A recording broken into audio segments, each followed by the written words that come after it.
Mastering the Bad Decision Interview Question for Java Application Support Engineer Interviews. Welcome to the most comprehensive guide for senior Java application support engineer interviews. The behavioral question, "Tell me about a bad decision you made," is a high-stakes moment in any interview. Interviewers aren't looking for perfection. They are looking for technical ownership and the ability to implement permanent system guardrails. In this series, we are sharing 99 real-world production stories using a unique 9-part framework. This structure ensures you demonstrate deep technical expertise and senior-level operational maturity to secure your job offer. How we divided the 99 questions. Because the content is so dense, we have divided this series into 2 parts. Part 1 focuses on tactical execution, covering the first 54 questions across categories like production incidents, JVM memory, and database failures. Part 2 moves into strategic depth, covering the remaining 45 questions focused on Kubernetes, Docker, Kafka, and Concurrency. Together, these 2 videos provide a complete reference-grade library for every possible production failure scenario you might be asked about. Part 1, this video, Tactical Troubleshooting and Foundational Errors. In this first video, we are diving deep into the day-to-day tactical mistakes that define the application support role. We will cover 11 distinct categories, ranging from manual deployment errors to misconfigured monitoring thresholds. Each answer is designed to show you how to pivot from a mistake to a permanent architectural improvement. If you master these 54 scenarios, you will be able to handle any foundational technical question an interviewer throws at you. Part 1, the 11 tactical categories. Here are the operational domains we will cover in this video. Category 1, production incident mistakes, the core high-stakes failures. Category 2, debugging mistakes, logic errors and diagnostic traps. Category 3, logging and monitoring mistakes, visibility and observability gaps. Category 4, database mistakes, SQL locks and unoptimized queries. Category 5, performance troubleshooting, chasing latency and CPU spikes. Category 6, JVM and memory mistakes, heap, metaspace, and GC tuning.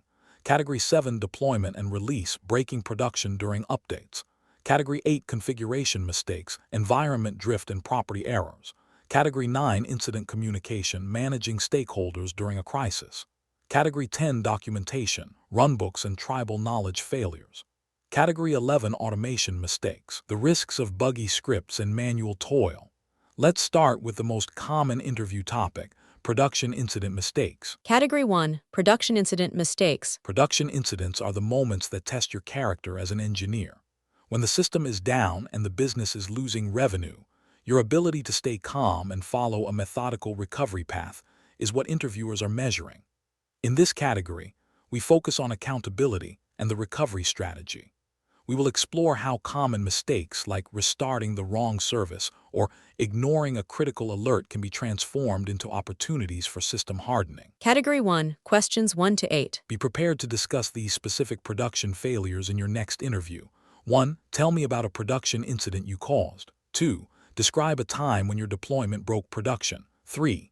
Explain a bad troubleshooting decision that made an incident worse. 4. Tell me about a time you restarted the wrong service. 5. Have you ever applied the wrong hotfix in production? 6. Tell me about a time when you ignored an alert and it became a major incident. 7. Describe a time when you misread logs and chased the wrong problem. 8. Tell me about a production outage where your first solution failed. Now, let's look at scenario number 1, the production incident you caused. Explain a bad decision you made. Question 1, the manual configuration crash. Interviewer asks, "Tell me about a production incident you caused." Incident type, manual change and configuration drift. Interviewer insight, this is a test of your incident ownership. The interviewer knows everyone makes mistakes. They are looking for the maturity to admit it without blaming the tools. A senior engineer explains the specific human error they made and how they transitioned to immutable infrastructure to ensure that specific mistake could never happen again. The star story and reflection. Here is the first-person account of a self-inflicted production outage. Situation: we were managing a high-frequency trading platform where a Java microservice was failing to connect to a new database cluster during a midnight maintenance window. Task: My task was to update the database connection string in the application properties to point to the new production endpoint. Action: the bad decision plus why it happened. To save time and avoid a full build and deploy cycle, I made the bad decision to hotfix the .properties file directly on the production server using a text editor. I manually typed the new URL and skipped the peer review process because it was a simple string change. Result: the impact. I made a small typo in the port number. When I restarted the service, it failed to initialize, causing a 30-minute complete outage for our trading API. We missed the market opening in the European region, resulting in an estimated $200,000 in lost transaction volume. Reflection: this taught me that the phrase "it is just a simple change" is the most dangerous phrase in support. If a change is not managed by code, it is not a change. It is a risk. Manual intervention is the primary enemy of production stability. The investigation steps and root cause. As the application failed to start, I performed an immediate forensic check. 1. Checked the JVM startup logs and found a java.net.connect exception. Connection refused error. 2. Used the diff command to compare the modified properties file with the version in our Git repository. 3. Identified that the port was set to 54,321 instead of the correct 5,432 for the Postgres database. 4. The root cause: manual configuration drift caused by bypassing the automated deployment pipeline and failing to verify the change with a second set of eyes. The technical resolution. I moved quickly to restore service and fix the configuration properly. 1. Immediately reverted the properties file to the last known good version from the Git repository to stabilize the service. 2. Instead of another manual edit, I committed the correct port change to the Git repository and triggered a full CI and CD pipeline run. 3. Verified the connection on a staging node that shared the same infrastructure as code configuration as production. 4. Successfully deployed the verified artifact to all production nodes and confirmed the database connection established log message. 5. Executed a health check-in point and verified successful DB connectivity before full traffic routing. What I changed forever. I implemented these permanent structural changes to eliminate manual errors. 1. Git ops enforcement. We disabled write access to configuration files on all production servers. Any change must now be committed to Git first. 2. Automated validation. Added a configlant step in our pipeline that validates the syntax and connectivity of all database URLs before a deployment begins. 3. Environment variable migration. Moved all secrets and URLs from file-based properties to an encrypted secret manager, removing the need for manual file editing entirely. We have had 0 manual configuration outages since implementing these guardrails. Summary card. Key takeaway for your interview: incident type: manual change and configuration drift. Bad decision: manually editing a production configuration file to save time during a maintenance window. Impact: 30-minute trading outage and $200,000 revenue loss due to a typo in the database port. Guardrail implemented: immutable infrastructure and mandatory CI and CD pipeline enforcement for all configuration changes. Senior engineers build systems that protect them from human error. The interview-winning answer template. During a critical database migration, I made the bad decision to manually edit a properties file on our production server to save time. I made a typo in the port number, which caused a 30-minute trading outage and a $200,000 loss. I resolved this by reverting to the Git versioned config and redeploying through the pipeline. This taught me that manual changes are a massive risk. I have since moved our team to a Git ops model where all production files are read-only and changes must pass through automated validation. This change has completely eliminated configuration-related outages in our environment. Follow-up 1. If you are in a high-pressure situation and the automation is slow, how do you resist the urge to just fix it manually? Answer: I remind myself of the total cost of the shortcut. A 5-minute manual fix that goes wrong can lead to a 5-hour recovery and a loss of trust. I have learned that the pipeline is there to protect the business, not to slow down the engineer. I prioritize the integrity of the release over the speed of the action. Follow-up 2. How do you handle secrets like passwords in a Java application? to ensure they are never manually handled? Answer: I advocate for secret injection. We use tools like HashiCorp Vault or AWS Secrets Manager. The Java application retrieves the password at runtime via an API or an environment variable.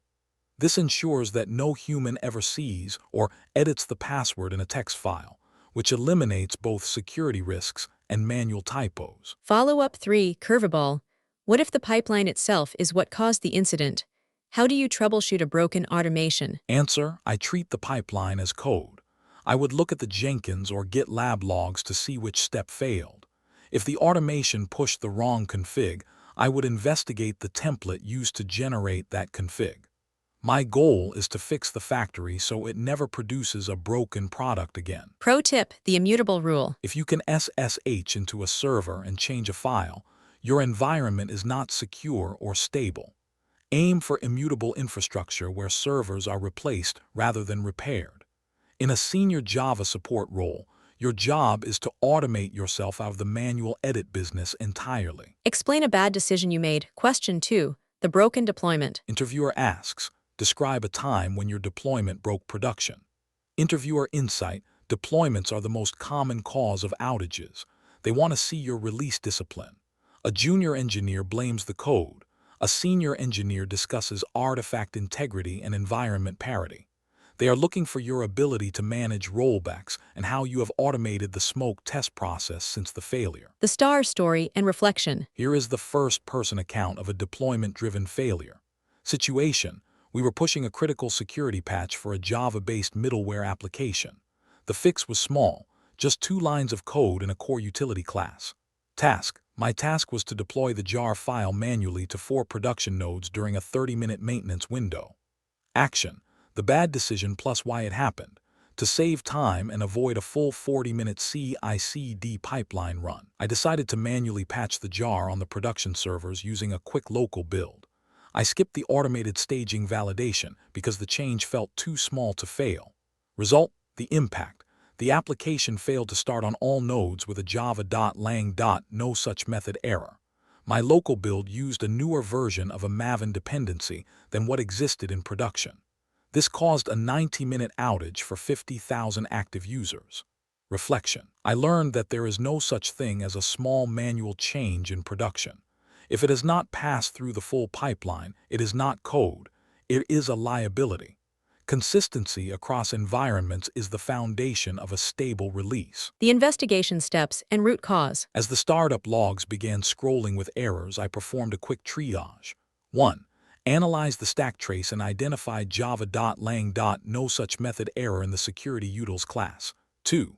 Ran java.v on the production jar to inspect the bytecode and confirmed the method signature was missing. 3. Compared the Maven dependency tree of my local environment versus the staging server. 4. The root cause jar hell. My local machine had a cached version of a transitive dependency that was incompatible with the production class path. The technical resolution. To fix the system, we executed a clean recovery path. 1. Immediately triggered a rollback to the last known good artifact stored in our Nexus repository. 2. Deleted the manually patched JARs and performed a clean restart of the JVM cluster. 3. Ran a full CI/CD build from the master branch to ensure the security patch was compiled against the correct production dependencies. 4. Verified the fix on a single canary node before rolling it out to the rest of the cluster. What I changed forever. I implemented 3 non-negotiable guardrails to prevent manual deployment errors. 1. Strict pipeline enforcement. Disabled manual SSH access for jar updates. All production changes must now flow through the Jenkins pipeline. 2.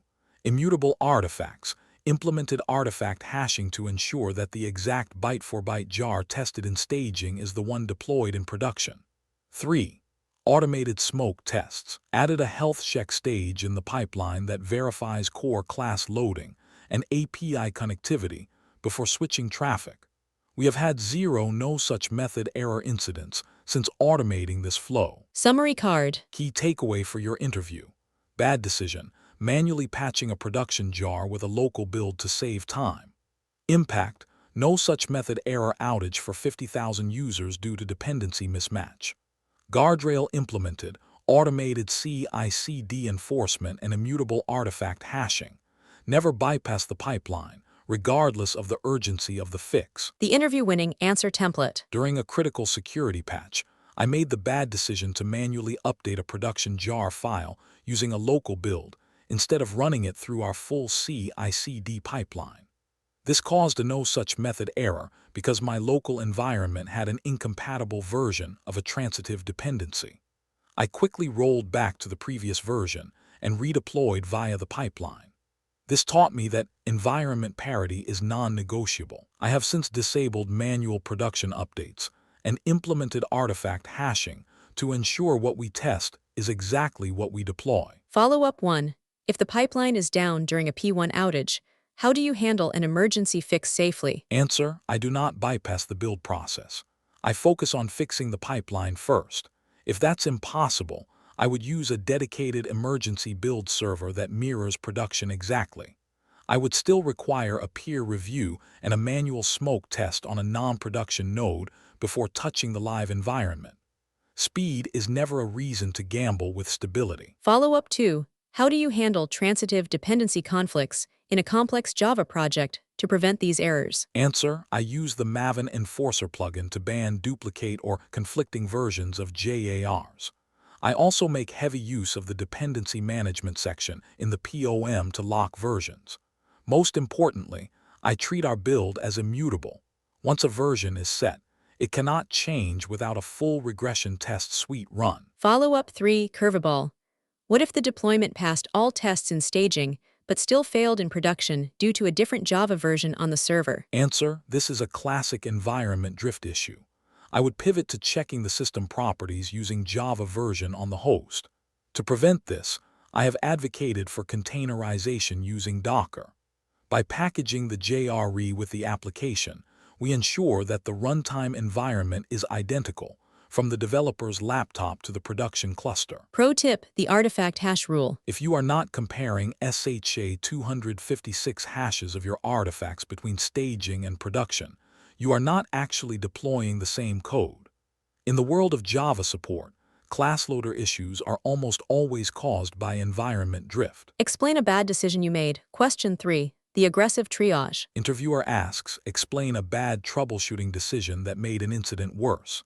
Interviewer insight: they are looking for impulse control and methodical triage. When the system is down, do you stay calm or do you start changing things randomly? They want to see that you understand the first, do no harm principle of production support. The star story and reflection. Here is the account of a troubleshooting effort that backfired. Situation: we had a Java application suffering from intermittent 2-second latency spikes in our API response times. Task: my task was to identify the bottleneck and stabilize the performance before the peak afternoon traffic hit. Action: the bad decision plus why it happened. I saw a high CPU usage on the Java nodes and aggressively decided to double the max heap size, XMX, and the parallel GC threads in production without analyzing a GC log. I assumed more resources would solve a resource contention issue. Result: the impact. The latency spikes did not stop. Instead, they became stop-the-world pauses of 10 seconds. The larger heap caused the garbage collector to work longer when it finally triggered, leading to a complete service timeout and a 20-minute outage. Reflection: I learned that tuning a JVM without data is like performing surgery in the dark. If you do not have the GC logs, you do not have the truth.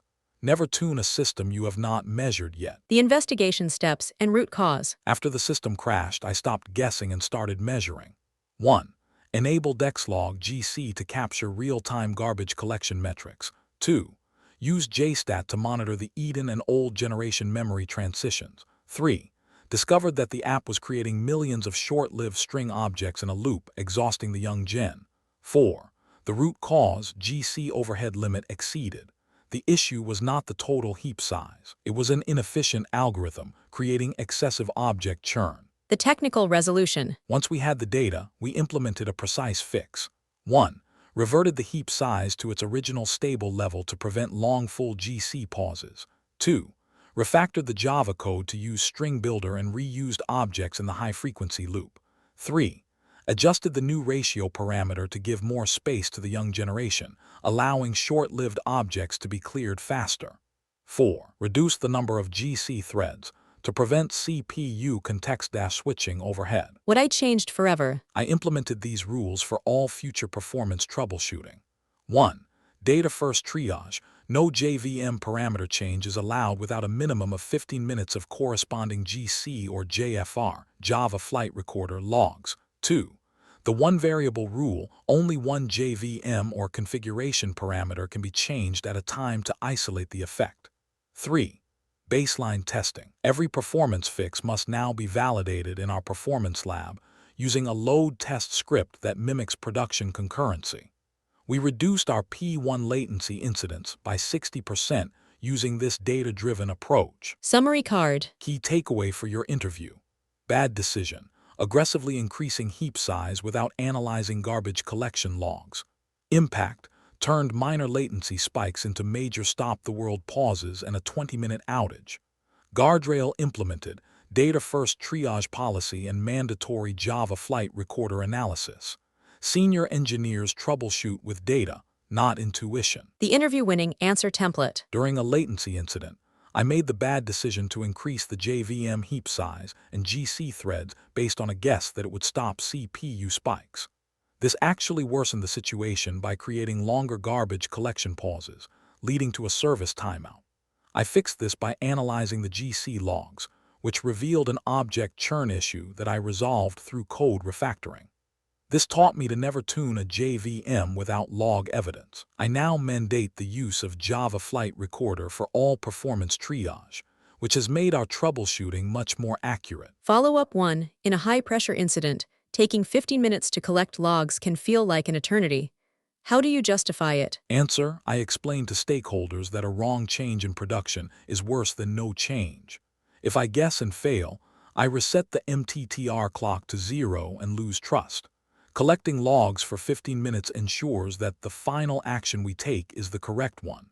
I prioritize accuracy over speed. Follow-up 2. What tools besides GC logs do you use to diagnose Java performance issues? Answer: I rely heavily on Java Flight Recorder, JFR, for low overhead profiling. I also use JMap for heap histograms if I suspect a memory leak in JStack for analyzing thread contention. For real-time monitoring, I use APM tools like AppDynamics or Dynatrace to see where the time is being spent in the call stack. Follow-up 3. Curveball. What if you tune the JVM perfectly, but the latency is coming from context switching at the OS level? How do you find that? Answer: I look at the VMstat and PIDstat metrics on the Linux host. If I see a high CS, context switches, count while the Java app is struggling, I check if we have too many active threads competing for limited CPU cores. I would then look at reducing the thread pool sizes in the Java application to better match the available hardware. Pro tip: the stop the world law. A larger heap is not always a better heap. In Java, the larger the memory you give to the JVM, the longer the stop the world event will be when it finally clears the old generation. Always aim for the smallest stable heap that maintains a healthy GC frequency. Explain a bad decision you made. Question 4. The blind restart. Interviewer asks, tell me about a time you restarted the wrong service during an incident. Interviewer insight. This question tests your composure under pressure. Most candidates admit to the mistake but stop there. A senior engineer explains how they moved from guesswork to evidence-based troubleshooting. They want to see that you prioritize stability over speed. The star story and reflection. Here is the first-person account of a high-pressure production failure. Situation: it was 2 a.m. during an on-call shift for a major bank. Our payment gateway started throwing 5xx errors, blocking thousands of transactions. Task: my priority was to bring the service back online within a 15-minute SLA to avoid a massive financial penalty. Action: the bad decision plus why it happened. Panicked by the ticking clock, I assumed it was a memory hang and restarted the payment API cluster without checking logs. I bypassed the standard triage to save 2 minutes. Result: the impact.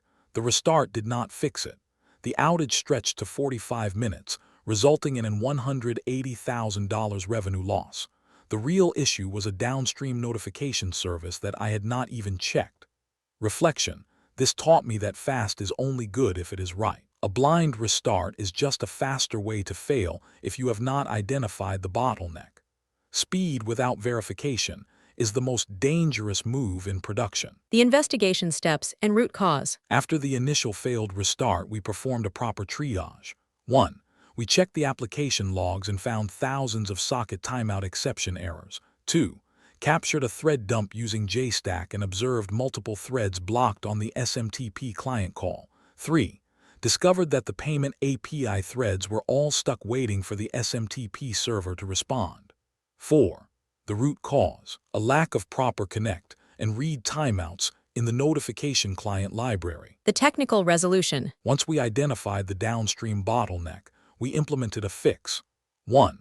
Configured the Java Mail SMTP client with mail.smtp.connection timeout equals 2000 and mail.smtp.timeout equals 2000. 2. Implemented a circuit breaker pattern using Resilience 4J to fail fast when the SMTP server is down. 3. Updated the thread pool configuration to isolate notification tasks from core payment processing. What I changed forever. To ensure this mistake never repeated, I implemented these guardrails. 1. Developed a safer start checklist that mandates a 30-second log review before any kill signal. 2. Built an automated dashboard that maps service dependencies in real time during outages. 3. Established a no blind action policy where every production restart must be backed by a specific log error. Added alerting for SMTP latency spikes in Prometheus and Grafana. Our mean time to recovery, MTTR, dropped by 30% after these changes. Summary card. Key takeaway for your interview. 1. Bad decision, restarting the core API without verifying the source of the 5xx errors. 2. Impact, $180,000 loss and an SLA breach due to a downstream dependency. 3. Guardrail implemented, mandatory log verification protocol and circuit breaker implementation. Verification is the foundation of senior-level support. The interview-winning answer template. During a major production outage, I made the mistake of restarting our payment API cluster based on an assumption rather than evidence. This doubled our downtime because the root cause was actually a downstream SMTP server timeout. This taught me that in production, speed without verification is a liability. I subsequently implemented a mandatory log triage checklist and added circuit breakers to our Java clients. This change reduced our incident resolution time significantly and ensured we never had a blind restart failure again. Follow-up 1. If a restart clears the issue temporarily, is not that a valid first step to mitigate business impact? Answer: only if you have already captured the diagnostics. A restart without a thread dump or log snippet is fixing the symptom while burying the cause. In a senior role, my goal is to ensure the issue does not come back 10 minutes later. I always capture the evidence first. Follow-up 2. How do you handle a manager who is shouting at you to just restart it when you want to take 60 seconds for logs? Answer: I communicate with confidence. I tell them I am performing a 60-second verification to ensure a restart will not make the outage worse. Most managers appreciate the risk assessment. It takes more time to fix a failed restart than it does to read a log file. Follow-up 3. Curveball. What if the service is so stuck that even your safe restart script cannot get logs out? What then? Answer: if the application cannot produce logs, I move to the infrastructure layer. I check container metrics, node CPU and memory usage, and network errors using CloudWatch or Prometheus. Often the host or container runtime reveals the bottleneck when the application itself is frozen. Pro tip: the dependency rule. In a distributed Java architecture, 70% of your application errors are actually downstream dependency failures. Never restart your own service until you have verified that your neighbors are healthy. Explain a bad decision you made. Question 5. The wrong hotfix. Incident type: configuration drift/artifact mismatch. Interviewer asks, have you ever applied the wrong hotfix in production? Interviewer insight: this question targets your verification logic. They want to know if you blindly trust a file name or if you verify the contents of a patch. A senior engineer explains the checksum or version matching process they implemented after a high-stakes failure. The star story and reflection. Here is the first-person account of a hotfix that went wrong. Situation: we were dealing with a high-priority bug in our order management system where international taxes were being calculated incorrectly.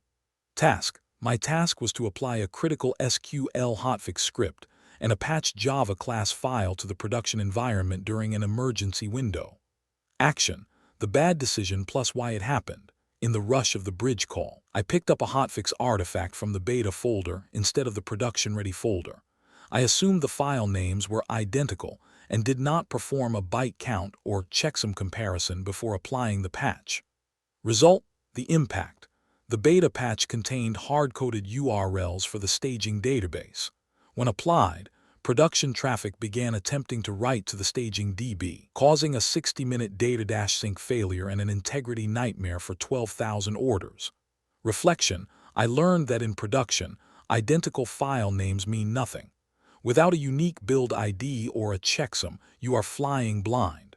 Trust the checksum, not the file name. The investigation steps and root cause. As the order management logs started filling with connection-refused errors, we investigated. 1. Decompiled the hotfix Java class file using JavaUp on the production server. 2. Found that the database config class was pointing to a stgdb01 endpoint instead of prddb01. 3. Traced the origin of the file and realized it was a 2-day-old developer build that was never intended for production. 4.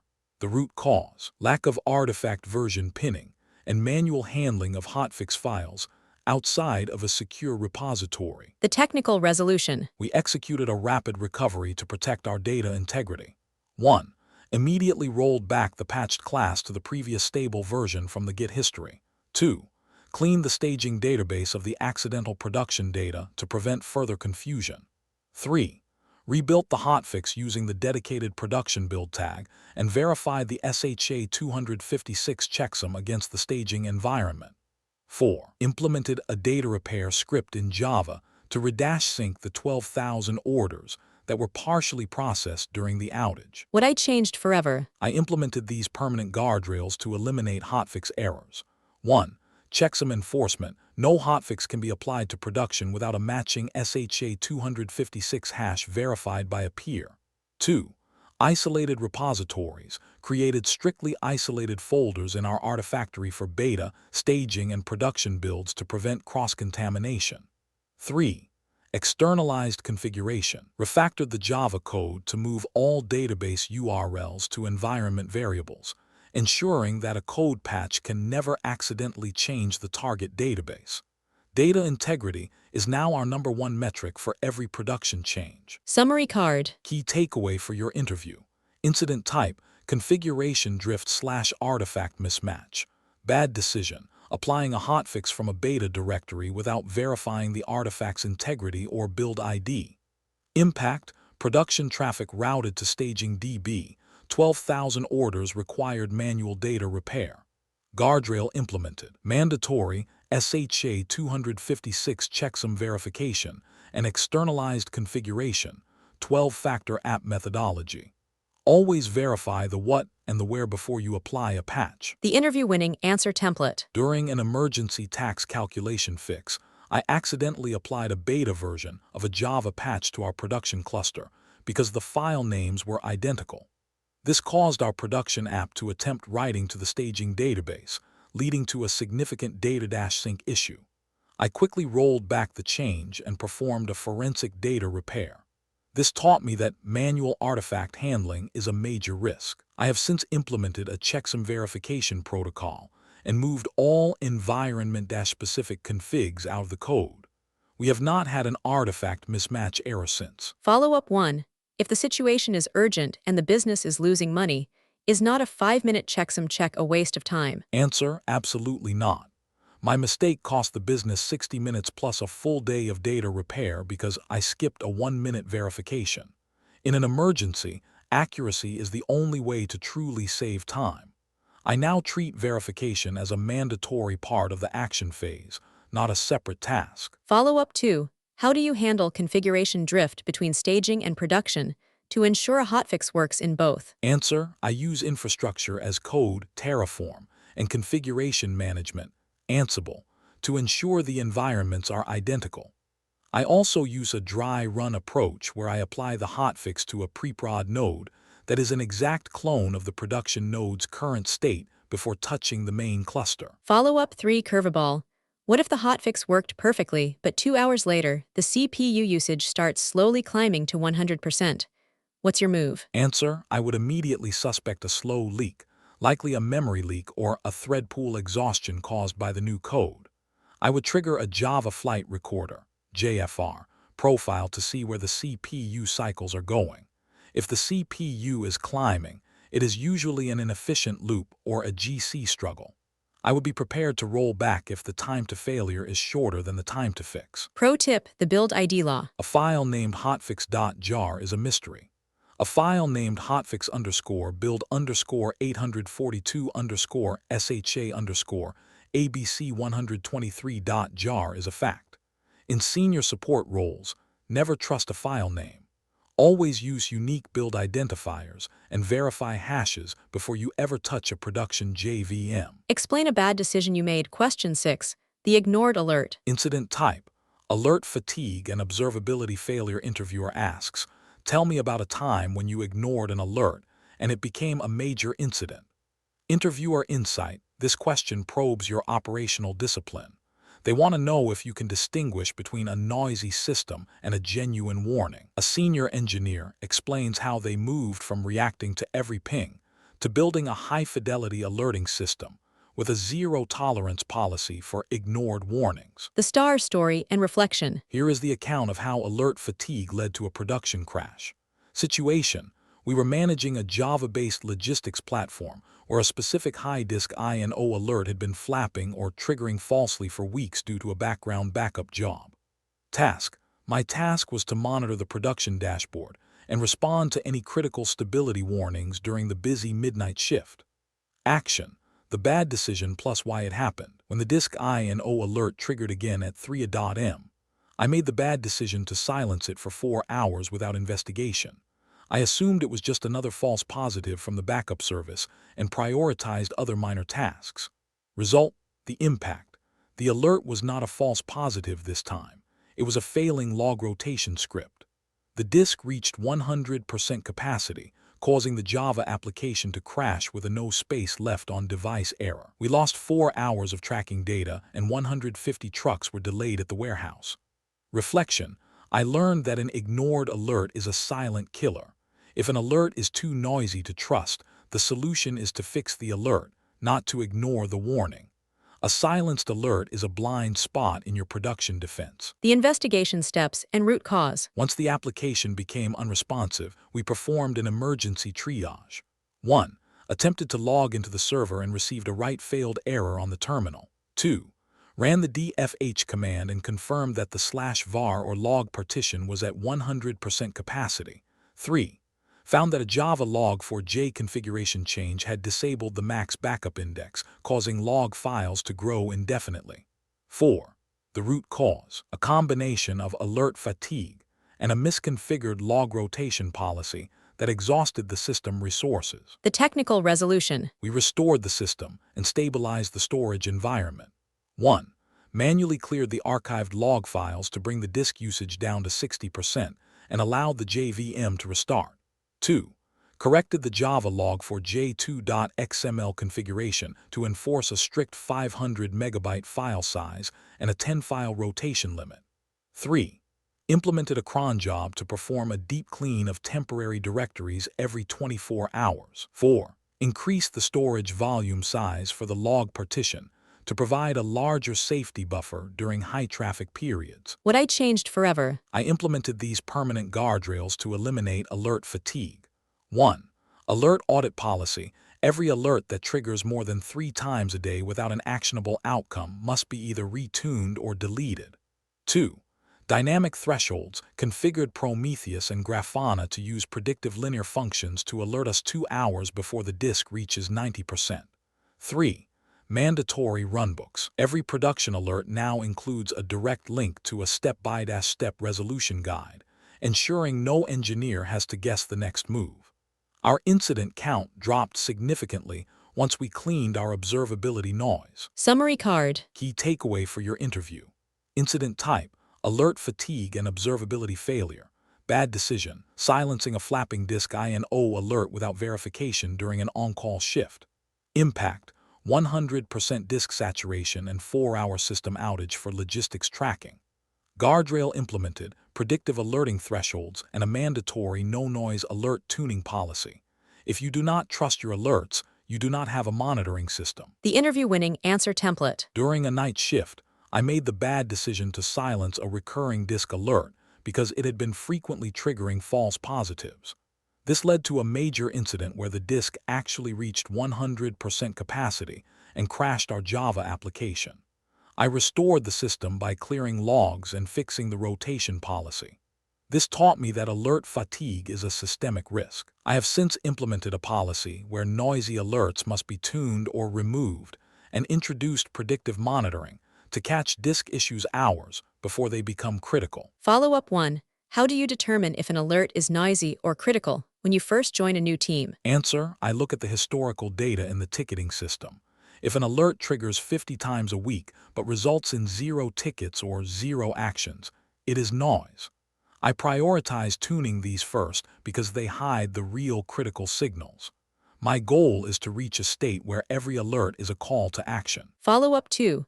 What is your process for predictive alerting in a Java and Linux environment? Answer: I use Prometheus predict_linear functions. Instead of alerting when a disk is at 90%, I alert if the current growth rate suggests it will hit 90% within the next 4 hours. This gives the support team a window of opportunity to clear logs or expand storage without an emergency bridge call. Follow-up 3. Curveball. What if you fix the alerts, but the disk INO is high because of an external attack or a bad bot? How do you pivot? Answer: I would immediately check the access logs and TCP connections. If the disk is filling because of massive log growth from a single IP address, I pivot from a resource issue to a security issue. I would work with the network team to block the source IP at the firewall or gateway level to stabilize the INO. Pro tip: the zero noise rule. An alert that does not require an action is a distraction. If you find yourself clicking acknowledge or silence more than twice on the same alert, it is time to change the threshold or fix the underlying root cause. Senior support engineers spend as much time tuning their tools as they do fixing the code. Explain a bad decision you made. Question 7. The misread logs. Incident type: diagnostic error and cognitive bias. Interviewer asks, describe a time when you misread logs and chase the wrong problem. Interviewer insight: this question reveals your diagnostic maturity. Anyone can read a log, but a senior engineer understands that logs can be misleading due to proxy masking or improper log levels. They want to see how you moved from surface-level reading to deep trace verification after a costly misdiagnosis. The star story and reflection. Here is how a surface-level log analysis led to a 2-hour wild goose chase. Situation: our e-commerce checkout API started returning 404 not found errors for 30% of transaction attempts during a flash sale. Task: I was the primary responder tasked with identifying why certain product resources appeared to be missing from the database or the cache. Action: the bad decision plus why it happened. I relied solely on the aggregated dashboard logs which showed thousands of 404 errors. I made the bad decision to spend 2 hours auditing the database and the S3 bucket for missing assets. I assumed the 404 code was a literal file not found error and did not verify the raw logs from the load balancer. Result: the impact. The 404 seconds were actually fake errors. A misconfigured Nginx reverse proxy was catching 503 service unavailable errors from the Java backend and rewriting them as 404 seconds to the client. My delay caused a 3-hour outage and $120,000 in lost revenue. Reflection: I learned that status codes are just hints, not facts. If you do not correlate the front-end error with the back-end exception stack trace, you are troubleshooting an illusion. Verify the error at the source, not at the proxy layer. The investigation steps and root cause. Once I realized the database was healthy, I pivoted to a deep trace analysis. 1. used grep and awk on the raw nginx access logs, and compared them with the Java Catalina.out logs. 2. Discovered that for every 404 on the front end, there was a connection pool timeout in the Java backend. 3. Found that the nginx error underscore page 503 equals 404 directive was masking the true system health. 4. The root cause.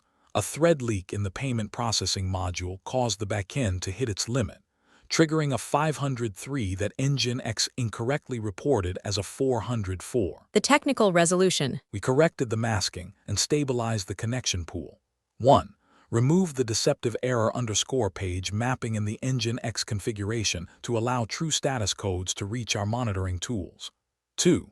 Captured a JMap heap dump and identified the fixed thread pool that was leaking threads due to unclosed HTTP clients. 3. Refactored the Java code to use a try with resources block, ensuring every connection was closed regardless of the execution outcome. 4. Implemented a circuit breaker to fail fast when the pool reached 90% saturation, preventing the 503 errors entirely. What I changed forever. I implemented these permanent guardrails to ensure diagnostic accuracy. 1. Cross-layer correlation mandated that all P1 incidents must be verified by matching request IDs across proxy, application, and database logs. 2. Standardized status codes created a company standard for HTTP status codes, prohibiting any proxy-level rewriting of backend errors. 3. Tracing integration deployed open telemetry for distributed tracing, allowing us to see the exact path and error of a request across all microservices in a single view. We reduced our mean time to diagnosis by 50% after implementing distributed tracing. Summary card. Key takeaway for your interview: incident type, diagnostic error and cognitive bias; bad decision, troubleshooting a 404 error at the database level without verifying the backend application logs; impact, 3-hour outage and $120,000 revenue loss due to masked 503 errors from a reverse proxy; guardrail implemented, distributed tracing and prohibition of proxy-level error masking. Trust the stack trace, not the dashboard status code. The interview-winning answer template. During a high-traffic sale, I misread a 404 error on our dashboard as a missing database asset, when it was actually a backend thread pool exhaustion masked by our nginx proxy. I spent 2 hours chasing the wrong root cause before correlating the raw logs across all layers. I fixed this by refactoring our connection handling and disabling proxy-level error masking.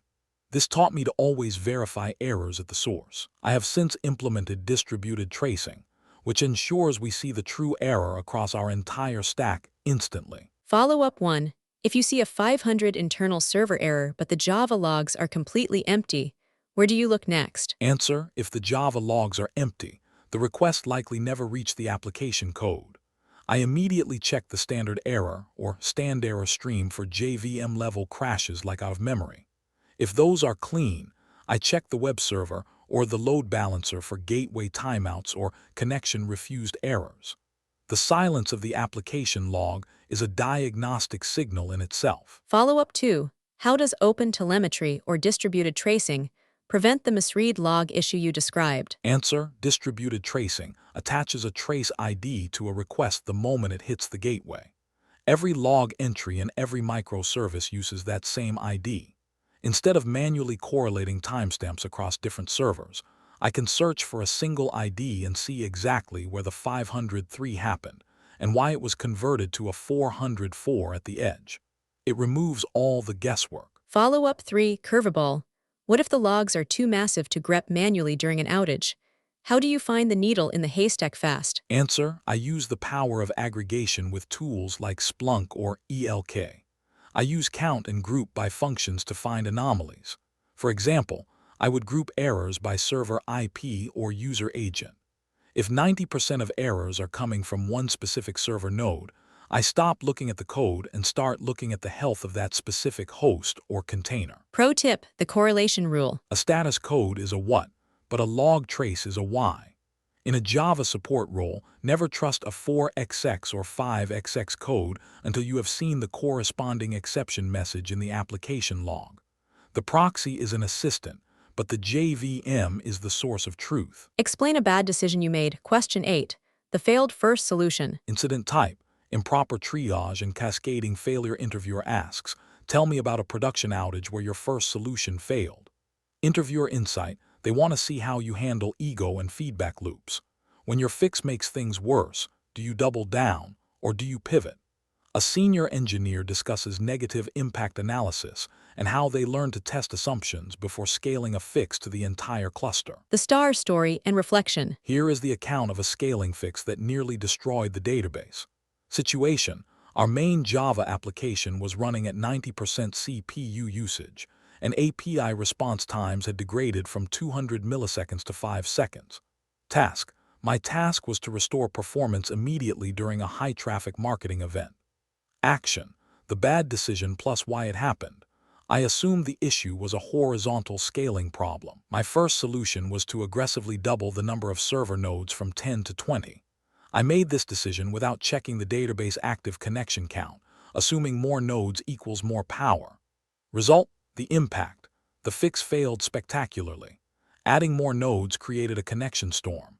Each new node attempted to grab 50 connections from the pool, which completely exhausted the database's max_connections limit. The entire system went from slow to completely dead for 45 minutes. Reflection: I learned that scaling the application layer without checking the database layer is like adding more lanes to a highway that leads to a one-lane bridge. You aren't fixing the traffic, you are just moving the bottleneck.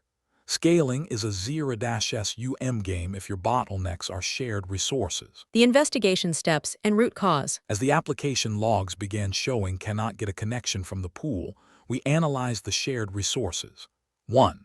Ran pg_stat_activity on the Postgres database and saw that active connections were at the hard limit of 1,000. 2. Observed that the wait events in the database were all centered on transaction ID locks. 3. Found that the original slowness was caused by a single unindexed query, not a lack of CPU on the Java nodes. 4. The root cause, resource exhaustion caused by an improper scaling action that turned a performance issue into a database blackout. The technical resolution. We reversed the scaling and fixed the true bottleneck. 1. Immediately scaled the application nodes back down to 10 to release the pressure on the database connection pool. 2. Identified the slow query using the slow query log and added the missing B-tree index on the customer_ID column. 3. Implemented connection borrowing timeouts in the Hikari CP configuration to prevent threads from hanging indefinitely. 4. Enabled auto-explain on the database to automatically log the plan for any query exceeding 1 second. What I changed forever. I implemented these rules for all future scaling and triage actions. 1. Shared resource audit: no horizontal scaling action is allowed without first verifying the headroom of the shared database and network layers. 2. Connection quotas: implemented a hard cap on application connections that is exactly 20% below the database's absolute limit, leaving space for management tools. 3. Index-first triage: mandated that for all Java performance issues, the database wait events must be checked before the application CPU usage. We have never had a scaling-driven database blackout since implementing these quotas. Summary card. Key takeaway for your interview: incident type, improper triage and cascading failure. Bad decision, doubling application nodes to fix slowness without checking database connection limits. Impact, total database blackout and 45-minute outage due to a connection storm. Guardrail implemented, connection pool quotas and index-first performance triage. More nodes do not fix a slow database. The interview-winning answer template. During a performance crisis, I made the bad decision to double our server count to fix API slowness. This failed because the bottleneck was actually a missing database index, and the extra nodes caused a connection storm that crashed the entire database. I resolved this by scaling back the nodes and adding the correct index. This taught me that scaling is not a universal fix. I now mandate a shared resource audit before any scaling action, which has made our production environment significantly more resilient under load. Follow-up 1. If the database is the bottleneck, why not just increase max_connections on the database side? Answer: because every connection consumes memory and CPU on the database server. If you increase max connections without increasing the underlying hardware, the database will spend more time context switching and managing connections than actually executing queries. It is often better to have a smaller, highly efficient connection pool than a massive, slow one. Follow-up 2. How do you protect the database from connection storms during a sudden traffic spike or a cluster restart? Answer: I use a connection proxy like PG Bouncer or Proxy SQL. These tools sit between the app and the DB, allowing thousands of application connections to share a small number of actual database connections. I also implement step-dash scaling in our deployment logic so nodes are added one by one, not all at once. Follow-up 3. Curveball. What if you add the index, but the database is still slow because the disk INO is saturated? What's your next move? Answer: if the index does not help, I look at vacuuming or statistics to see if the database is using an outdated query plan. If that is clean, I pivot to vertical scaling of the DB storage or moving cold data to an archival table. If the disk is at 100% utilization, you cannot tune your way out of it. You need better hardware or less data. Pro tip: the scaling trap. In a Java ecosystem, horizontal scaling only works if your backend services are stateless and your shared resources are infinite.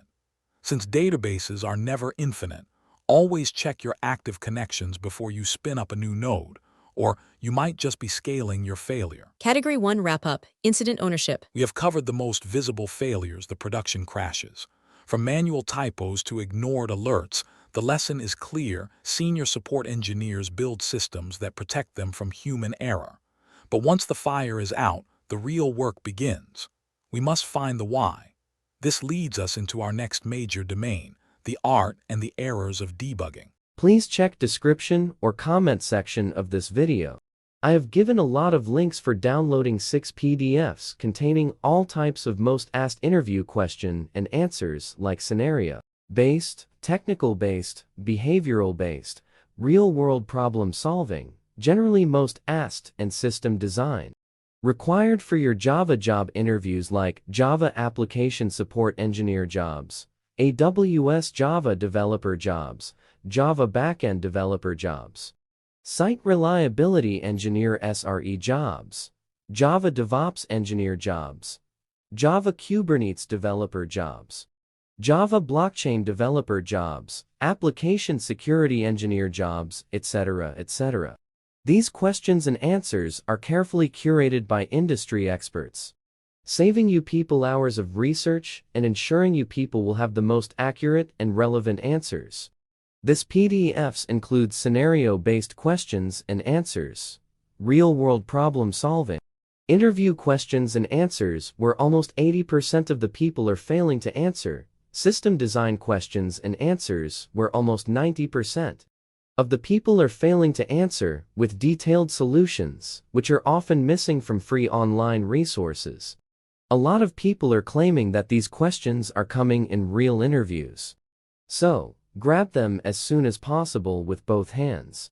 Since these questions and answers covers basic to advanced interview questions and answers, that's why given 50 question and answers for each section, these questions and answers will be helpful for freshers, 2 to 3 years experienced people, and 5 or above years experienced people. Also for your interviews, you people can download all 6 PDFs in a single zip file from below given links.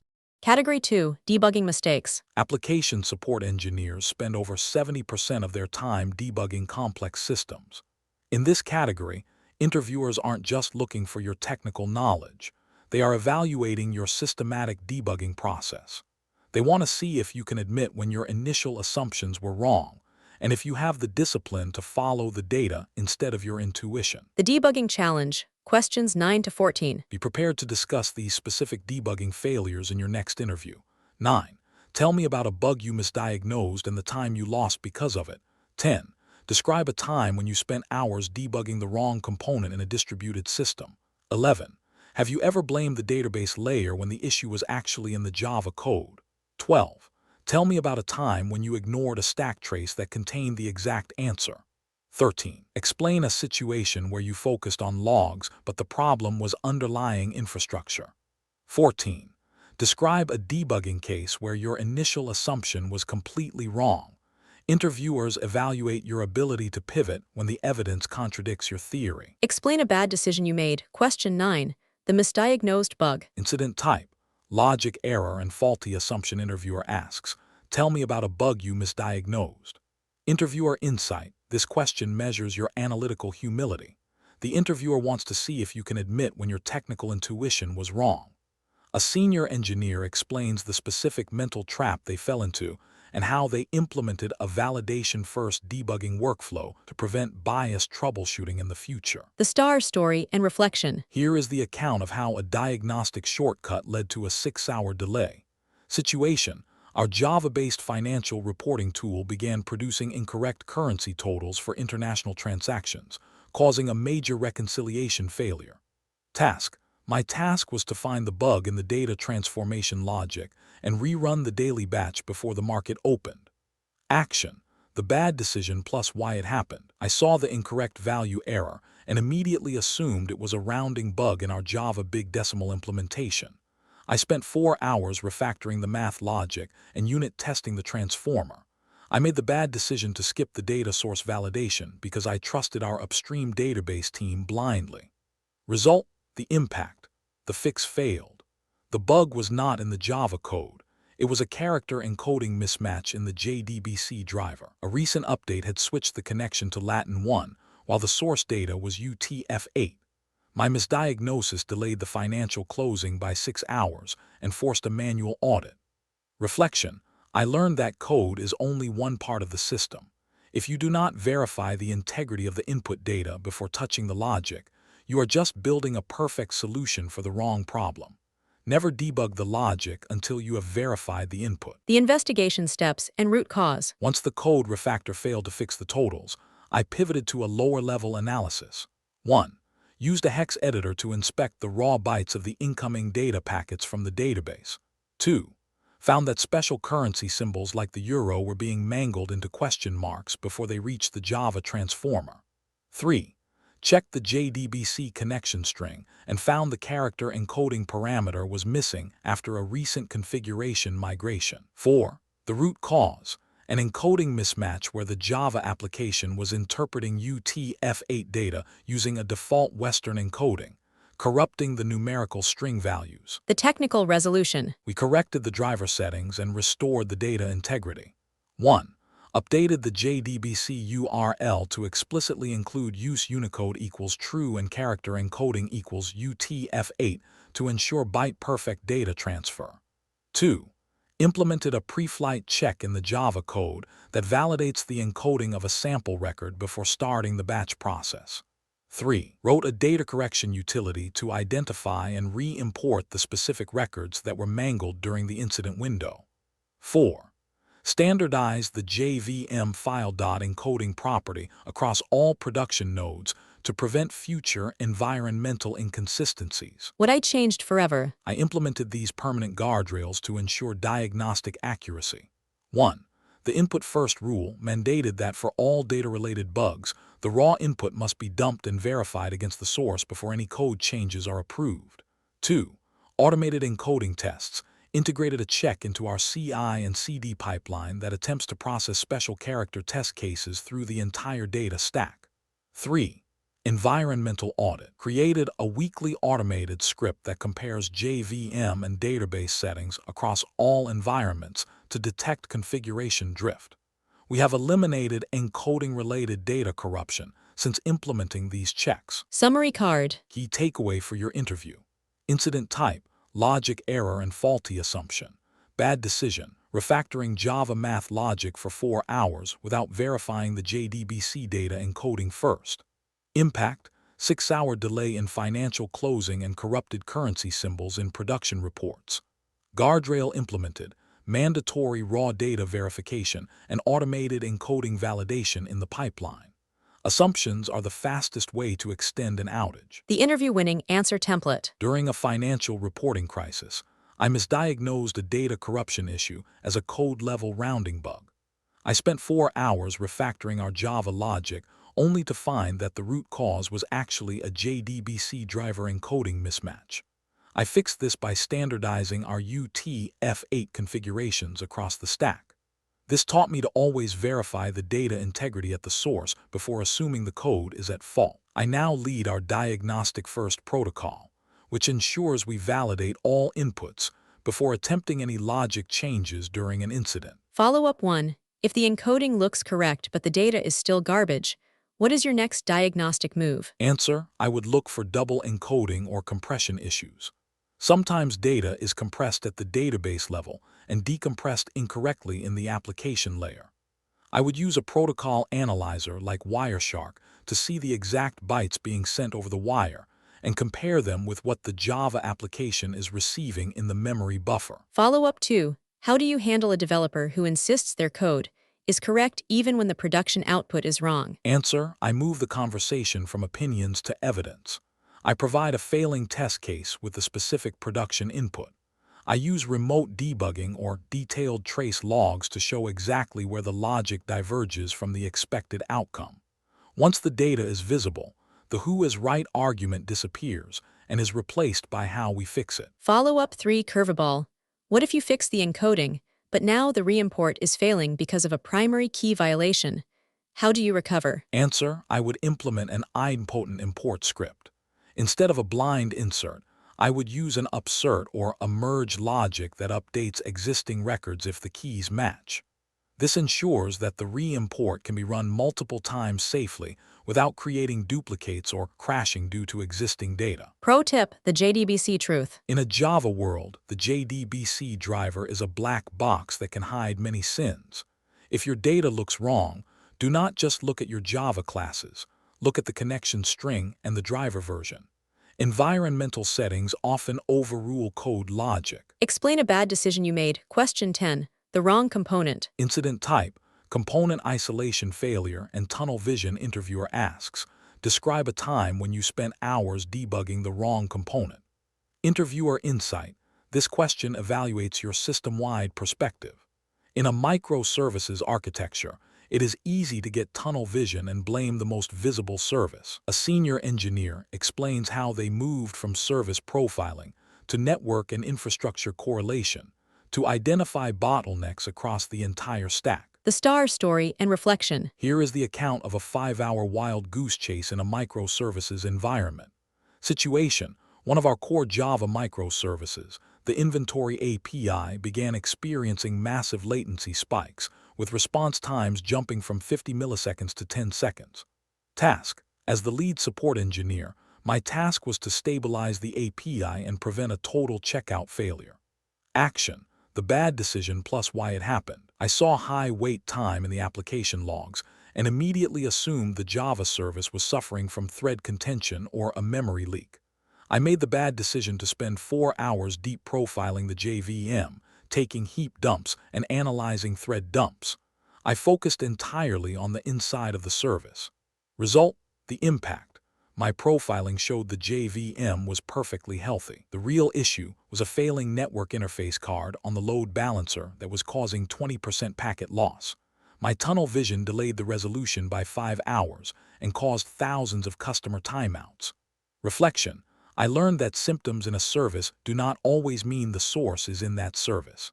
If you do not check the network and connectivity metrics early, you are just looking for a ghost in the machine. Verify the pipe before you blame the fluid. The investigation steps and root cause. Once the JVM profiling came back clean, I stopped looking at the code and started looking at the wire. 1. Ran netstat-s on the Linux host and observed a massive number of TCP retransmissions. 2. Used TCP dump to capture traffic and saw that the load balancer was failing to acknowledge packets in a timely manner. 3.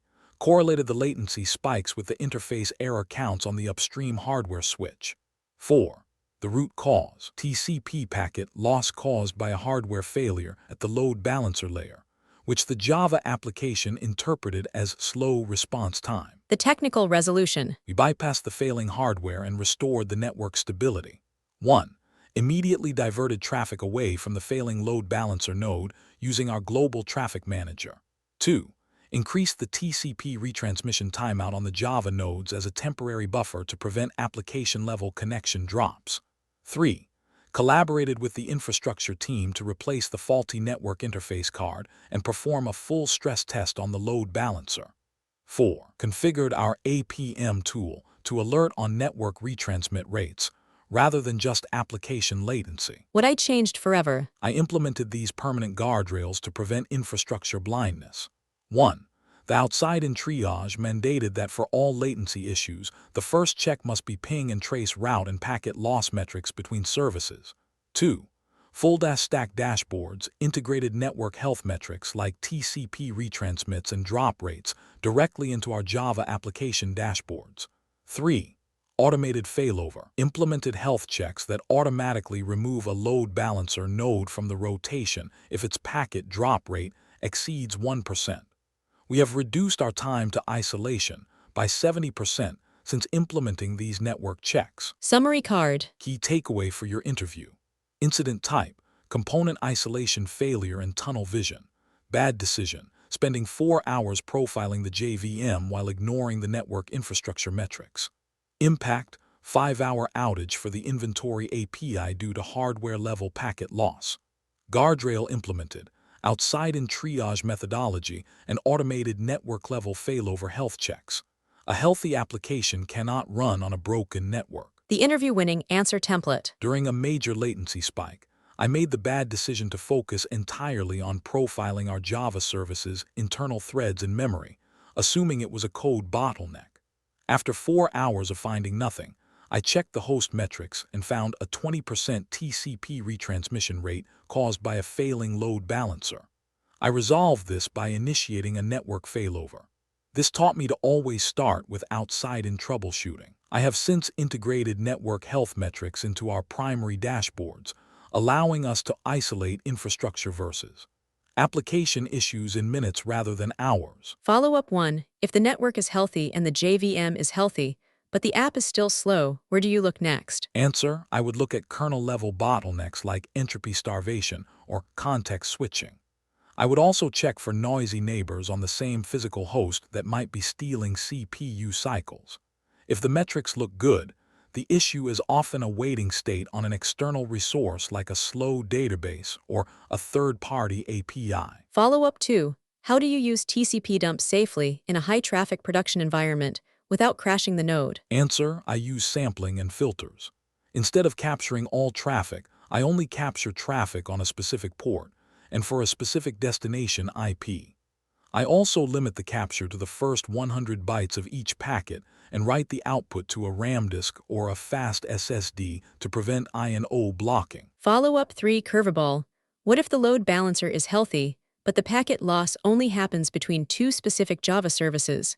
How do you isolate that? Answer, that usually points to a virtual network or an MTU mismatch issue. I would use iPerf to test the throughput between those 2 specific nodes and look for fragmented packets. I would also check the security group or firewall rules to see if any rate limiting is being applied to that specific traffic path. Pro tip, the wire never lies. In a distributed system, the application log tells you the story, but the network packet tells you the truth. When you see slow response in Java, your first question should not be why is the thread slow, but is the data even reaching the thread?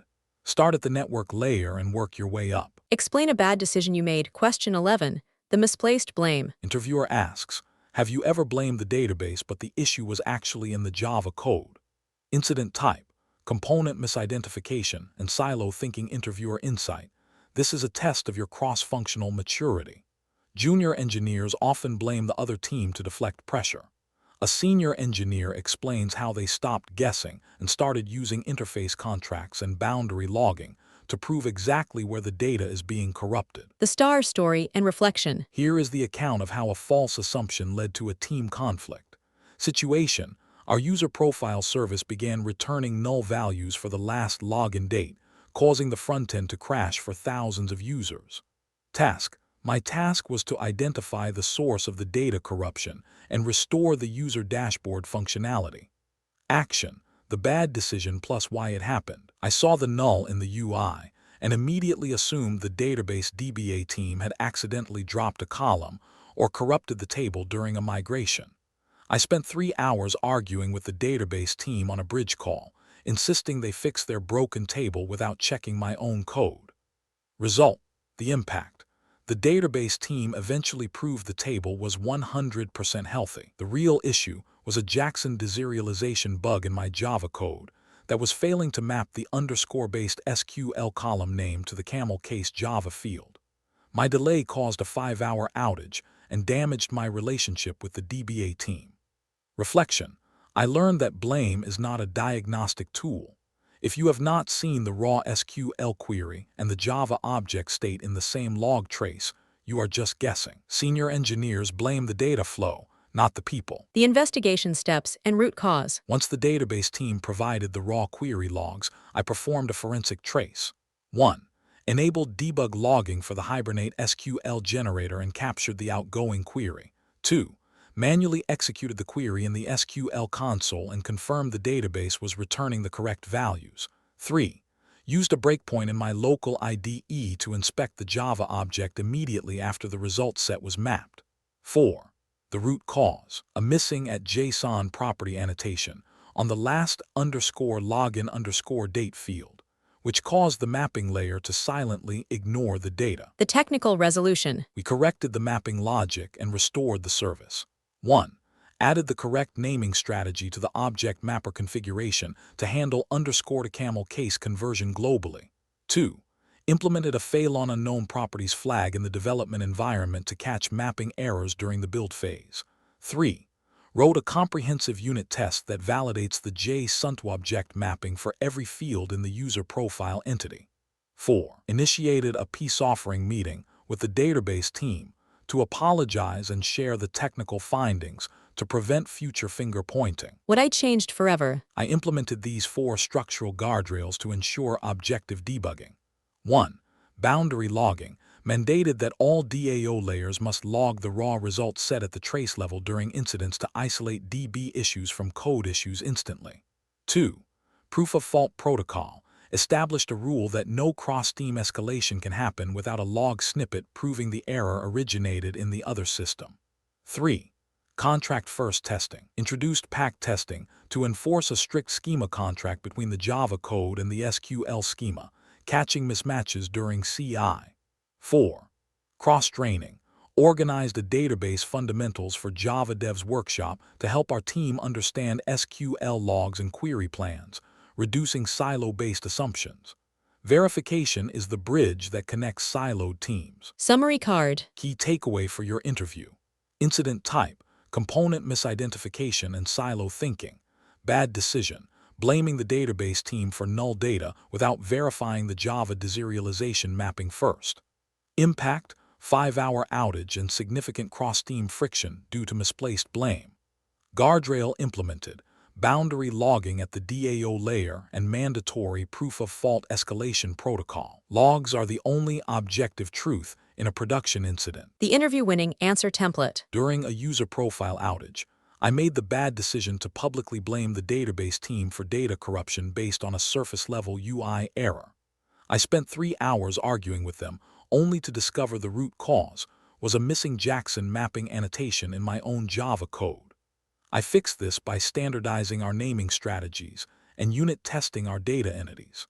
This taught me to always verify the boundary between components before escalating. I have since implemented boundary logging and a proof-of-fault protocol, which has completely eliminated finger pointing in our incident response process. Follow-up 1. If the Java code is perfect and the database is healthy, but the data is still null, where is the ghost in the machine? Answer: I look at the cache layer or the message broker. Often, stale data is being served from Redis or an old message is being reprocessed from a Kafka dead letter queue. I follow the data lifecycle from the point of entry to the point of display to find the exact moment the value disappears. Follow-up 2. How do you maintain a good relationship with the DBAs after a mistake like this? Answer: I own it immediately and publicly.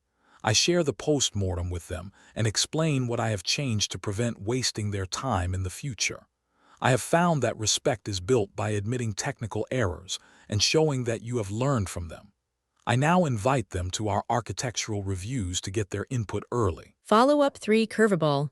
What if the database team is actually at fault, but they refuse to provide logs? How do you get the proof of fault then? Answer: I use egress monitoring.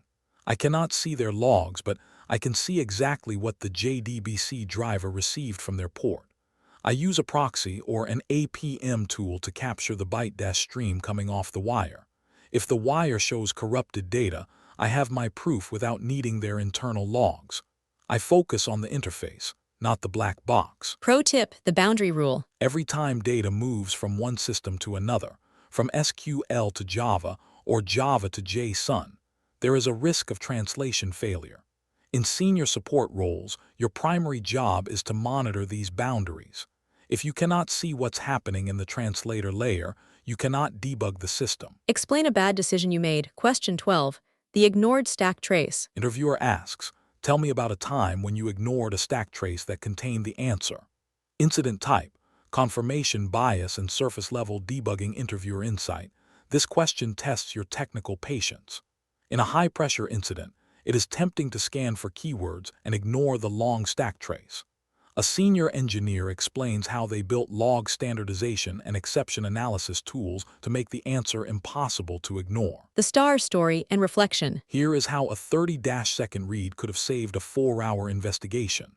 Situation: our Java batch job for monthly payroll was failing with a generic batch processing error after 2 hours of execution. Task: I was the on-call engineer responsible for fixing the batch and ensuring 5,000 employees were paid by the 9 a.m. deadline. Action: the bad decision plus why it happened. I saw the batch processing error at the top of the log and immediately started checking the database server and the file system permissions. I made the bad decision to ignore the 50-line stack trace below the error because it looked like framework noise from the Spring Batch library. Result: the impact: I wasted 4 hours on infrastructure checks. The answer was on line 42 of that stack trace, a caused by java.lang.arithmetic exception /by 0 in a specific tax calculation class. We missed the bank's wire transfer window, and 5,000 employees were paid a day late.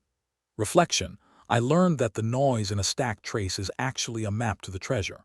If you do not read the caused by sections, you are just reading the cover of a book and guessing the ending. The answer is always in the trace. Your job is to find the patience to read it. The investigation steps and root cause. Once I finally read the full stack trace, the root cause was painfully obvious. 1. Scrolled past the Spring Batch wrapper exceptions to find the root caused by clause. 2.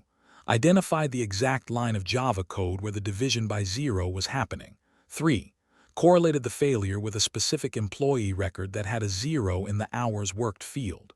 4. The root cause: an unchecked input where a calculation was being performed on a 0 value without a guard clause or a null check. The technical resolution. We patched the logic and reran the payroll batch. 1. Implemented a 0 value guard clause in the tax calculation class to return a 0 result instead of crashing the thread. 2.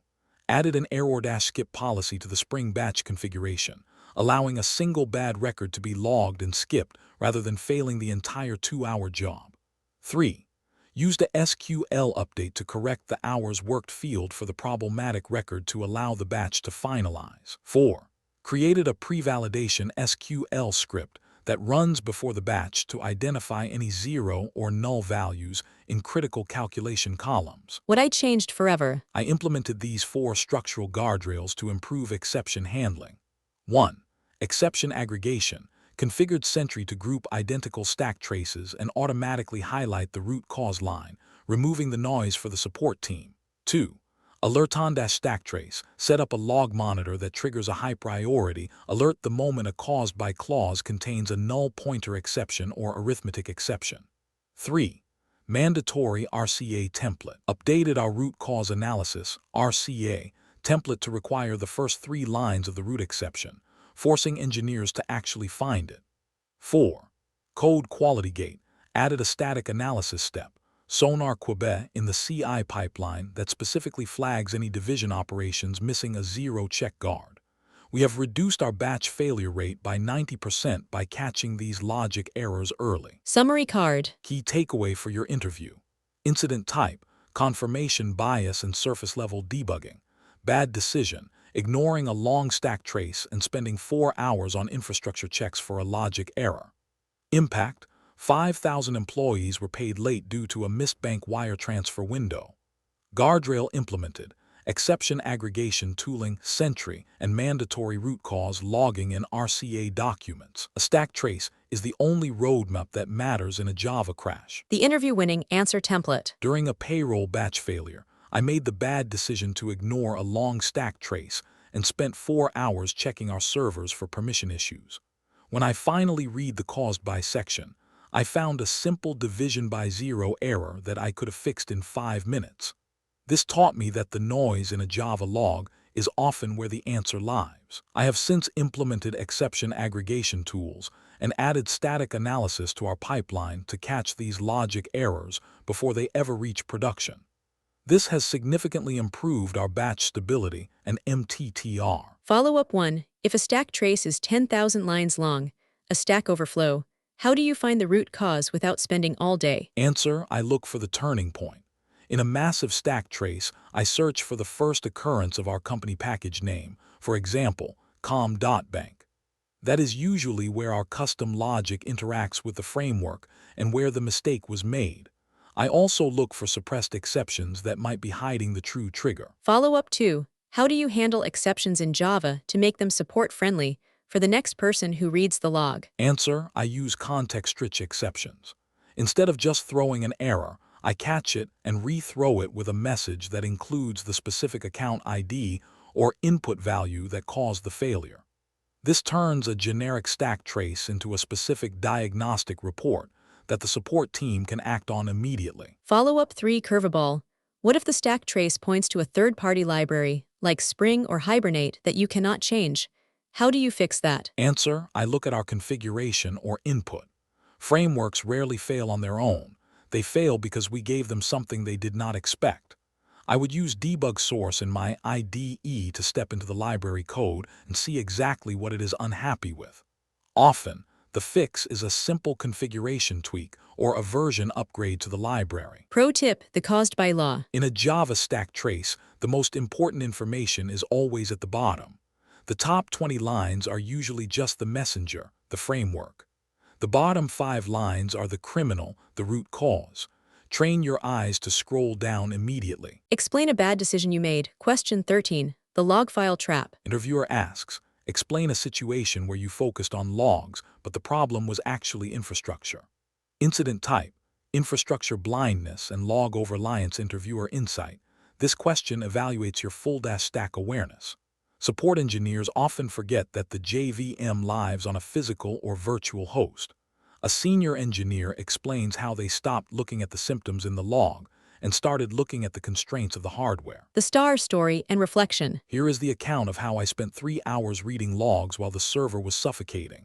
Situation: it was 2 a.m. during a high-traffic batch processing window. Our Java web service began timing out, and the application logs were filled with write timeout errors. Task: my task was to identify the bottleneck and clear the processing queue before the morning business operations began. Action: the bad decision plus why it happened. I saw write timeout and immediately assumed the Java application was having thread lock issues. I made the bad decision to spend 3 hours analyzing thread dumps and searching for deadlocks in the code. I ignored the underlying Linux host metrics because I believed the logs would tell the whole story. Result: the impact. The code was fine. The real issue was that a noisy neighbor on the same physical host was saturating the disk I/O, preventing our Java app from writing to its own log partition. My delay caused a 3-hour processing lag and delayed customer notifications by 6 hours. Reflection: I learned that logs are only as fast as the disk they are written to. If the infrastructure is failing, the logs will often lie about the root cause by showing you the secondary symptoms. Never debug the fluid until you have verified the pipe is clear. The investigation steps and root cause. Once I stopped looking at the stack traces, I moved to the OS level. 1. Ran the iostat-xz1 command and saw that the %util for the log disk was at 100%. 2. Used iotop to identify which process was consuming all the bandwidth and found a backup script was running at the wrong time. 3. Correlated the write timeout timestamps in Java with the disk weight spikes in the system logs. 4. The root cause: disk I/O saturation. where the Java application threads were blocked in a blocked I/O state, masquerading as a code-level performance issue. The technical resolution. We stabilized the host and optimized the logging architecture. 1. Immediately killed the runaway backup process to release the disk I/O and allow the Java threads to flush their buffers. 2. Implemented asynchronous logging in our logback configuration to ensure that the application threads are never blocked by slow disk writes. 3. Moved the application logs to a dedicated high-speed SSD partition, isolated from the system and backup files. 4. Adjusted the I/O scheduler on the Linux host to better prioritize the real-time Java application traffic. What I changed forever. I implemented these 4 structural guardrails to improve full-stack visibility. 1. Unified dashboards created a single view in Grafana that overlays Java thread state with host disk I/O to catch correlation instantly. 2. Disk latency alerts configured a high-priority alert for disk I/O weight exceeding 10%, triggering long before the Java app begins to time out. 3. Async logging standard mandated that all production Java services must use asynchronous log appenders with a defined discarding policy for low-priority logs. 4. Resource isolation automated the provisioning of separate EBS volumes for logs and data to prevent cross-partition resource contention. We have reduced our I/O-related outages to 0 since implementing these architectural changes. Summary card. Key takeaway for your interview. Incident type, infrastructure blindness and log over-reliance. Bad decision, analyzing thread dumps for 3 hours while ignoring disk I/O saturation at the OS level. Impact, 3-hour processing outage and 6-hour delay in customer notifications. Guardrail implemented, unified host and app monitoring dashboards and mandatory asynchronous logging. Infrastructure metrics are the context that gives meaning to your logs. The interview-winning answer template. During a high-traffic incident, I made the bad decision to focus entirely on application logs to solve a timeout issue. I spent 3 hours analyzing thread dumps when the true root cause was disk I/O saturation on the Linux host. I resolved this by killing the runaway background process and moving our logs to an isolated SSD. This taught me to always verify infrastructure health alongside application logs. I have since implemented unified Grafana dashboards and asynchronous logging, which has reduced our time to isolation by 80%. Follow-up 1. If you switch to asynchronous logging and the disk is still slow, do not you risk losing critical error logs if the buffer fills up? Answer: yes, there is a trade-off. However, I configure a discarding threshold where the app drops debug and info logs but preserves warn and error logs. I would rather lose a few telemetry points than crash the entire production service. For a senior engineer, system availability always takes priority over perfect log completeness. Follow-up 2. Besides disk I/O, what other invisible infrastructure issues can make a healthy Java app look broken? Answer: entropy starvation is a big one. If the Linux random pool is exhausted, Java cryptographic functions or secure random calls will hang indefinitely. I also look for steal time in virtualized environments, AWS/Azure, where other VMs on the same hardware are stealing CPU cycles, making your JVM execution look erratic. Follow-up 3. Curveball. What if the disk is fast, the logs are clean, but the Java app is still slow? What is your next move? Answer: I look at the context switching and memory ballooning. If the OS is constantly swapping memory to disk because of an over-provisioned VM, the Java app will crawl regardless of the code quality. I would check the VM stat metrics to see if the system is spending more time managing memory than running the application. Pro tip, the IO8 rule. If you see IO8 in your top command, stop debugging your Java code. High IO8 means your CPU is doing nothing because it is waiting for the disk. In a senior support role, you must solve the waiting before you can solve the processing. Explain a bad decision you made. Question 14. The NTP trap. Interviewer asks, describe a debugging case where your assumption was wrong. Incident type, cognitive bias and time synchronization failure. Interviewer insight. This question tests your intellectual flexibility. The interviewer wants to see if you can abandon a theory when the data does not support it.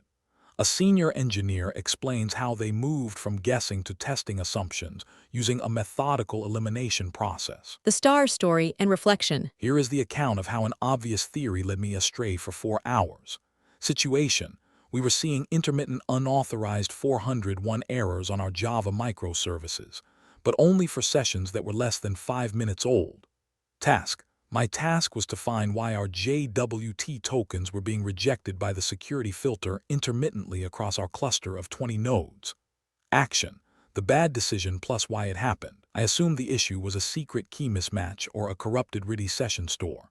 I made the bad decision to spend 4 hours auditing the Redis cluster and rotating the security keys across all environments. I followed my intuition because we had a Redis issue the previous month. Result: the impact. The issue persisted. The real cause was clock drift on 3 of our Linux servers.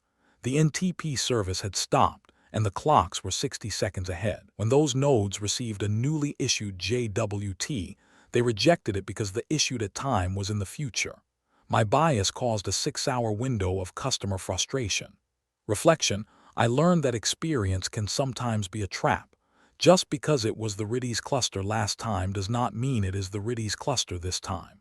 Every theory must be backed by a timestamp correlation.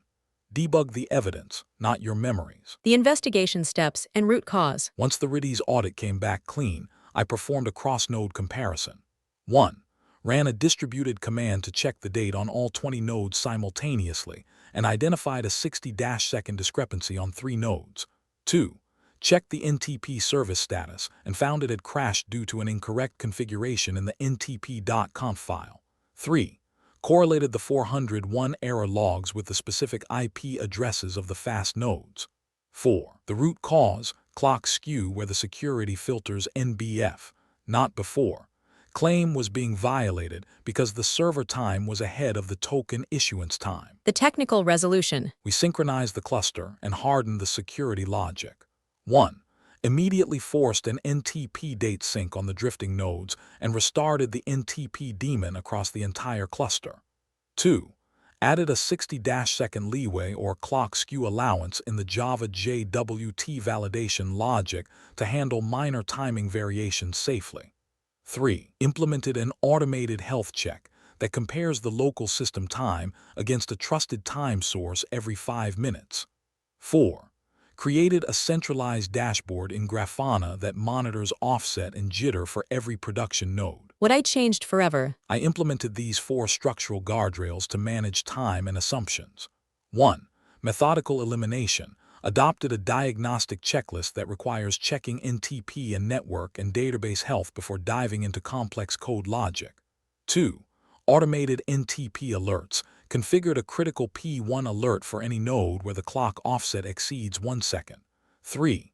Immutable time config. Moved NTP configuration to our infrastructure as code, IAC, templates to prevent manual drift in the configuration files. 4. Leeway standardization. Mandated that all distributed security components must include a configurable clock skew buffer to ensure resilience against minor drifts. We have had 0 future-dated token errors since implementing these guards. Summary card. Key takeaway for your interview: incident type, cognitive bias and time synchronization failure. Bad decision, spending 4 hours auditing Redis based on intuition instead of checking basic system metrics like the clock. Impact: intermittent 401 unauthorized errors and 6 hours of customer frustration. Guardrail implemented: mandatory NTP monitoring and clock skew allowance in security filters. A distributed system is only as consistent as its clocks. The interview-winning answer template. During a security incident, I made the bad decision to follow my intuition and audit our Redis cluster for session drops, which proved to be a waste of 4 hours. The real root cause was a 60-second clock drift on a few nodes that caused JWT tokens to be rejected. I fixed this by resensing NTP and adding a clock-skew allowance to our Java code. This taught me to always validate basic infrastructure metrics before diving into complex theories. I have since implemented automated NTP alerting and a diagnostic checklist that has significantly improved our accuracy in distributed troubleshooting. Follow-up 1. If you add a clock skew leeway of 60 seconds, Does not that create a security vulnerability where tokens can be reused or valid for too long? Answer, it is a balance. A 30 to 60-second leeway is industry standard to account for network latency and minor jitter. It does not significantly increase the window for an attack, but it vastly improves the availability and user experience of the system. In senior support, we mitigate the risk by having short total TTL for tokens. Follow-up 2.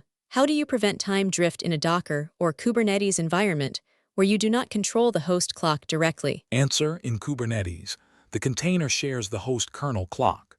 Therefore, the fix must be at the node level. I work with the DevOps team to ensure that the worker nodes are running a reliable NTP client like Crony. We also use node exporters to surface the host's clock offset metric to our monitoring system. Follow-up 3. Curveball. What if the clocks are perfectly synced, but you are still getting token expired errors immediately after issuance? What is your next move? Answer, I check for time zone mismatches. If the issuing server is using UTC and the validating server is using PSD, but the code is comparing them without normalizing to a single epoch time, the tokens will appear expired or invalid instantly. I always advocate for UTC as the only time zone used in production logs and logic. Pro tip, the epoch rule. In a distributed Java architecture, never rely on local time for security or logic. Always use Unix epoch or UTC and always assume your clocks are drifting. If your security logic does not include a leeway, it is not production ready. It is a ticking time bomb. Category 2 wrap-up, the debugging mindset. We have explored the intellectual traps of debugging, from misdiagnosing simple logic to blaming the wrong architectural layers. The core lesson is that in a high-pressure incident, systematic verification beats technical intuition every time. But to debug effectively, you need visibility. You need to be able to see exactly what the system is doing in real time. This leads us into our next major domain, the critical mistakes made in logging and monitoring. Category 3, logging and monitoring mistakes. In a Java production support role, observability is your lifeline. If you cannot see the error, you cannot fix the outage. Category 3 focuses on the eyes and ears of the system. Interviewers use these questions to evaluate your proactive monitoring mindset and your ability to balance the need for deep visibility with the constraints of system performance and alert fatigue. The observability challenge. Questions 15 to 19. Be prepared to discuss these logging and monitoring failures in your next interview. 15. Tell me about a time when a lack of logging caused a major production issue or delayed resolution. 16. Describe a situation where logs were too verbose and caused critical performance issues. 17. Tell me about a time when you failed to add monitoring for a critical service or dependency. 18. Have you ever ignored specific monitoring alerts that later resulted in a major outage? 19. Describe a mistake you made in alert threshold configuration that led to noise or missed incidents.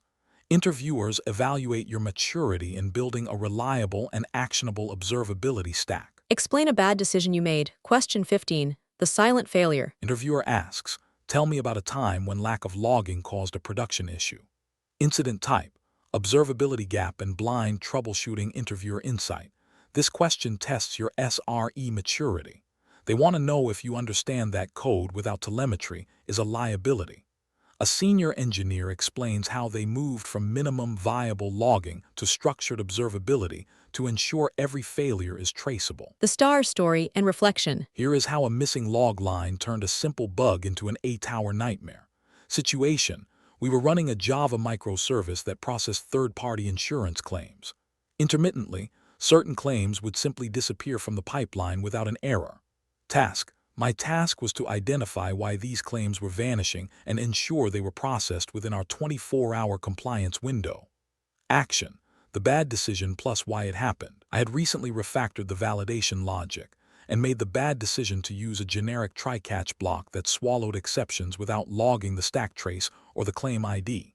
I assumed the logic was too simple to fail and wanted to keep the logs clean. Result: the impact. Because there was zero logging in the failure path, we had no way to identify which claims were failing or why. It took 8 hours of manual database comparisons to find the issue. We missed our compliance deadline for 400 claims, resulting in a formal audit and a loss of client trust. Reflection: I learned that clean logs are useless if they do not contain the truth. A silent catch block is not a way to handle an error. It is a way to hide a disaster. If it is important enough to catch, it is important enough to log. The investigation steps and root cause. Without logs, I had to resort to forensic data analysis to find the bug. 1. Compared the ingestion table with the final processing table to find the IDs of the missing claims. 2. Manually fed those specific IDs into a local development environment and attached a debugger. 3. Identified that an illegal state exception was being thrown due to a null policy number from the vendor. 4. The root cause. An empty catch block in the Java code was catching the exception and returning a null object instead of logging the error or throwing an alert. The technical resolution. We repaired the error handling and implemented visibility-first code. 1. Replaced all empty catch blocks with proper SLF4J logging that includes the correlation ID and the full stack trace. 2. Implemented a dead letter queue (DLQ) in Kafka where failing claims are sent for manual review instead of being dropped. 3.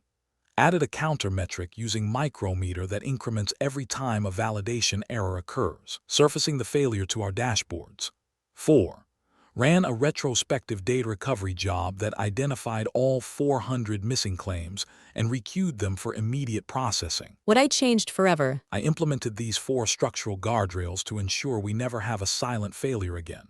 1. The no empty catch rule integrated a check-style rule in our CI/CD pipeline that fails the build if any empty or non-logging catch blocks are detected. 2. Contextual logging standard mandated that every error log must contain a business key like an order ID or claim ID to make them searchable in Splunk. 3. Structured JSON logging migrated all Java logs to JSON format to allow for easier filtering and automated alerting based on specific fields. 4. Automated DLQ monitoring configured a high-priority alert that triggers if the dead letter queue size exceeds 10 items, ensuring immediate human intervention. We have reduced our unknown failure incidents to 0 since implementing these standards. Summary card. Key takeaway for your interview: incident type, observability gap and blind troubleshooting.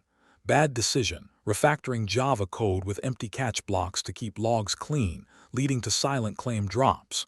Impact, a tower investigation, 400 missed compliance deadlines, and a formal client audit. Guardrail implemented, automated empty catch detection in CI/CD and mandatory contextual JSON logging. Silence in your logs is a sign of a looming disaster. The interview-winning answer template. During a claim processing update, I made the bad decision to swallow exceptions in a catch block to keep the logs clean. This caused 400 claims to disappear silently, leading to an A-tower investigation and a compliance audit. I fixed this by implementing structured JSON logging and a dead letter queue for failures. This taught me that observability is a core feature, not an afterthought. I have since implemented automated pipeline checks that block any code with non-logging catch blocks, ensuring we have 100% visibility into our failure paths. Follow-up 1. If you log everything to avoid missing a bug, how do you manage the massive cost of log storage and the noise it creates? Answer: I use log-level management. We keep production at info level by default. However, I use dynamic log-level adjustment via Spring Boot Actuator, which allows us to switch a specific package to debug for 10 minutes during an incident without restarting the app. This gives us the detail we need without the long-term storage cost. Follow-up 2. What is the difference between a log, a metric, and a trace? And when should you use each? Answer: a log is an event record, the what and why. A metric is a numerical aggregation, the how many and how fast. A trace is the path of a request, the where. In senior support, I use metrics to trigger the alert, traces to find the service at fault, and logs to identify the exact code-level root cause. Follow-up 3. Curveball. What if the application is crashing so hard that it cannot even write its own error log? How do you find the root cause then? Answer: I look at the console output or the out-of-memory (OOM) killer logs at the OS level. If a JVM crashes due to a segmentation fault or a native memory leak, it will not write to the log file. I would check the dmesg command on Linux or look for a hs_air_pid file in the application directory to find the JVM's final moments. Pro tip, the correlation ID rule. In a distributed system, a log without a correlation ID is just a random sentence. Always ensure that every log entry from the gateway to the database uses a unique ID. This allows you to reconstruct the entire crime scene in seconds during an outage. Explain a bad decision you made. Question 16.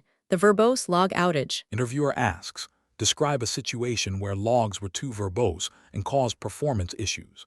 Incident type, resource exhaustion and I/O bottleneck. Interviewer insight. This question tests your performance awareness. They want to see if you understand that observability comes with a cost. A senior engineer explains how they balance the need for detail with the physics of disk I/O and implemented sampling to protect the system. The star story and reflection. Here is how a debugging session accidentally crashed the production cluster. Situation: we were troubleshooting an intermittent null pointer exception in our high-frequency trading API during the morning peak hour. Task: my task was to capture enough detail in the logs to catch the specific input parameters that were triggering the error. Action: the bad decision plus why it happened.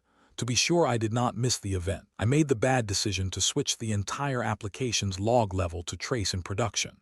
I assumed the SSD storage could handle the increased write volume for the 30 minutes I needed to catch the bug. Result: the impact. Within 5 minutes, the disk I/O on all nodes hit 100%. The Java application threads were all blocked waiting for the log appender to write to the disk.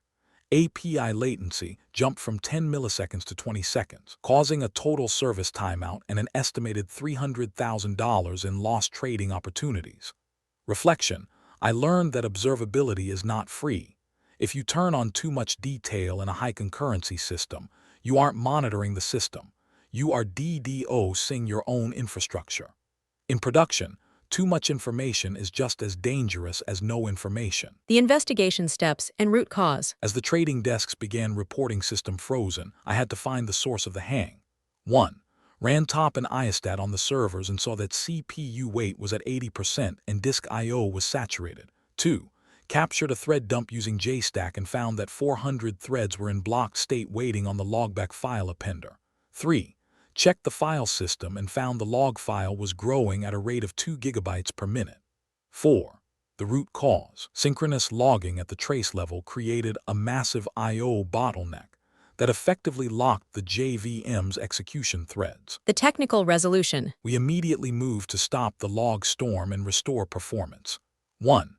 Used a configuration hot reload to immediately switch the log level back to warn across the entire cluster. 2.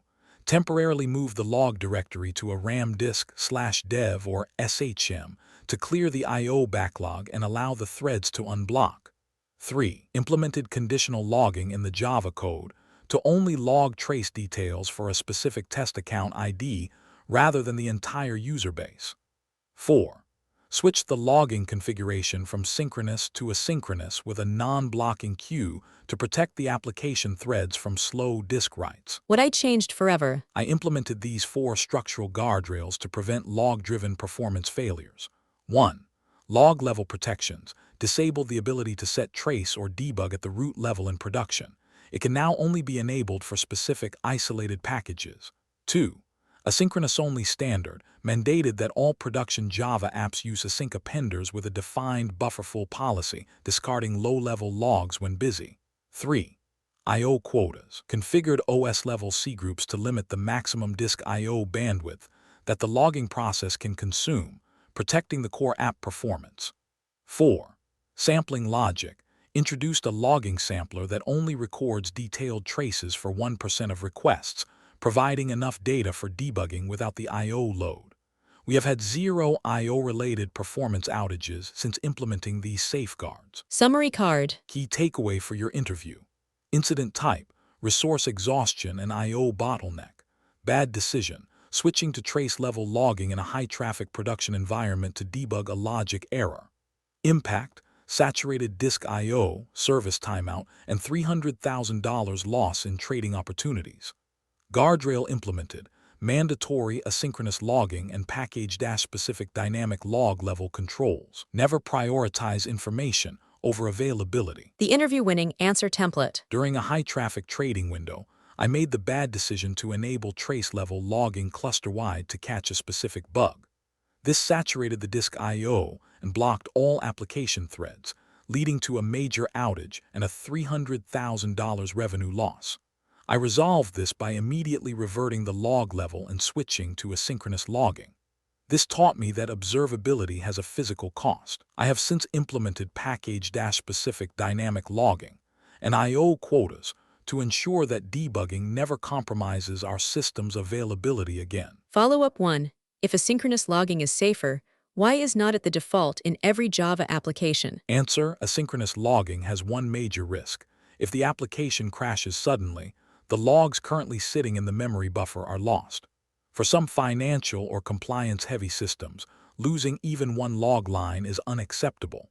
In those cases, we use high-speed SSDs or network logging, like sending to a central syslog, to maintain speed without the risk of buffer loss. Follow-up 2. How do you identify if logging is the bottleneck when a Java app is slow, but there are no error logs? Answer: I use a thread dump, JStack. If I see many threads in blocked or waiting state on a class related to file appender or output stream, I know the application is waiting on the disk. I also check the Linux I/O weight metric. High I/O weight with low CPU usage is a classic sign of an I/O bottleneck. Follow-up 3. Curveball. What if you switch to asynchronous logging, but now the CPU usage spikes because the logging threads are too busy? How do you tune that? Answer: I would look at the serialization cost. Often, formatting a complex Java object into a JSON string for the log is more expensive than writing the bytes to disk. I would optimize our to-string methods and move to a faster JSON encoder like logstash encoder to reduce the CPU overhead of the logging threads. Pro tip: the debug package rule. Never change the root log level in production. Always target the specific package or class you are investigating. In a senior support role, surgical precision in your logging will save you from accidental system-wide performance crashes. Explain a bad decision you made. Question 17. The blind dependency. Interviewer asks, tell me about a time when you didn't add monitoring for a critical service. Incident type: dependency blindness and perimeter failure. Interviewer insight: this question reveals your architectural awareness. In a microservices ecosystem, a service is only as healthy as its weakest dependency. A senior engineer explains how they moved from internal-only monitoring to full-chain observability to ensure that downstream failures are identified before they impact the user. The star story and reflection. Here is how a missing health check for a third-party API led to a silent checkout failure. Situation: our Java e-commerce application relied on an external currency conversion API to calculate prices for international customers during a global promotion. Task: my task was to ensure the checkout flow was stable for all regions and that international transaction volume remained steady. Action: the bad decision plus why it happened. While I monitored our internal database and JVM metrics, I made the bad decision to skip adding a dedicated latency and health alert for the external currency API. I assumed the vendor's SLA was sufficient and that our code's internal timeout would handle any issues. Result: the impact. The external API did not crash. Instead, it became extremely slow, taking 29 seconds to respond. Our 30-second internal timeout never triggered, but the slow responses caused our Java thread pool to saturate. Checkout failed for 40% of our users for 5 hours, resulting in a loss of $220,000 in international sales. Reflection: I learned that an unmonitored dependency is a ticking time bomb. If you do not have a heartbeat monitor for your neighbors, you are essentially flying the plane with half of your instruments missing. You cannot manage what you do not measure, especially external dependencies. The investigation steps and root cause. Once we saw the thread starvation in our internal metrics, we traced the bottleneck. 1. Captured a thread dump using JStack and found 150 threads in runnable state, all waiting on a socket read from the external API endpoint. 2. Used TCP dump to measure the round-trip time, RTT, and confirmed the external vendor was taking over 25 seconds to return a payload. 3. Found that our internal dashboard showed 100% health because it was only checking the status of local microservices. 4. The root cause, dependency latency that was just below our hard timeout, causing thread exhaustion that was invisible to our basic monitoring suite. The technical resolution. We implemented a fail-fast architecture to protect the application threads. 1. Integrated the Resilience 4J circuit breaker pattern to automatically open the circuit and stop calling the API if latency exceeded 2 seconds. 2. Configured a fallback mechanism in the Java code to use the last known good exchange rate from the local cache when the external service failed. 3. Added a custom health indicator to our Spring Boot actuator that performs a synthetic ping to the vendor API every 60 seconds. 4. Standardized our HTTP client timeouts to 3 seconds for all external calls to ensure we fail before the user experiences a 30-second hang. What I changed forever. I implemented these 4 structural guardrails to manage external dependency risks. 1.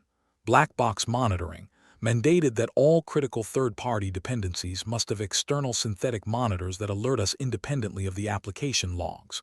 2. Dependency health check integrated every external endpoint into our primary Grafana dashboard, showing up or down status and P99 latency for the last 5 minutes. 3. Mandatory circuit breakers established a global architectural rule that no external API call can be made without a circuit breaker and a defined fallback strategy. 4. Quarterly SLA audits created a process to automatically generate vendor performance reports to hold our third-party providers accountable for latency spikes. We have reduced our dependency-related outages by 90% since implementing these guards. Summary card. Key takeaway for your interview: incident type, dependency blindness and perimeter failure. Bad decision, assuming a third-party vendor's SLA was sufficient and failing to monitor external API latency. Impact, thread pool saturation, and a $220,000 loss in sales due to silent international checkout failures. Guardrail implemented, Resilience 4J circuit breakers, and mandatory Spring Boot actuator health checks for all external endpoints. External dependencies require more monitoring than internal ones, not less. The interview-winning answer template. During a major promotion, I made the bad decision to skip adding monitoring for our external currency API, assuming our internal timeouts were enough. The API became extremely slow, causing a thread storm that crashed our checkout service for international users and cost the business $220,000. I resolved this by implementing circuit breakers and actuator health checks. This taught me that external dependencies are your biggest blind spot. I now lead a full-chain observability initiative where every third-party service is monitored with the same rigor as our internal code, ensuring we fail fast and protect our core application threads. Follow-up 1. If the external API is down and your last known good cache is also empty, what is the senior move to handle the user request? Answer: I would implement a graceful degradation. Instead of a 500 error, I would hide the international price and show a message like regional pricing unavailable. Please proceed in USD. My goal is to keep the checkout flowing. In senior support, a partial feature failure is always better than a total system outage. Follow-up 2. How do you handle monitoring for dependency that only fails under high load, but looks healthy during your 60-second pings? Answer: I use load context metrics. I track the dependency latency as a function of our current request volume. If I see that the API slows down exactly when our traffic spikes, it points to a scaling issue on their side. I would then use this data to negotiate a higher throughput capacity or implement an aggressive caching strategy during peak windows. Follow-up 3. Curveball. What if you add all these monitors, and now the monitoring service itself is the bottleneck because it is making too many pings? How do you scale back? Answer: I would switch to passive monitoring. Instead of an active ping, I would use the application's own telemetry. I would wrap the API call in an observation timer and push that data to our metrics store. This way, we get real-world latency data from actual users without adding any extra load to the vendor or our monitoring infrastructure. Pro tip: the trust no one rule. In a distributed Java system, Treat every external API call as a potential source of failure. If you do not have a monitor for it, you are trusting a stranger with your application's availability. In senior roles, always verify health at the network edge before it ever reaches your application code. Explain a bad decision you made. Question 18. The fatal silence. Interviewer asks, have you ever ignored monitoring alerts that later caused a major outage? Incident type, alert fatigue and operational negligence. Interviewer insight. This question probes your incident discipline. They want to know if you can identify a wolf in sheep's clothing, a seemingly minor alert that masks a catastrophic failure. A senior engineer explains how they moved from ignoring noise to eliminating noise to ensure that every alert is treated with absolute urgency. The star story and reflection. Here is how ignoring a routine slow query alert led to a total system hung state. Situation: we were in the middle of a high-volume data migration. Our monitoring system began firing slow query detected alerts every 10 minutes for our primary transaction table. Task: my task was to monitor the system health and ensure the migration did not impact the live customer checkout experience. Action: the bad decision plus why it happened. Because the migration was expected to be heavy, I made the bad decision to ignore the slow query alerts. I assumed it was just expected overhead from the migration script and did not check the lock wait metrics. I silenced the notification on my phone to focus on other tasks. Result: the impact. The query was not just slow, it had triggered a deadlock with a critical checkout process. The lock chain escalated, and within 30 minutes, 100% of our checkout threads were blocked waiting for the database. The system hung completely for 2 hours, resulting in a total blackout and an SLA penalty of $150,000. Reflection: I learned that an alert is a signal of risk. If you find yourself ignoring an alert because it fires too often, the problem is not the alert. It is your failure to fix the underlying noise or the risk it represents. An ignored alert is a signed confession during a post-mortem. The investigation steps and root cause. Once the application became unresponsive, I performed a deep dive into the database state. 1. Ran pg_stat_activity on the Postgres database and identified a delete query from the migration script that had been running for 45 minutes. 2. Observed thousands of insert and update queries in a waiting for lock state, forming a massive dependency tree. 3. Found that the slow query alert I ignored was specifically flagging the metadata lock that was blocking the entire table. 4. The root cause: unchecked lock contention, where a long-running migration task was prioritized over real-time customer traffic, leading to a system-wide deadlock. The technical resolution. We terminated the blocker and restored the transaction flow. 1. Safely terminated the migration PID using pg_terminate_backend to immediately release the held locks and allow the Java threads to proceed. 2. Implemented a lock timeout at the database level to ensure that no single query could hold a lock for more than 10 seconds in production. 3. Modified the migration script to use chunked processing with explicit sleeps, ensuring it never held a lock for more than 500 milliseconds at a time. 4. Added a wait-for-graph analyzer to our monitoring tool to automatically detect and alert on blocked sessions rather than just slow queries. What I changed forever. I implemented these 4 structural guardrails to ensure zero tolerance for ignored alerts. 1. Alert escalation policy. Configured PagerDuty to automatically escalate an alert to the manager if it has been acknowledged but not resolved within 30 minutes. 2. Automated lock killing. Implemented a background Sentinel script that automatically kills any non-critical migration query that holds a lock for more than 60 seconds. 3. Zero noise mandate. Established a weekly alert tuning session where every alert that was ignored or silenced must be either fixed, automated, or deleted. 4. Mandatory RCA for silencing. Created a rule that any engineer who silences a production alert for more than 1 hour must document the technical justification in the incident channel. Our incident resolution speed improved by 60% after we cleaned our alert noise. Summary card. Key takeaway for your interview. Incident type: alert fatigue and operational negligence. Bad decision: ignoring slow query alerts during a migration because they were expected noise. Impact: total system hang, 2-hour blackout, and an SLA penalty of $150,000. Guardrail implemented, automated lock-killing sentinels, and mandatory alert tuning sessions. If you do not respect your alerts, your users will not respect your uptime. The interview-winning answer template. During a major data migration, I made the bad decision to ignore several slow query alerts, assuming they were just expected noise. This led to a catastrophic deadlock that crashed our checkout system for 2 hours and cost the company $150,000. I resolved this by killing the blocked sessions and optimizing our migration logic. This taught me that alert fatigue is an engineering failure. I have since implemented automated lock remediation scripts and a zero-noise alert policy, ensuring that every alert in our system is now highly actionable and never ignored. Follow-up 1. How do you distinguish between a normal heavy query and a system-killing lock when both fire the same alert? Answer: I do not use the same alert. I separate them by weight event. A query that is high CPU but zero lock weight is a performance issue. A query with high lock weight is an availability issue.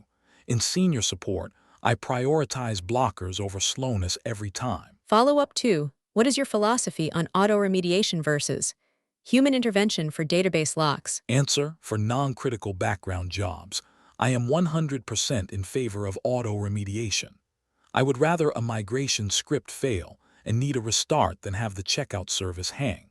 For core application queries, however, I prefer a human-in-the-loop approach to ensure we do not accidentally cause data corruption during a rollback. Follow-up 3. Curveball. What if you fix the alerts and the locks, but the system is still hanging because of TCP backlog at the OS level? How do you find that? Answer: I look at the netstat or SS command. If I see a high number of syn_rec or a full except queue, it means the database is fine, but the Linux kernel cannot handle the incoming connection volume. I would then pivot to tuning the TCP_max_sin_backlog and SOMIXCON settings to allow the system to handle the traffic spikes. Pro tip: the alert-to-action ratio. A healthy monitoring system should have a 1-to-1 ratio between an alert and a ticketed action. If you find yourself acknowledging an alert without taking a technical action, you are training yourself to fail.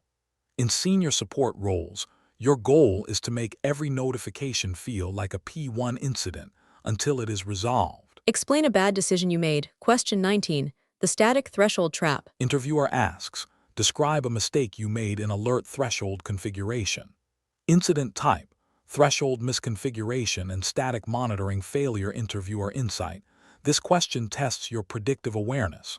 Most candidates set alerts based on fixed numbers, for example, 90% CPU. A senior engineer explains why static thresholds fail in dynamic Java environments, and how they move to rate of change and anomaly detection to catch issues before they reach the breaking point. The star story and reflection. Here is how a safe alert threshold allowed a memory leak to crash production.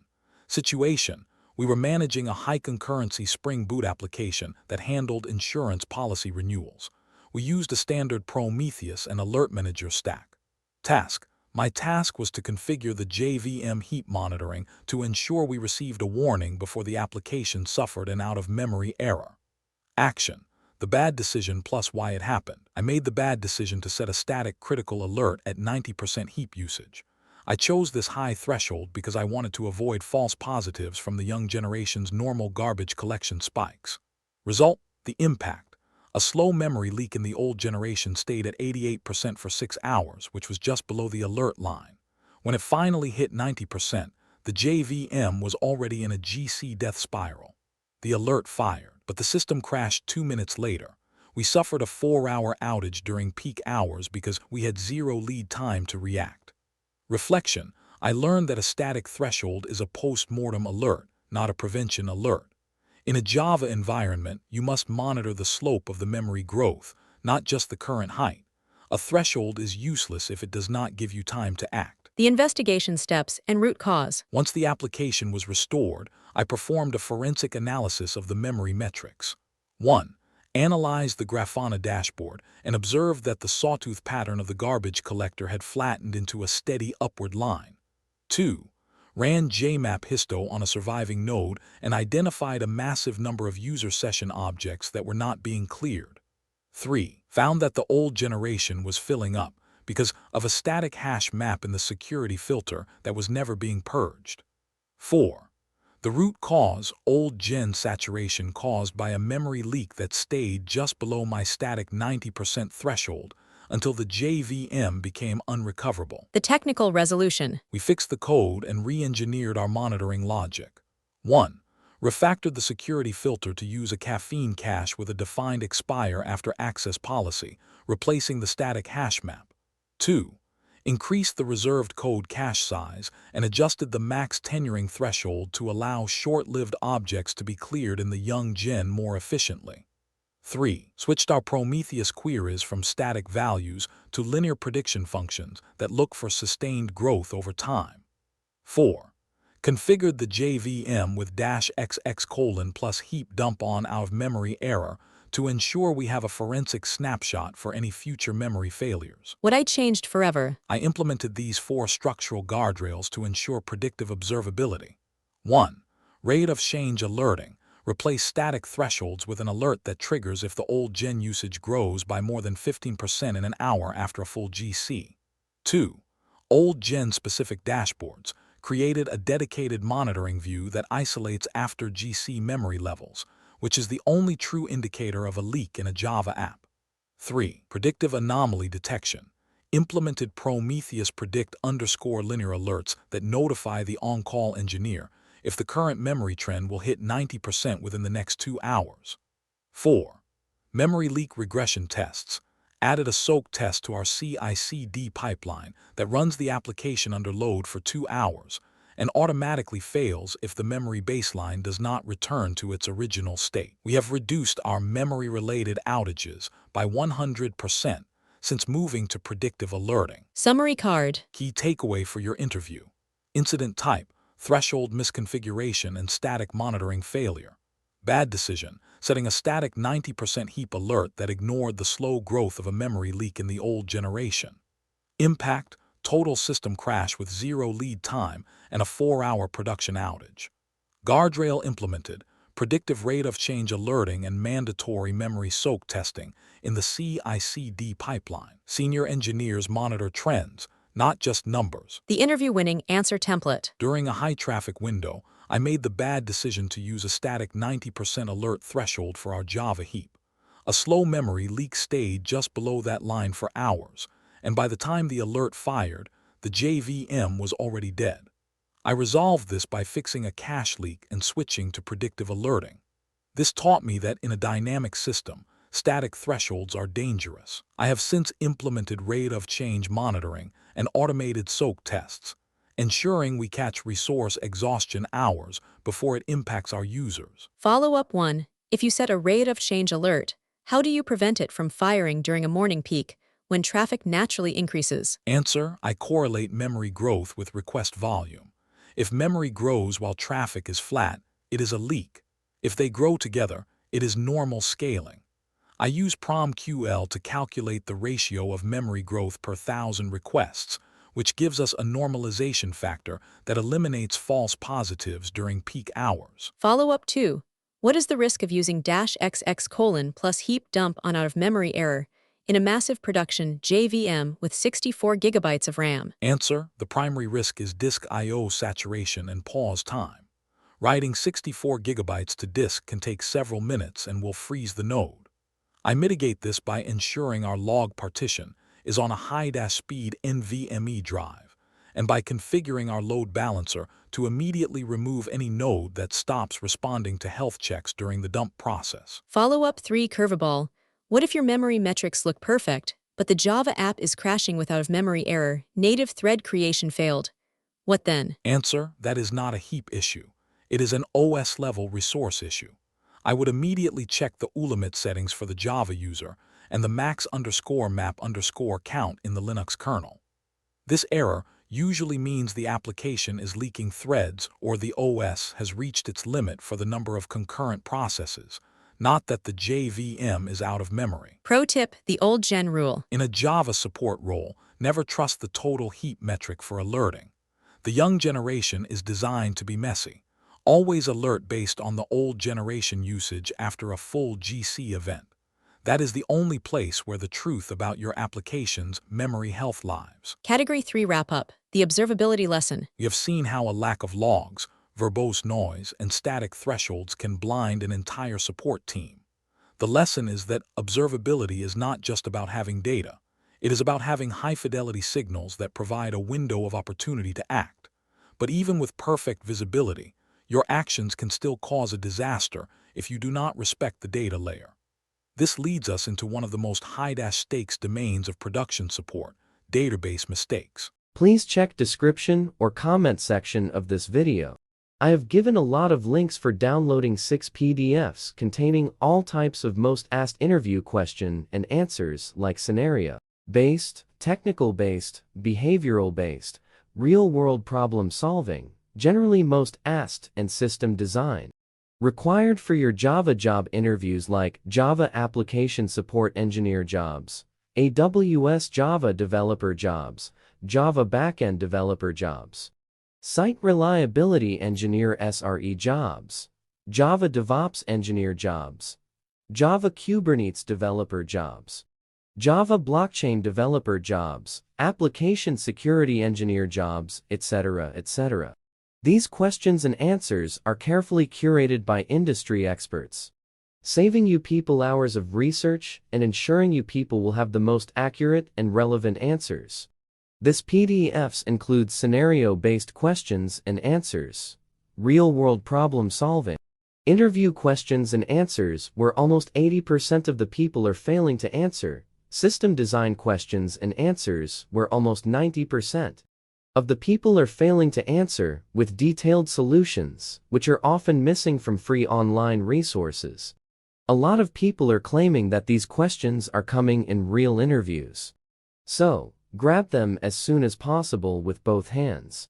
Since these questions and answers covers basic to advanced interview questions and answers, that's why given 50 question and answers for each section, these questions and answers will be helpful for freshers, 2 to 3 years experienced people, and 5 or above years experienced people. Also for your interviews, you people can download all 6 PDFs in a single zip file from below given links. Category 4, database mistakes. Database troubleshooting is the ultimate test of a support engineer's caution and technical depth. A single SQL query can lock a table, exhaust a connection pool, or crash the entire application stack. In Category 4, interviewers are evaluating your database safety awareness and your ability to optimize queries for high-volume production environments. They want to see that you understand the risk of every delete and the cost of every missing index. The database challenge, questions 20 to 25. Be prepared to discuss these critical SQL and database failures in your next interview. 20. Tell me about a time when you ran a dangerous SQL query in production and what happened. 21. Describe a mistake you made involving missing indexes on a large-scale table. 22. Explain a situation where a query you wrote caused significant performance degradation. 23. Tell me about a time when you accidentally locked a table during a peak window. 24. Have you ever run an update or delete without a where clause in a live environment? 25. Describe a time when a slow query caused system instability across the entire Java stack. Interviewers evaluate your operational foresight and your query optimization thinking. Explain a bad decision you made. Question 20, the production table lock. Interviewer asks, tell me about a time when you ran a dangerous SQL query in production. Incident type, database lock and resource exhaustion. Interviewer insight. This question evaluates your database safety awareness. A junior engineer talks about a typo. A senior engineer discusses transaction scope and metadata locks. They want to see that you understand how a single query can cascade into a total system failure, and that you have implemented automated safety nets since. The star story and reflection. Here is the account of a database-driven production outage. Situation: during a month-end financial reconciliation, our transactions table had grown to 50 million rows, causing a specific cleanup job to lag. Task: I needed to delete 500,000 orphan records to free up space and improve index performance before the morning peak. Action: the bad decision plus why it happened. To save time, I ran a single delete from transactions where status equals archived without batching or a limit clause. I underestimated the undo log growth and the time the DB would need to maintain the indexes during the delete. Result: the impact. The query held a long-running row lock that escalated to a table-level metadata lock. This blocked all incoming insert operations for 25 minutes, causing the Java application's connection pool to exhaust and crashing the checkout service. Reflection: I learned that in a high-volume database, a single simple query is a surgical operation. If you do not batch your changes, you aren't just deleting data, you are hijacking the entire system's availability. Operational foresight is more valuable than query speed. The investigation steps and root cause. As the application health checks began failing, we performed a rapid diagnosis. 1. Ran show full process list and identified a delete query in a waiting for table metadata lock state. 2. Observed the DB CPU spiking to 95% and disk I/O saturating due to heavy undo log writes. 3. Checked the Java application logs and saw Hikari Pool 1 connection is not available errors across all nodes. 4. The root cause: an unbatched delete operation on a non-indexed column caused a full table scan and long-held transaction locks. The technical resolution. We followed a strict recovery protocol to restore the database. 1. Safely terminated the blocking PID after verifying the rollback impact would not exceed the current outage time. 2. Implemented a chunk delete script in Java that processed records in batches of 1,000 with a 500 millisecond sleep between iterations. 3. Added a composite index on the status and created underscore at columns to ensure the query used an index range scan instead of a full table scan. 4.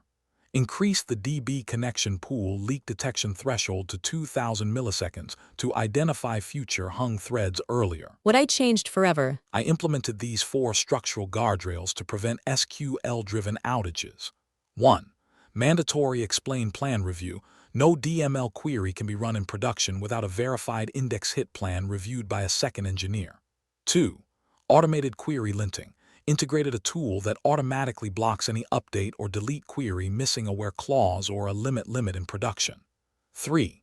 Read and write splitting. Migrated all reporting and heavy scans to a read replica to isolate the primary writer node from long-running queries. 4.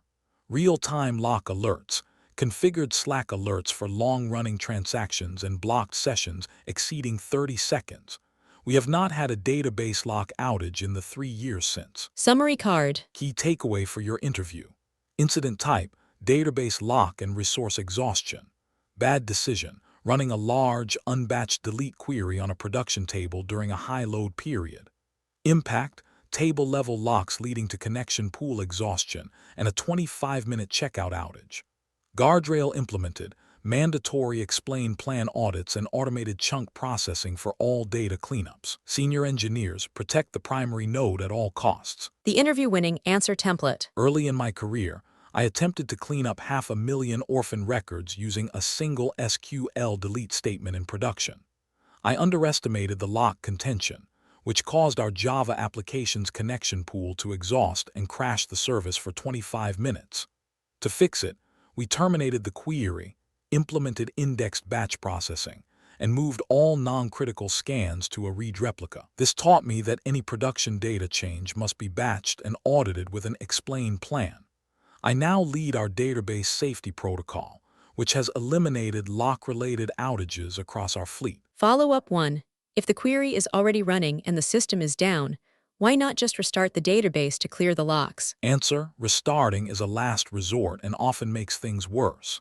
If you kill a large delete midway, the database must perform a crash recovery to roll back the transaction. This can take longer than the original query and keeps the CPU pinned. I prefer to kill the specific process ID, PID, and monitor the undo log recovery before taking further action. Follow-up 2. How do you balance the need for urgent cleanup with your explain plan and batching rules? Answer: urgency is never an excuse for an outage. I follow the PSC rule, plan, audit, chunk. If it is a true emergency, I run the first batch of 100 on a read replica to verify the plan, then apply it to the primary in small, controlled increments. I would rather a cleanup take 2 hours safely than 2 minutes dangerously. Follow-up 3 curveball. What if your DB metrics, CPU, RAM, I/O, look perfect, but the Java app is still complaining about database connection timeouts? Answer: if the DB is healthy, I follow a methodical pivot to the network and application layers. First, I check for max connection limits on the DB side versus the app side. Second, I look at the VPC flow logs for network packet loss or high retransmits. Finally, I use JStack on the Java nodes to see if the threads are blocked on an internal application lock before they even reach the pool. Pro tip, the delete is never free. Every row you delete in a relational database creates a tombstone or a transaction log entry. On a 50 million row table, the cost of updating the indexes and writing the undo log is often 10 times higher than the cost of the delete itself. Always batch, always index, and always run during the lowest traffic window. Explain a bad decision you made. Question 21. The missing index outage. Interviewer asks, describe a mistake you made involving missing indexes. Incident type, performance degradation and query inefficiency. Interviewer insight.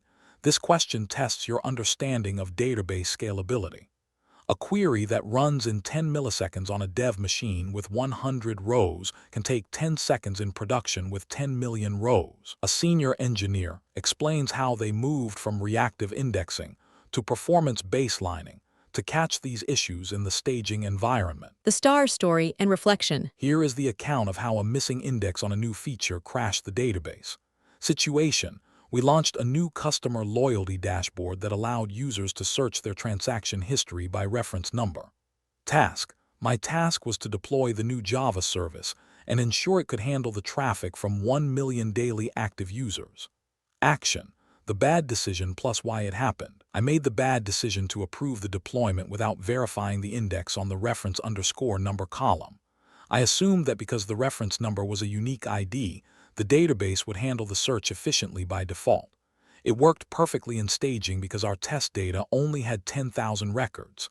Result: the impact. In production, the table had 100 million records. Every user search triggered a full table scan. Database IOPS hit 100% within minutes of the launch. The entire application became unresponsive, leading to a 2-hour outage and a rollback of the new feature. Reflection: I learned that works in staging is a dangerous assumption. Without a cardinality analysis and an explained plan on production-size data, you are essentially gambling with your database performance. Data volume changes the physics of a SQL query. The investigation steps and root cause. Once the application latency spiked, we used database diagnostics to find the blocker. 1. Ran explain analyze on the specific query and confirmed it was using a sequential scan instead of an index scan. 2. Observed high disk read and CPU wait metrics in AWS CloudWatch, indicating the database was struggling to fetch data from the disk. 3.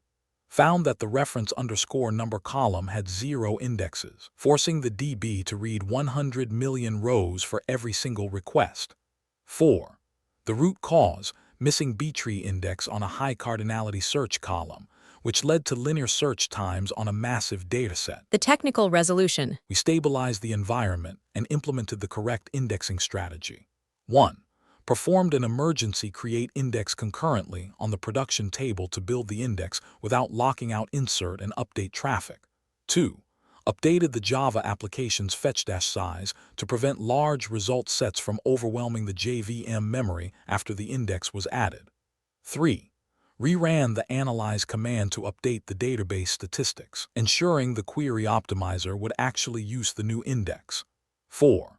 Implemented a query timeout of 5 seconds at the application level to prevent any future full table scans from hanging the Java threads. What I changed forever. I implemented these 4 structural guardrails to prevent index-related failures.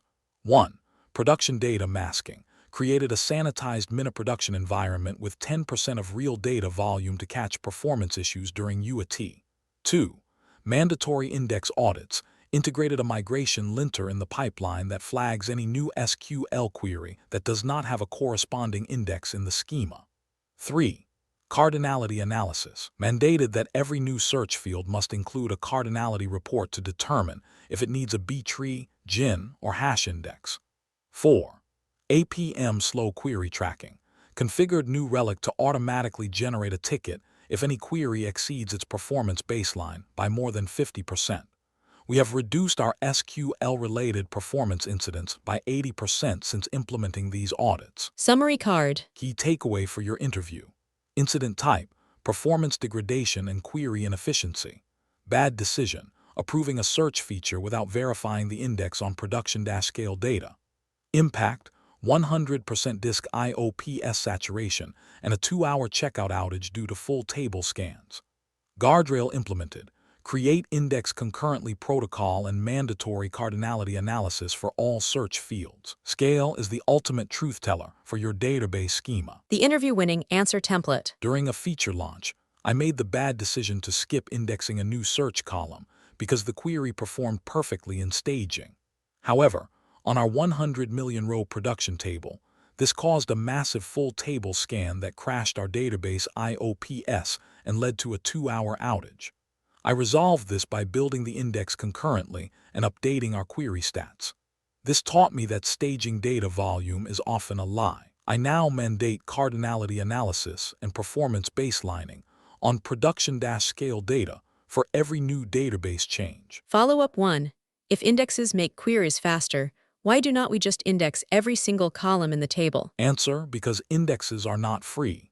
Every index adds overhead to your insert, update, and delete operations because the database must maintain the index tree for every change. Over-indexing can lead to write amplification and can actually slow down the system. In senior support, we only index based on actual query patterns and cardinality. Follow-up 2. What is a composite index, and when would you use it instead of 2 separate indexes? Answer: a composite index covers multiple columns in a specific order. You use it when your queries frequently filter or sort by multiple fields together, like where customer_ID equals and status equals. It is much more efficient than separate indexes because the database can find the exact row in a single tree traversal instead of merging 2 separate results. Follow-up 3. Curveball. What if you add the index, the query plan is correct, but the query is still slow? What is your next move? Answer: I check for index fragmentation or bloat. If a table has a high volume of updates, the index can become sparse and inefficient. I would also check if the work mem or buffer cache is large enough to hold the index. If the index is being read from disk instead of memory, it will still be slow. I would consider clustering the table or moving to a partition table structure. Pro tip: the index first rule. A database index is a trade-off between read speed and write speed. In a Java support role, your job is to find the balance. Before adding an index, always ask, how often is this queried versus how often is it updated? If you do not know the answer, you aren't ready to index. Explain a bad decision you made. Question 22. The resource hog query. Interviewer asks, explain a situation where a query you wrote caused performance degradation. Incident type, query inefficiency and resource contention. Interviewer insight. This question evaluates your system-wide impact awareness. They want to see if you understand that a query does not just return data. It consumes CPU, memory, and I/O. A senior engineer explains how a lack of set-based thinking led to a resource bottleneck, and how they implemented query governance to protect the cluster. The star story and reflection. Here is the account of how an unoptimized report query slowed down the production API. Situation: during a Monday morning peak, I needed to extract a list of top 1,000 premium users who had made more than 50 transactions in the last 30 days. Task: my task was to provide this data to the marketing team for an urgent campaign, requiring a complex join across the users and transactions tables. Action: the bad decision plus why it happened. I wrote a query using a select distinct and a nested subquery inside a join. I made the bad decision to run this on the primary writer node because it was the fastest way to get the data. I assumed the database's query optimizer would handle the logic efficiently. Result: the impact. The query triggered a Cartesian product in memory that exceeded the allocated work_mem. The database began swapping to disk, causing disk I/O saturation.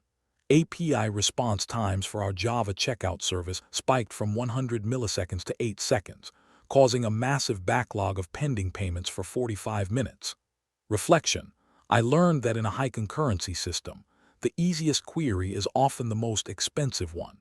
If you do not understand the execution plan, you are essentially launching a denial of service attack against your own database. A single bad query can be more destructive than a code-level bug. The investigation steps and root cause. As the application logs began showing database connection timeout errors, we investigated. 1. Used top and IOStat on the DB server and saw CPU weight at 70% and massive disk writes to the temp directory. 2. Ran explain analyze on the specific query and found a nested loop left join that was scanning millions of rows repeatedly. 3. Identified that the query was performing a temporary disk sort because the result set was too large for the allocated RAM. 4. The root cause: inefficient query logic where a subquery in the join clause forced the database to create a massive temporary table on the disk. The technical resolution. We killed the offending process and refactored the data extraction logic. 1. Immediately terminated the long-running PID to release the disk I/O and restore the API response times. 2. Refactored the query to use a common table expression or CTE and index join keys to ensure a hash join instead of a nested loop. 3. Moved the entire reporting workload to a read replica node, ensuring the primary writer node was reserved for checkout traffic only. 4. Optimize the Java application's connection pool max lifetime to clear out any stale connections that were hanging during the incident. What I changed forever. I implemented these 4 structural guardrails to manage query-driven risks. 1. Read replica enforcement mandated that all ad hoc reports and analytical queries must be run on a dedicated read-only node, with primary access disabled for support engineers. 2. Query execution limits implemented a statement timeout of 30 seconds at the database level to automatically kill any query that exceeds safe resource limits. 3. Mandatory CTE standards established a coding standard that prohibits nested subqueries in favor of common table expressions for better readability and optimization. 4. Automated temp file monitoring added a high-priority alert for temporary file creation on the DB server, which is an early indicator of unoptimized queries. We have had 0 query-driven outages since isolating our reporting workloads. Summary card. Key takeaway for your interview: incident type, query inefficiency and resource contention. Bad decision, running a complex unoptimized join query on the primary database node during peak hours. Impact: disk I/O saturation and a 45-minute outage for the Java checkout service due to temporary file swapping. Guardrail implemented: mandatory read replica offloading and database-level statement timeouts. Primary nodes are for transactions. Replicas are for insights. The interview-winning answer template. During a marketing campaign, I made the bad decision to run a complex reporting query with multiple nested joins on our primary database node. This triggered a massive temporary disk write that saturated our I/O and crashed our checkout API for 45 minutes. I resolved this by killing the query and refactoring the logic for better optimization. This taught me that reporting should never compete with live traffic. I have since enforced a policy where all non-transactional queries must run on read replicas, and I implemented query timeouts to protect our system's availability. Follow-up 1. If a read replica is 10 minutes behind the primary and you need real-time data, how do you handle the query safely? Answer: I would use read-after-write consistency logic. If the latency is too high, I would write a small, targeted Java utility that fetches the data by primary key in small batches. I would never run a multi-table join on the primary during peaks, even for real-time data. Stability is more important than immediate reporting. Follow-up 2. What is the difference between a nested loop and a hash join, and why does it matter for performance? Answer: a nested loop is like a double for loop in Java. It is efficient for small tables but exponential for large ones. A hash join creates a hash table in memory for one side of the join, making it much faster for large datasets. In senior support, I use explain to ensure the optimizer is not choosing a nested loop for million-row tables. Follow-up 3. Curveball. What if your query is fast, but the Hikari CP connection pool in Java is still timing out? What is your next move? Answer: I would check for connection leaks. If the Java code is not closing connections in a finally block, the pool will exhaust even if the DB is healthy. I would also check the max lifetime of the connections. If they are being closed too frequently, the handshake overhead can slow down the entire application. Pro tip, the work_mem rule. Every time your database says external sort in the execution plan, you have already lost. It means your query has exceeded the RAM and is now writing to the disk. In a senior support role, your job is to keep the logic in the memory and out of the I/O bottleneck. Explain a bad decision you made. Question 23, the accidental table lock. Interviewer asks, tell me about a time when you accidentally locked a table. Incident type: concurrent transaction and lock contention. Interviewer insight: this question reveals your concurrency awareness. They want to see if you understand how long-running transactions and DDL operations can block an entire system. A senior engineer explains the specific lock mode they triggered and how they implemented automatic lock killing to ensure a single mistake does not become an outage. The star story and reflection. Here is the account of how a quick manual update locked the main transaction table. Situation: we had a VIP customer whose account was stuck in a pending state due to a failed background job in our Java application.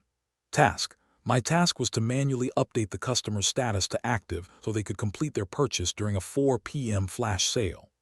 Action: the bad decision plus why it happened. I opened a SQL console and ran a begin transaction, followed by an update query. I made the bad decision to leave the transaction open while I went to verify the change in the UI. I assumed that a single row update would not impact anyone else.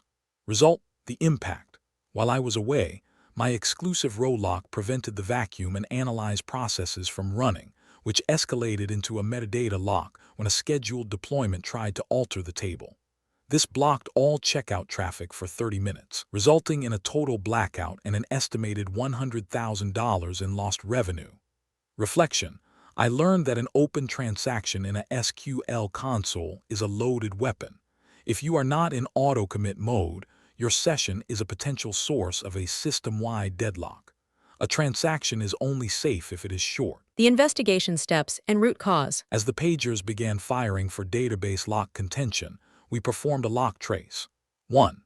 Ran select star from PG_locks and identified a row exclusive lock held by an idle in transaction session. 2. Traced the PID back to my own SQL console connection, which had been open for 12 minutes. 3. Observed a massive queue of waiting queries in the PG_stat_activity view, all blocked by my uncommitted change. 4.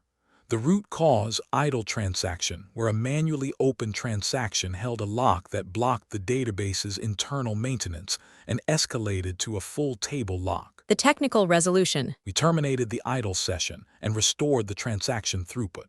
1. Immediately ran commit in my console to release the locks and allow the waiting queries to proceed. 2.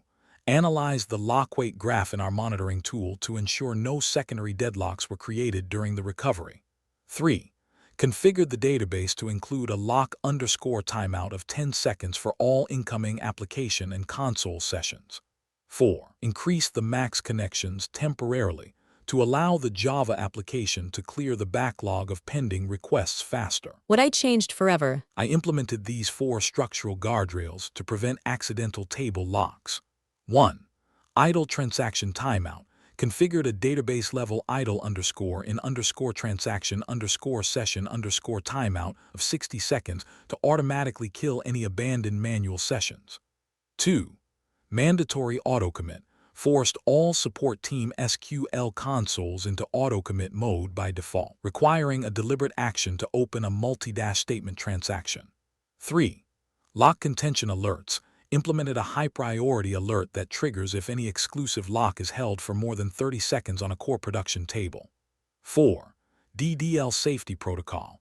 Established a rule that all alter table or index changes must be run during the lowest traffic window with a strict statement timeout set. We have reduced our lock-related outages to 0 since automating the idle session cleanup. Summary card. Key takeaway for your interview. Incident type: concurrent transaction and lock contention. Bad decision, leaving a manual SQL transaction open while verifying a change in the UI, causing an idle in transaction state. Impact, escalated metadata lock that blocked all checkout traffic for 30 minutes and cost $100,000 in revenue. Guardrail implemented. Mandatory idle _in_ transaction, _session, _timeout, and enforced auto-commit mode for all support tools. Never leave a transaction open longer than a breath. The interview-winning answer template. During a manual data update, I made the bad decision to leave a SQL transaction open while I went to verify the result. This caused an idle in transaction lock that escalated and blocked our entire checkout flow for 30 minutes, resulting in a $100,000 loss. I resolved this by committing the transaction and stabilizing the connection pool. This taught me that manual transactions are high risk. I have since enforced auto-commit for all our support consoles and implemented automated session timeouts that kill any idle locks after 60 seconds, ensuring one person's mistake cannot crash the entire system. Follow-up 1. If you need to run a complex multi-step update that cannot be auto-committed, how do you do it safely in production? Answer: I use a scripted transaction. I write the entire sequence in a file, including the commit at the end, and run it as a single execution. This ensures the transaction is open for milliseconds, not minutes. I also set a local statement _timeout before the script to ensure it fails fast if it hits a lock. Follow-up 2. What is a metadata lock, and how is it different from a standard row lock? Answer: a row lock only blocks changes to specific data. A metadata lock blocks changes to the structure of the table, like an alter table or a drop. The danger is that a metadata lock will queue up all incoming requests behind it, effectively shutting down the table for everyone until the original transaction is closed. Follow-up 3. Curveball. What if the lock is not coming from a human, but from a stuck Java thread? How do you identify the offending code? Answer: I correlate the database PID with the application IP and port. I then use JStack on that specific Java node to find the thread associated with that socket. Usually, it is a thread that is waiting on an external API or a slow calculation, while still holding an active database transaction. I would fix this by ensuring the transaction scope is as tight as possible in the code. Pro tip: the auto-commit rule. In a production database, idle in transaction is a critical error, not a state. If your SQL tool does not have an auto-commit indicator, you are flying blind. In senior support, your rule should be: write the query, verify the query then, and only then run the transaction. Explain a bad decision you made. Question 24. The missing where clause. Interviewer asks, have you ever run an update or delete without a where clause? Incident type: data integrity and bulk update error. Interviewer insight: this is the ultimate nightmare scenario for database support. They are looking for your honesty and your recovery strategy.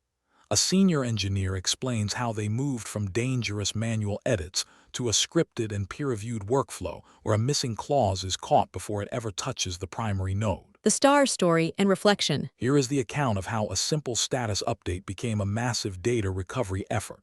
Situation: we had a VIP customer whose subscription was incorrectly marked as expired due to a bug in our Java billing module.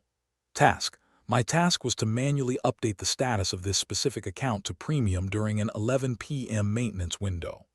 Action: the bad decision plus why it happened. I was working on multiple tickets and felt overconfident. I wrote update users set subscription _status equals premium in my console. I made the bad decision to press enter before I had even typed the where clause. I was not using a transaction wrapper because I thought it was a 5-second fix. Result: the impact: all 500,000 users in the database were instantly updated to premium. We effectively wiped the subscription tiers for the entire company. The Java application began granting high-tier access to free users, leading to a 4-hour financial emergency and a massive data restoration effort. Reflection: I learned that speed is the enemy of integrity. If you are not wrapping your manual changes in a begin and rollback block, you are not performing maintenance. You are taking a massive risk. In production, A query is a permanent action unless you have a rollback plan. The investigation steps and root cause. As the support channel began blowing up with access errors, I performed an immediate impact assessment. 1. Ran a select the count function on the user's table grouped by status and saw that 100% of records were now premium. 2. Checked the database audit logs and confirmed my own session had executed the bulk update without a filter. 3. Identified that we did not have safe updates mode enabled on the production database cluster. 4. The root cause, human error and lack of guardrails, where a manual DML query was executed outside of a transaction on a live production table. The technical resolution. We executed our disaster recovery protocol to restore the customer data. 1. Immediately announced a maintenance mode and blocked all incoming traffic to prevent further data corruption or secondary updates. 2. Performed a point-in-time recovery pitter to a snapshot captured at 10:59 p.m., just 1 minute before my error. 3. Verified the data integrity by comparing the restored table with a secondary reporting replica. 4. Applied the correct, filtered update for the VIP customer and reopened the service after 4 hours of downtime. What I changed forever. I implemented these 4 structural guardrails to ensure this error can never happen again. 1. Enforce safe updates. Enabled the -safe updates flag at the database level, which rejects any update or delete query that does not include a where clause using a key column. 2. Mandatory transaction wrappers. Established a technical rule that all manual production changes must be written as begin, query, rollback to allow for verification before committing. 3. Script-only policy. Prohibited direct SQL console updates for data fixes. All changes must now be written as a Python or Java script, peer-reviewed and tested in staging. 4. Automated pitter testing. Implemented a weekly automated test of our point-in-time recovery process to ensure we can always restore data within our 4-hour RTO, recovery time objective. We have had 0 bulk update errors since implementing these safety protocols. Summary card. Key takeaway for your interview. Incident type. Data integrity and bulk update error. Bad decision, running a manual update without a transaction wrapper or a where clause during a high-pressure fix. Impact, 500,000 user records corrupted, 4-hour total outage, and a full point-in-time recovery needed. Guardrail implemented, database-level -safe updates enforcement and mandatory peer-reviewed scripts for data fixes. Integrity is built on process, not on personal confidence. The interview-winning answer template. Early in my career, I made the bad decision to run a manual SQL update to fix a customer account without using a transaction wrapper. I accidentally hit enter before typing the where clause, which updated every user in the database. This led to a 4-hour outage and required a full point-in-time recovery. I resolved this by leading the restoration effort and then implementing a safe updates policy and mandatory peer review for all data fixes. This taught me that even the simplest change requires a safety net.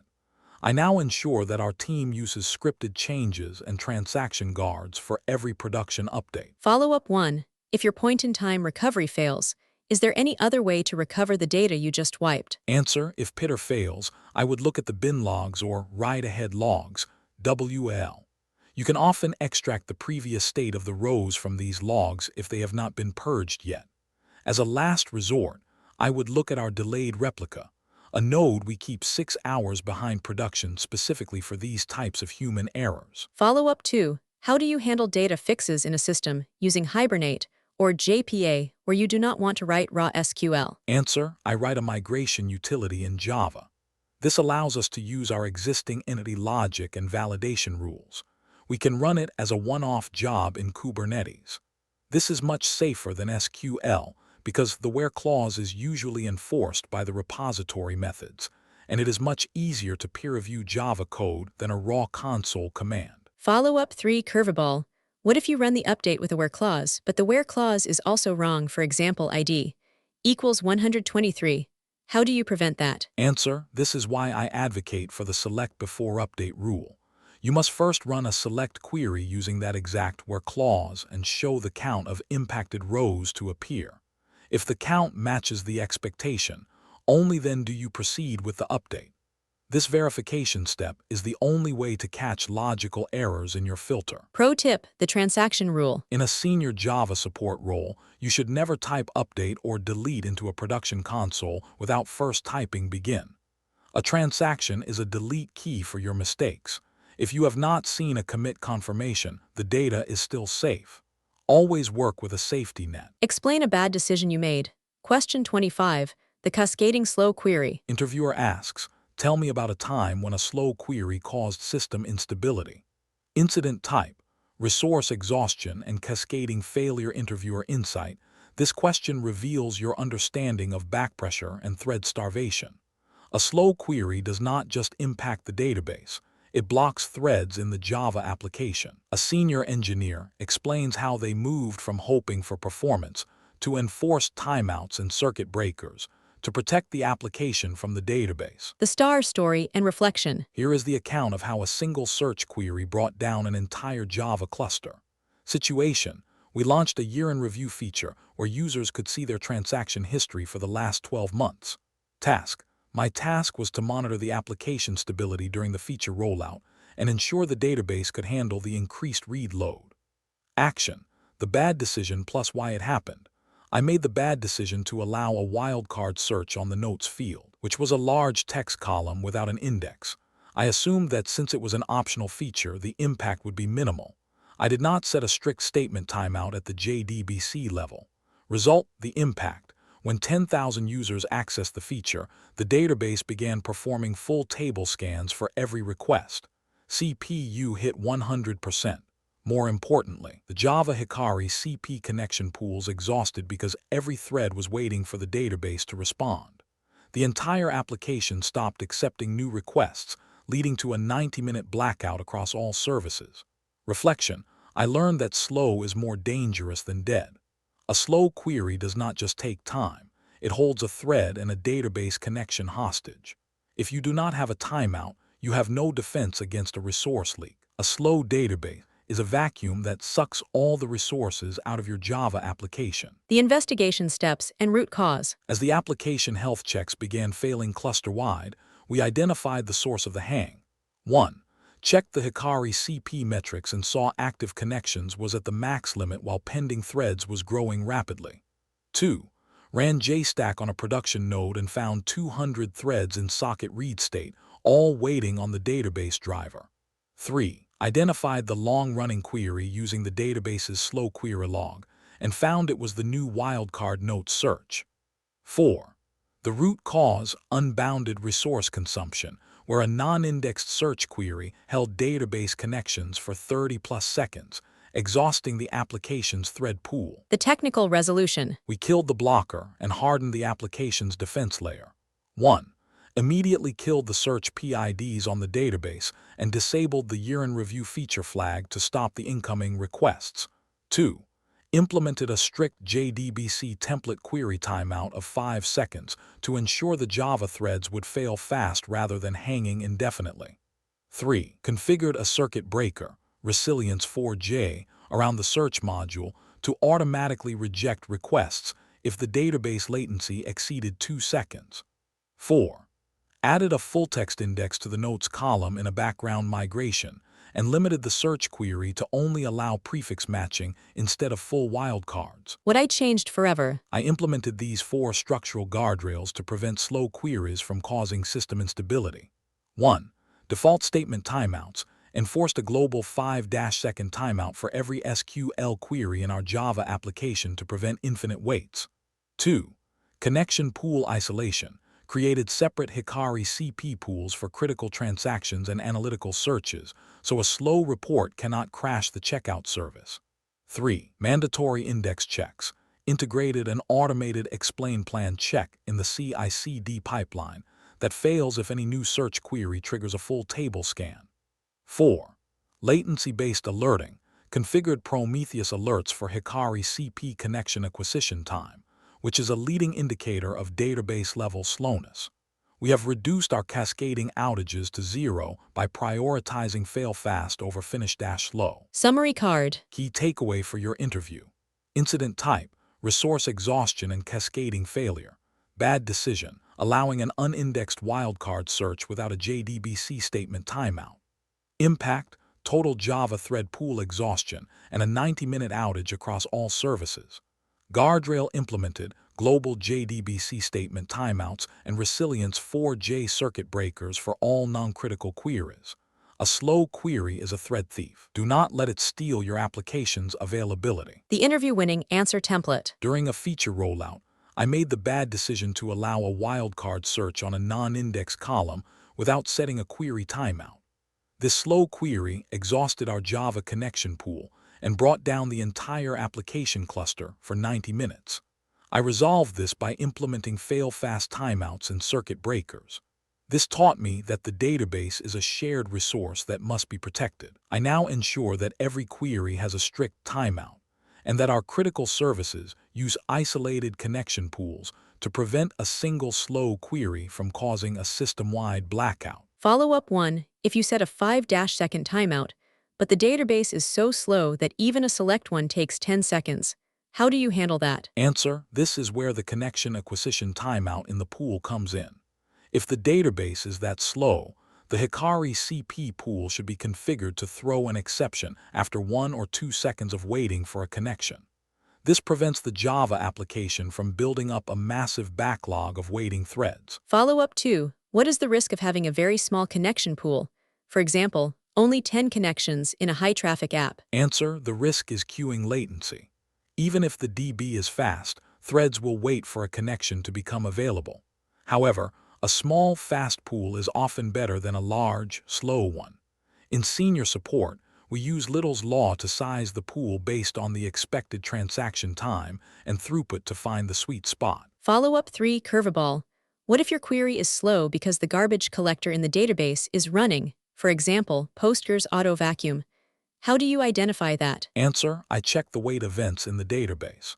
If I see lock, relation, or I/O, data read while a vacuum is running, it means the database is competing for the same pages as the vacuum process. I would look at the vacuum statistics and schedule the vacuum to run during lower traffic windows or tune its cost limit to reduce its impact on the CPU. Pro tip: the JDBC timeout. In a Java production environment, a database connection is a lease, not an ownership. If your JDBC driver does not have a socket timeout and a statement timeout set, you are giving the database permission to hang your application forever. Always enforce a fail-fast policy. Category 4 wrap-up, the database lesson. We have explored the high-stakes world of database mistakes, from the danger of unbatched deletes to the silent impact of missing indexes. A single SQL error can bring an entire Java cluster to its knees, but database health is only one piece of the puzzle. Even with a perfect database, your application can still struggle under its own runtime weight. This shifts our focus from the data core to the Java engine as we move into the complex domain of performance troubleshooting. Category 5, performance troubleshooting mistakes. In a senior Java support role, performance is not a binary fast or slow metric. It is a delicate balance of CPU cycles, memory allocation, and thread coordination. Category 5 focuses on the mistakes made during a performance crisis. Interviewers use these questions to evaluate your systematic triage skills and to see if you can distinguish between a symptom and a root cause when the system is under heavy load. The performance challenge, questions 26 to 30. Be prepared to discuss these specific performance-related failures in your next interview. 26. Tell me about a time when you misdiagnosed a complex performance issue. 27. Describe a situation where you assumed the problem was CPU, but it was actually memory. 28. Tell me about a time when you ignored a memory leak early warning signal. 29. Explain a mistake you made related to Java thread pool configuration. 30. Describe a time when you used excessive logging that slowed the system performance. Interviewers evaluate your real-world triage skills and your ability to analyze system constraints. Explain a bad decision you made. Question 26, the latency illusion. Interviewer asks, tell me about a time when you misdiagnosed a performance issue. Incident type, performance misdiagnosis and resource contention. Interviewer insight. This question evaluates your triage logic. Interviewers know that performance symptoms are often misleading. They want to see if you can admit that you were fooled by a symptom and how you implemented full-stack profiling to ensure you never chase the wrong metric again. The star story and reflection. Here is how a surface-level analysis led to a 4-hour wild goose chase. Situation: our Java-based payment gateway began experiencing a gradual increase in response times, moving from 200 milliseconds to 5 seconds during the peak afternoon window at 2 p.m. Task: my task was to identify the source of the slowness and prevent the transaction queue from backing up and failing. Action: the bad decision plus why it happened. I saw the 5-second latency and immediately assumed we had a memory leak in the heap. I made the bad decision to spend 3 hours taking heap dumps and analyzing object counts in Eclipse Memory Analyzer. I followed this path because we had a similar leak the month before, and I fell into the trap of confirmation bias. Result: the impact. The heap was perfectly healthy. The real issue was thread starvation in the HTTP client pool due to an unoptimized external call. My misdiagnosis delayed the fix by 4 hours, causing thousands of timed-out transactions and a formal complaint from our largest merchant. Reflection: I learned that previous experience can be a blindfold. If you do not look at the thread state and the network I/O simultaneously with the memory, you are only seeing a small piece of the performance puzzle. Diagnostic data is more reliable than diagnostic memory. The investigation steps and root cause. Once the heap analysis proved to be a dead end, I pivoted to a wider diagnostic scope. 1. Captured a thread dump using JStack and found that 90% of our worker threads were in waiting state. 2. Traced the waiting threads to an internal Apache HTTP client pool that had reached its maximum capacity of 50 connections. 3. Identified that an upstream fraud check service was taking 4 seconds to respond, holding our threads hostage. 4. The root cause: thread pool starvation caused by a lack of proper keep alive and max per route settings in the Java HTTP client configuration. The technical resolution. We optimized the client configuration and restored the throughput. 1. Increased the max con per route from 20 to 200 in the pooling connection manager to handle higher concurrency. 2. Implemented a strict 2-second socket timeout to ensure that a slow upstream service could not hang our worker threads indefinitely. 3. Added a circuit breaker pattern using Resilience 4J to fail fast when the fraud check service exceeded its latency threshold. 4. Updated the Java application to use a dedicated execution service for external calls to isolate them from the main request handling threads. What I changed forever. I implemented these 4 structural guardrails to ensure balanced performance analysis. 1. Multi-dimension triage. Mandated that all performance investigations must begin with a triage dashboard that displays CPU, memory, threads, and I/O on a single screen. 2. Connection pool observability. Integrated micrometer metrics for all internal pools, JDBC and HTTP, to provide real-time visibility into pool saturation. 3. Mandatory thread dumps. Established a rule that for any latency incident, a thread dump must be captured within the first 5 minutes to avoid chasing memory ghosts. 4. Timeout audit. Created a weekly automated script that audits our application.properties files to identify any missing or excessively high timeout values. We have reduced our time to isolation for performance issues by 70%. Summary card. Key takeaway for your interview: incident type, performance misdiagnosis and resource contention. Bad decision: assuming a latency issue was a memory leak and wasting 3 hours on heap analysis without checking thread states. Impact: 4-hour investigation delay and thousands of failed transactions due to thread pool starvation. Guardrail implemented: multi-dimension triage dashboards and mandatory thread dump protocols for latency events. Performance symptoms are a language. Make sure you are translating the whole sentence. The interview-winning answer template. During a latency spike, I made the bad decision to focus entirely on heap analysis because we had suffered a memory leak the month prior. After 3 hours of finding no issues in the JVM memory, I took a thread dump and realized the problem was actually thread starvation in our HTTP pool caused by a slow upstream service. I resolved this by tuning our connection pool and implementing circuit breakers. This taught me to avoid confirmation bias during a crisis. I have since implemented multi-dimension dashboards that allow us to correlate thread states, memory, and I/O instantly. which has significantly improved our diagnostic accuracy. Follow-up 1. If you increase the max con per route to 200, but the database only has 50 connections, what happens to the application performance? Answer: you move the bottleneck from the network to the database. The app will accept more requests, but they will all eventually block waiting for a JDBC connection. In senior support, we use system-wide tuning to ensure that our internal thread pools never exceed the capacity of our shared backend resources. Follow-up 2. How do you identify thread contention in a Java application if the CPU usage is very low? Answer: low CPU with high latency is a classic sign of lock contention. I look at the thread dump for threads in blocked state waiting for a specific monitor or synchronized block. This tells me the threads aren't working. They are waiting on each other, which consumes zero CPU but causes massive delays. Follow-up 3. Curveball. What if the thread dump shows all threads are runnable, but the app is still slow and the CPU is at 0%? What then? Answer: this usually points to external I/O or network wait that is not being correctly reported as a block state. I would look at the OS level using Strace to see if the Java process is waiting on a system call, or use TCP dump to see if there is packet loss between the app and the gateway. The JVM might think it is runnable, but the kernel is waiting for the wire. Pro tip: the latency triangle. In a Java application, latency is almost always caused by one of three things: garbage collection pauses, lock contention, or external I/O.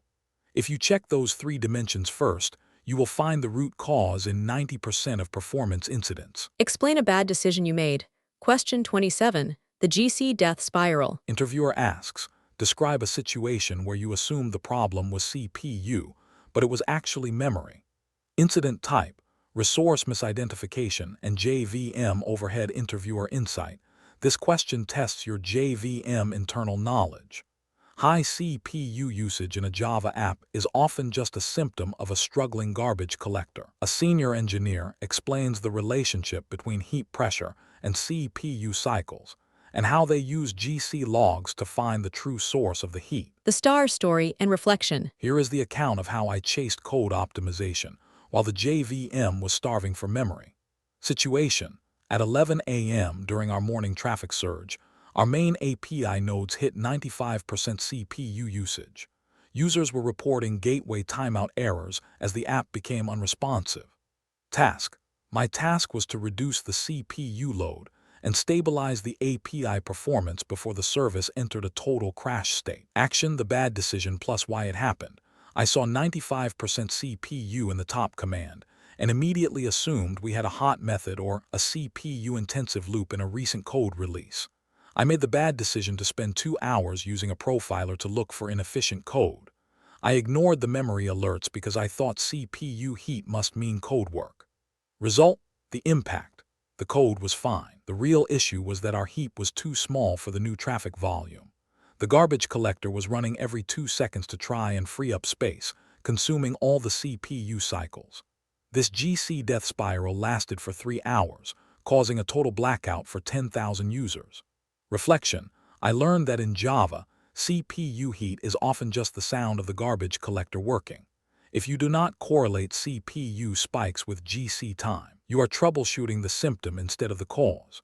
A struggling JVM is the most common cause of high CPU in Java apps. The investigation steps and root cause. Once I saw that the code profiler showed no hot methods, I looked at the JVM health. 1. Ran jstat gqtl and saw that the FGCT full garbage collection time was increasing exponentially. 2.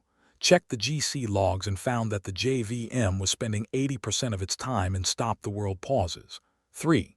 Observed that the old generation memory was at 99% capacity, leaving no room for new objects.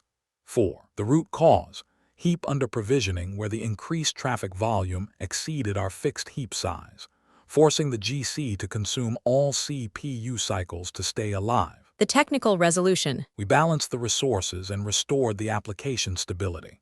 1. Immediately increased the XMX max heap from 4 GB to 8 GB across the production cluster to provide breathing room. 2.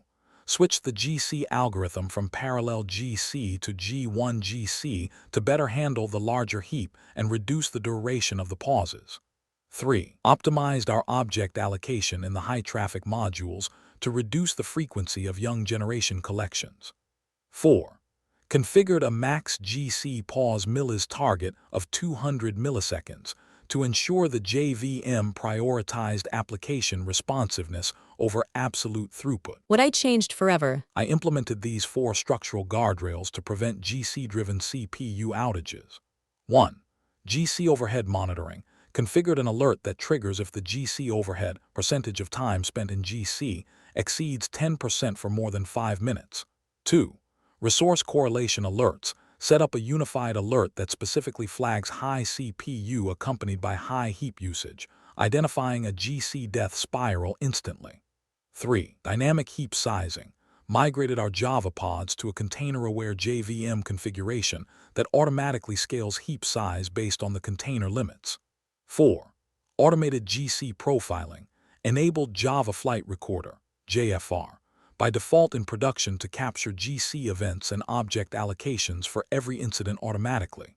We have eliminated GC death spiral outages since implementing these predictive monitors. Summary card. Key takeaway for your interview: incident type, resource misidentification and JVM overhead.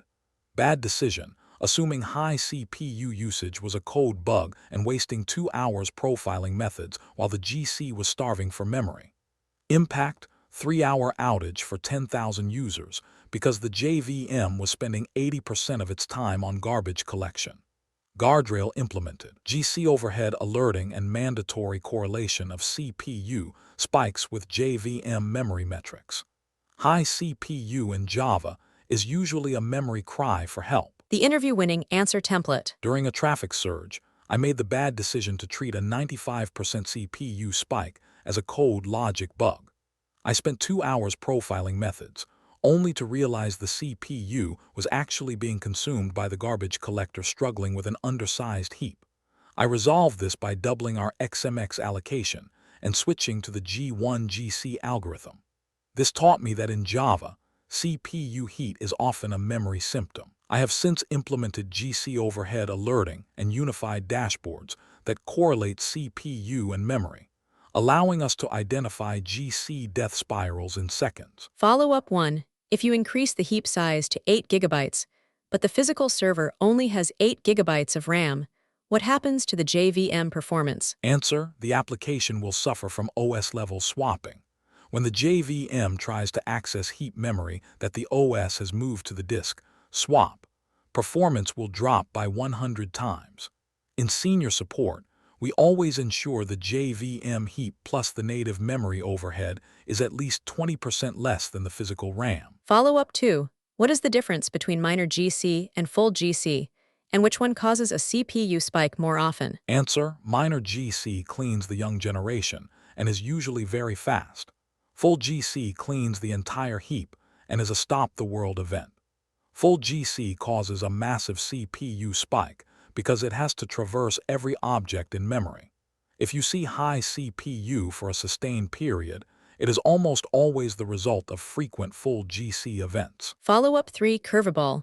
What if the CPU is high, the GC is not running, and the memory is low?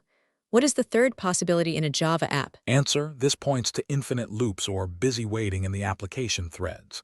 If a thread is spinning in a while, true, loop with no sleep or block, it will consume 100% of a CPU core without touching the memory or the GC. I would use a thread dump and a CPU profiler to find the specific line of code that is spinning. Pro tip: the GC overhead rule. Any Java application spending more than 5% of its time in garbage collection is in danger.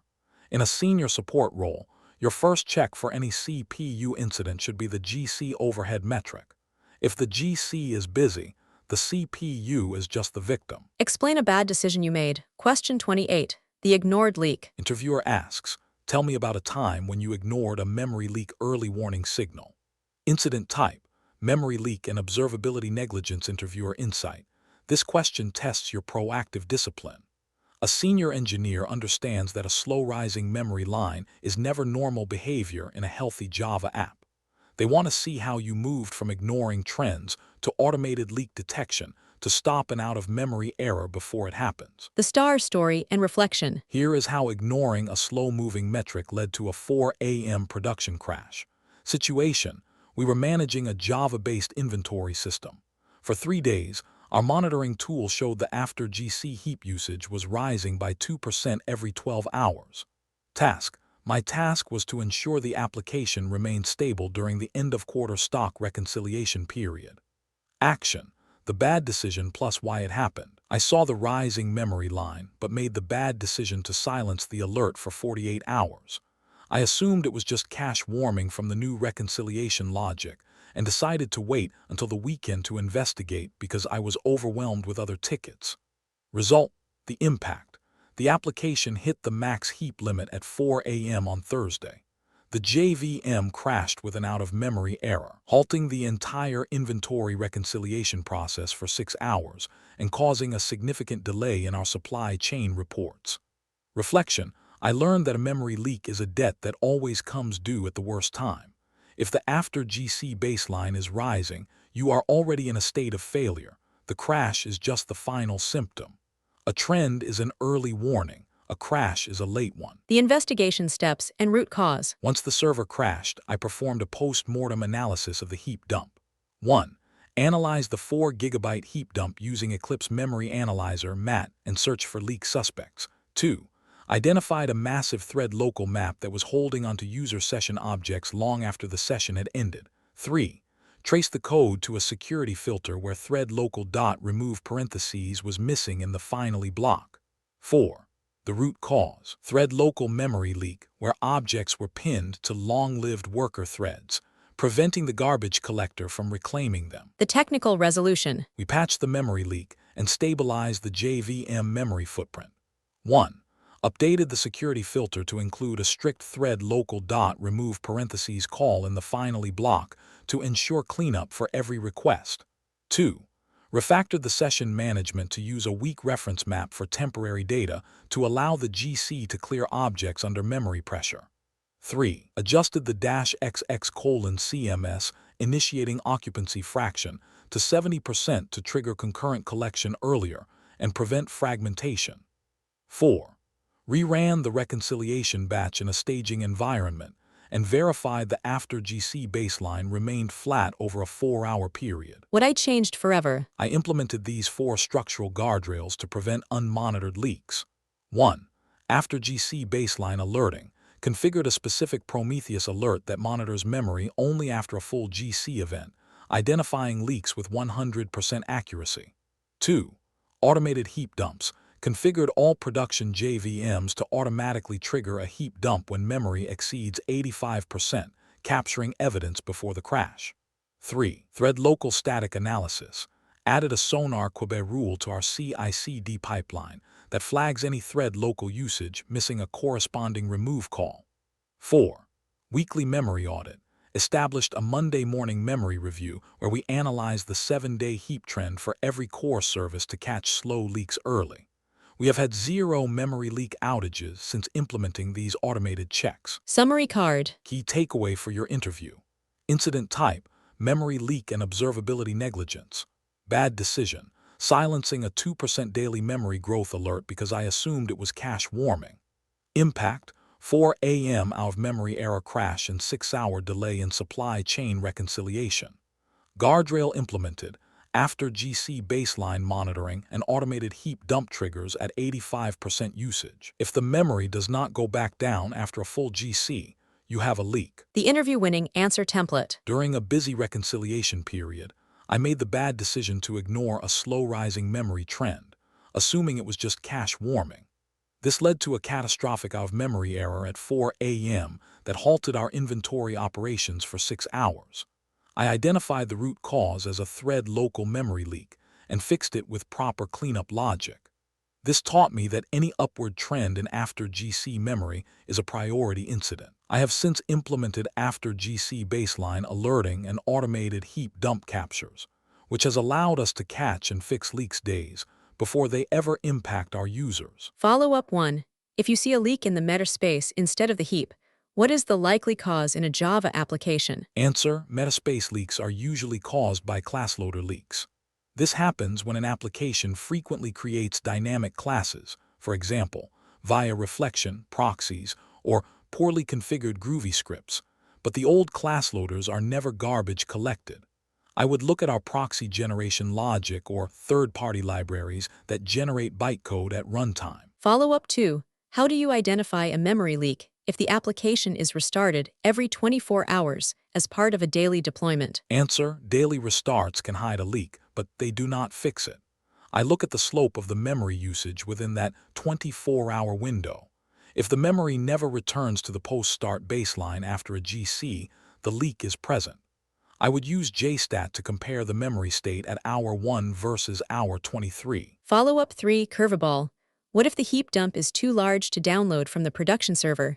How do you analyze it? Answer: I would perform a live analysis on the server using JMap Histo live. This provides a summary of the top objects in memory without generating a massive file. If I need a full dump, I would use gzip compression during the dump or use an in-place analysis tool like JHAT to inspect the objects directly on the host. Pro tip, the sawtooth rule. A healthy Java heap looks like a sawtooth. It goes up and then drops back to the same baseline. If the bottom of your sawtooth is rising, stop guessing and take a heap dump. In senior support, we do not trust the peaks. We only trust the baseline after a full GC event. Explain a bad decision you made. Question 29.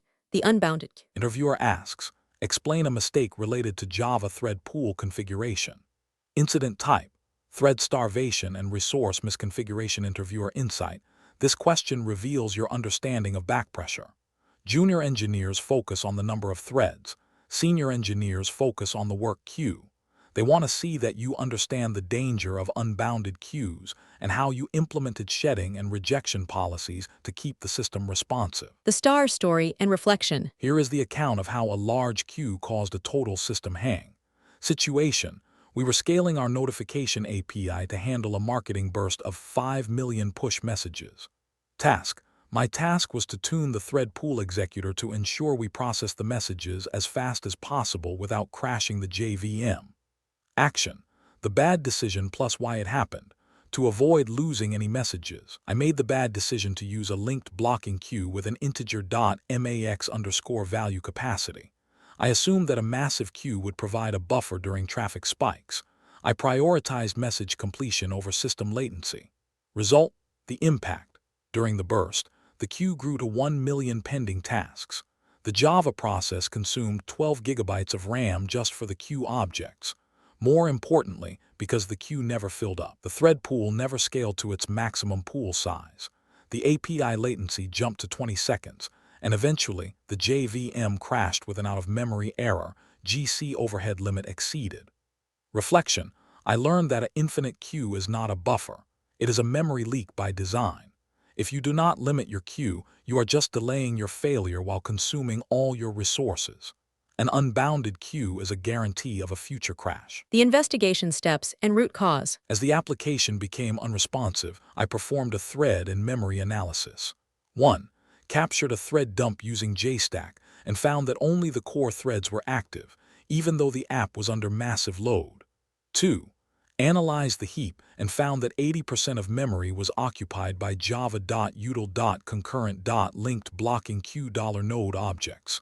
3. Identified that the thread pool executor only creates new threads beyond the core size if the queue is full. 4. The root cause: queue saturation, where an unbounded queue prevented the pool from scaling to its max size, while simultaneously exhausting the JVM memory. The technical resolution. We refactored the thread pool logic to implement proper backpressure. 1. Switch from an unbounded queue to an array blocking queue with a fixed capacity of 1,000 tasks. 2. Implemented a caller runs policy as the rejection handler, which forces the submitting thread to process the task when the pool is full, naturally slowing down the producer. 3. Increased the core pool size to match the number of available CPU cores to maximize parallel processing efficiency. 4. Added a 60-second keep alive time to allow the pool to scale back down during low traffic periods and save native memory. What I changed forever. I implemented these 4 structural guardrails to ensure safe thread pool management. 1. Mandatory bounded queues. Established a global coding standard that prohibits the use of linked blocking queue without a defined capacity in production. 2. Rejection policy audits. Mandated that every thread pool must have a defined rejected execution handler that is explicitly logged or handled via a fallback. 3. Thread pool monitoring. Integrated micrometer to track the queue depth and active thread count, with alerts for any pool reaching 80% queue capacity. 4. Thread naming standard. Enforced a rule that all thread pools must use a thread factory to provide meaningful names, for example, notify pool %d, making thread dumps 10 times easier to read. We have reduced our thread starvation incidents by 70% since implementing these standards. Summary card. Key takeaway for your interview. Incident type: thread starvation and resource misconfiguration. Bad decision: using an unbounded linked blocking queue that prevented the pool from scaling and exhausted memory. Impact: 20-second API latency and an out-of-memory error during a high-traffic marketing burst. Guardrail implemented: mandatory array blocking queue and caller runs rejection policies for all production executors. Limit your queue to protect your JVM. The interview-winning answer template. During a marketing burst, I made the bad decision to use an unbounded task queue in our thread pool to ensure no messages were lost. This actually backfired because the pool never scaled to its max size, and the massive queue eventually crashed the JVM with an out-of-memory error. I resolved this by switching to a fixed capacity queue and a caller runs rejection policy. This taught me the importance of backpressure in Java systems. I have since implemented mandatory bounded queues and real-time queue depth monitoring, which has made our microservices much more resilient under extreme load. Follow-up 1. Why does a linked blocking queue prevent the thread pool executor from creating more than the core number of threads? Answer: the thread pool executor logic only creates maximum threads if the offer method to the queue returns false, meaning the queue is full. Since an unbounded queue is never full, the offer method always returns true, and the pool stays stuck at the core size regardless of the load. Follow-up 2. When would you use a synchronous queue instead of a linked blocking queue or array blocking queue? Answer: a synchronous queue has zero capacity. It is used when you want a direct handoff. The producer must wait until a consumer thread is available to take the task. It is perfect for high-throughput systems where you want to scale the number of threads immediately as load increases without any buffering. Follow-up 3. Curveball. What if you use a caller runs policy and the main thread gets blocked because the pool is full? Will not that crash the whole app? Answer: it will not crash the app, but it will slow down the app. This is actually a desirable feature called backpressure.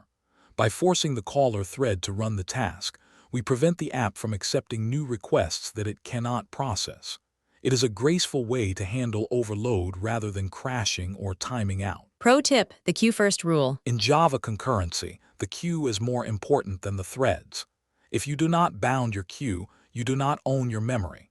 In senior support, always assume your producers will be faster than your consumers and build your rejection policies accordingly. Explain a bad decision you made. Question 30. The logging bottleneck. Interviewer asks, describe a time when you used excessive logging that slowed the system.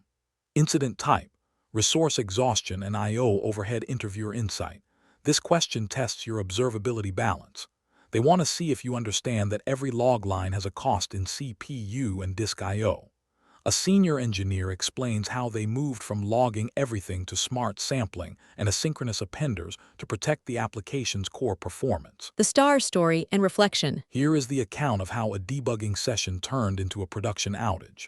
Situation: we were troubleshooting an intermittent data mapping error in our high-volume order processing Java service during the 10 a.m. peak. Task: my task was to capture the exact JSON payload that was causing the internal server error so our developers could write a fix. Action: the bad decision plus why it happened. I made the bad decision to enable debug logging for the entire com.retail.orders package across all 20 production nodes. I assumed that our modern SSD storage could handle the extra 100 megabytes per second of log data for the 50 minutes I needed to catch the bug. Result, the impact. Within 3 minutes, the disk I/O utilization hit 100%. Because we were using synchronous logging, every worker thread in the Java app became blocked waiting for the disk to write the log lines. API latency jumped from 200 milliseconds to 30 seconds, causing a complete system blackout for 45 minutes and a $180,000 loss in revenue. Reflection: I learned that observability is not a free resource.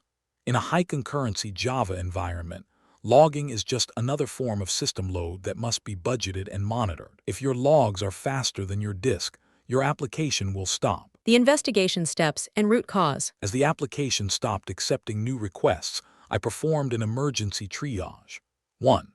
Ran istat xz1 and saw that the %util for the log partition was pinned at 100%. 2. Captured a thread dump using JStack and found that 400 threads were in blocked state waiting on the logback file appender. 3. Identified that the Java threads were spending 90% of their time in I/O wait rather than processing business logic. 4. The root cause. Synchronous logging at a high verbosity level created an I/O bottleneck that effectively locked the JVM's execution threads. The technical resolution. We immediately moved to stop the log storm and restore performance. 1. Triggered a hot reload of the log configuration to immediately switch the level back to warn across the cluster. 2. Temporarily diverted logs to /dev or null for 60 seconds to clear the OS level write buffer and allow the Java threads to unblock. 3. Switched the logging configuration from synchronous to asynchronous using the logback async appender with a non-blocking queue. 4. Implemented log sampling in the Java code to only log detailed payloads for 1 out of every 100 requests, reducing the I/O load by 99%. What I changed forever. I implemented these 4 structural guardrails to prevent log-driven outages. 1. Asynchronous logging standard mandated that all production Java applications must use non-blocking async appenders to decouple app threads from disk performance. 2.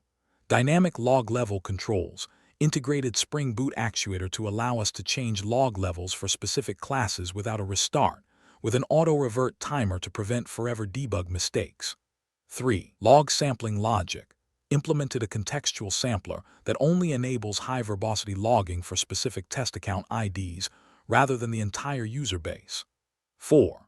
I/O-aware monitoring added a high-priority alert for disk I/O wait that triggers if the logging partition latency exceeds 50 milliseconds, giving us early warning before a system hang. We have reduced our I/O-related performance incidents to 0 since implementing these standards. Summary card. Key takeaway for your interview: incident type, resource exhaustion and I/O overhead. Bad decision, enabling debug-level logging for a high-volume package in production using synchronous appenders. Impact: 100% disk I/O saturation, 45-minute blackout, and $180,000 in lost revenue. Guardrail implemented: mandatory asynchronous logging and package-specific dynamic log-level controls with auto-revert. Logging detail is a trade-off with system availability.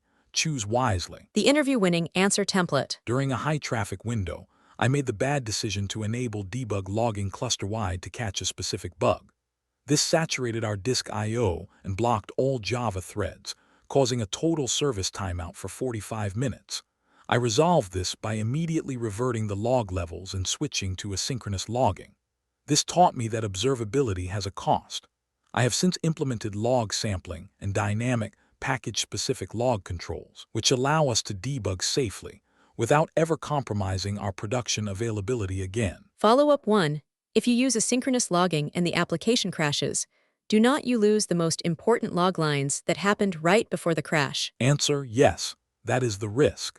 I mitigate this by setting the discarding threshold to 0 for error logs, ensuring they are always prioritized. For critical financial transactions, we use immediate flush for specific log entries, while keeping general telemetry asynchronous to maintain high performance. Follow-up 2. How do you identify if logging is the source of slowness if your APM tool only shows JVM thread blocked? Answer: I look at the monitor name in the thread dump. If the threads are blocked on ch.qos.logback.core.file appender or java.eo.file output stream, it is a definitive sign of an I/O bottleneck. I also correlate this with I/O 8 metrics from the Linux host. High I/O 8 with low CPU usage usually points to a disk-bound process like logging. Follow-up 3 curveball. What if the disk is fast and the logs are asynchronous, but the CPU usage is still high because of log serialization? How do you fix that? Answer: I would look at the JSON encoder we are using. Converting complex Java objects to JSON strings can be very CPU intensive. I would optimize the to-string methods of our data objects and switch to a high-performance encoder like log/logback encoder, which uses Jackson's streaming API to minimize CPU overhead during serialization. Pro tip, the I/O wait rule. In a senior Java support role, you must treat your disk as a finite resource. If your I/O 8 exceeds 10%, your application's stop-the-world time is no longer controlled by the JVM, but by the physical hardware. Always prioritize asynchronous I/O for telemetry and synchronous I/O for transactions. Category 5 wrap-up, the performance lesson. We have analyzed the subtle traps of performance troubleshooting, from chasing CPU symptoms that were actually memory cries for help to the physical dangers of excessive logging. The lesson is that performance is a full-stack conversation between the JVM and the hardware. But to truly master the Java engine, we must go deeper into the heart of the virtual machine itself. This leads us to Category 6, JVM and memory mistakes. Please check description or comment section of this video. I have given a lot of links for downloading 6 PDFs containing all types of most asked interview question and answers like scenario-based, technical-based, behavioral-based, real-world problem-solving, generally most asked, and system design. Required for your Java job interviews like Java Application Support Engineer jobs, AWS Java Developer jobs, Java Backend Developer jobs, Site Reliability Engineer SRE jobs, Java DevOps Engineer jobs, Java Kubernetes Developer jobs, Java Blockchain Developer jobs, Application Security Engineer jobs, etc., etc. These questions and answers are carefully curated by industry experts, saving you people hours of research and ensuring you people will have the most accurate and relevant answers. This PDFs includes scenario-based questions and answers, real-world problem solving, interview questions and answers where almost 80% of the people are failing to answer, system design questions and answers where almost 90% of the people are failing to answer, with detailed solutions, which are often missing from free online resources. A lot of people are claiming that these questions are coming in real interviews. So, grab them as soon as possible with both hands. Since these questions and answers covers basic to advanced interview questions and answers, that's why given 50 question and answers for each section, these questions and answers will be helpful for freshers, 2 to 3 years experienced people, and 5 or above years experienced people. Also for your interviews, you people can download all 6 PDFs in a single zip file from below given links. Category 6, JVM and memory mistakes. JVM tuning is often treated like black magic, but for a senior support engineer, it is pure science. These questions evaluate your fundamental understanding of heap structures, metaspace, and garbage collection algorithms. Interviewers want to see that you have moved past default settings and understand how to configure the JVM to survive high concurrency production workloads. The JVM and memory challenge. Questions 31 to 35. Be prepared to discuss these deep-level JVM configuration failures in your next interview. 31. Tell me about a time when incorrect JVM configuration caused production problems. 32. Describe a situation where the Java heap size was misconfigured for the hardware. 33. Tell me about a time when garbage collection tuning caused unexpected performance issues. 34. Explain a mistake you made related to out-of-memory error handling and recovery. 35. Tell me about a time when thread dumps helped you realize your earlier diagnosis was wrong. Interviewers evaluate your JVM fundamentals and your production troubleshooting depth. Explain a bad decision you made. Question 31. The metaspace constraint. Interviewer asks, tell me about a time when incorrect JVM configuration caused problems. Incident type, JVM configuration error and metaspace exhaustion interviewer insight. This question tests your knowledge of the non-heap areas of the JVM. Junior engineers only think about the XMX flag. A senior engineer understands that metaspace and native memory are just as critical. They want to see how you moved from default configs to workload-specific tuning. The star story and reflection. Here is the account of how a tight JVM limit crashed a critical middleware service. Situation: we were migrating a Java 11 middleware application to a new production environment. The app used heavy reflection and dynamic class loading via the Spring framework. Task: my task was to define the JVM startup parameters to ensure the application was resource efficient within its 4 GB container limit. Action: the bad decision plus why it happened. I made the bad decision to set a strict -XX: max metaspace size equals 256 million. I assumed that because our heap was only 2 GB, 256 megabytes would be more than enough for class metadata. I wanted to prevent memory leaks by hard capping the metaspace growth. Result: the impact. After 6 hours of uptime, the application crashed with java.lang. Out of memory error metaspace. The Spring framework's dynamic proxy generation had exceeded the 256 megabyte limit. The crash happened during a peak window, causing a 30-minute outage for our internal API gateway. Reflection: I learned that metaspace is not just static memory. In modern Java frameworks that use reflection and byte buddy, metaspace is dynamic. If you cap it too low without monitoring class loading, you are setting a timer for an inevitable crash. Modern Java requires a balance between heap and metaspace visibility. The investigation steps and root cause. As the application pods entered a crash loop back-off state, we performed a JVM diagnostic. 1. Checked the stdr logs and identified the specific out-of-memory error metaspace message. 2. Used JStat class to monitor the number of loaded classes and saw the count was steadily rising as the app processed different request types. 3. Analyzed the native memory tracking (NMT) report and confirmed that the committed metaspace was pushing against the 256 megabyte hard limit. 4. The root cause: metaspace under-provisioning, where the dynamic proxy generation of the Spring framework exceeded the manually defined max metaspace size flag. The technical resolution. We stabilized the class loading and optimized the JVM limits. 1. Immediately increased the -XX: max metaspace size to 512 megabytes to provide immediate relief and stop the crash loop. 2. Enabled -XX: plus class unloading with concurrent mark to ensure that the garbage collector could reclaim metaspace from classes that were no longer in use. 3. Reduced the usage of reflection-based utilities in our core hot paths to slow down the rate of dynamic class creation. 4.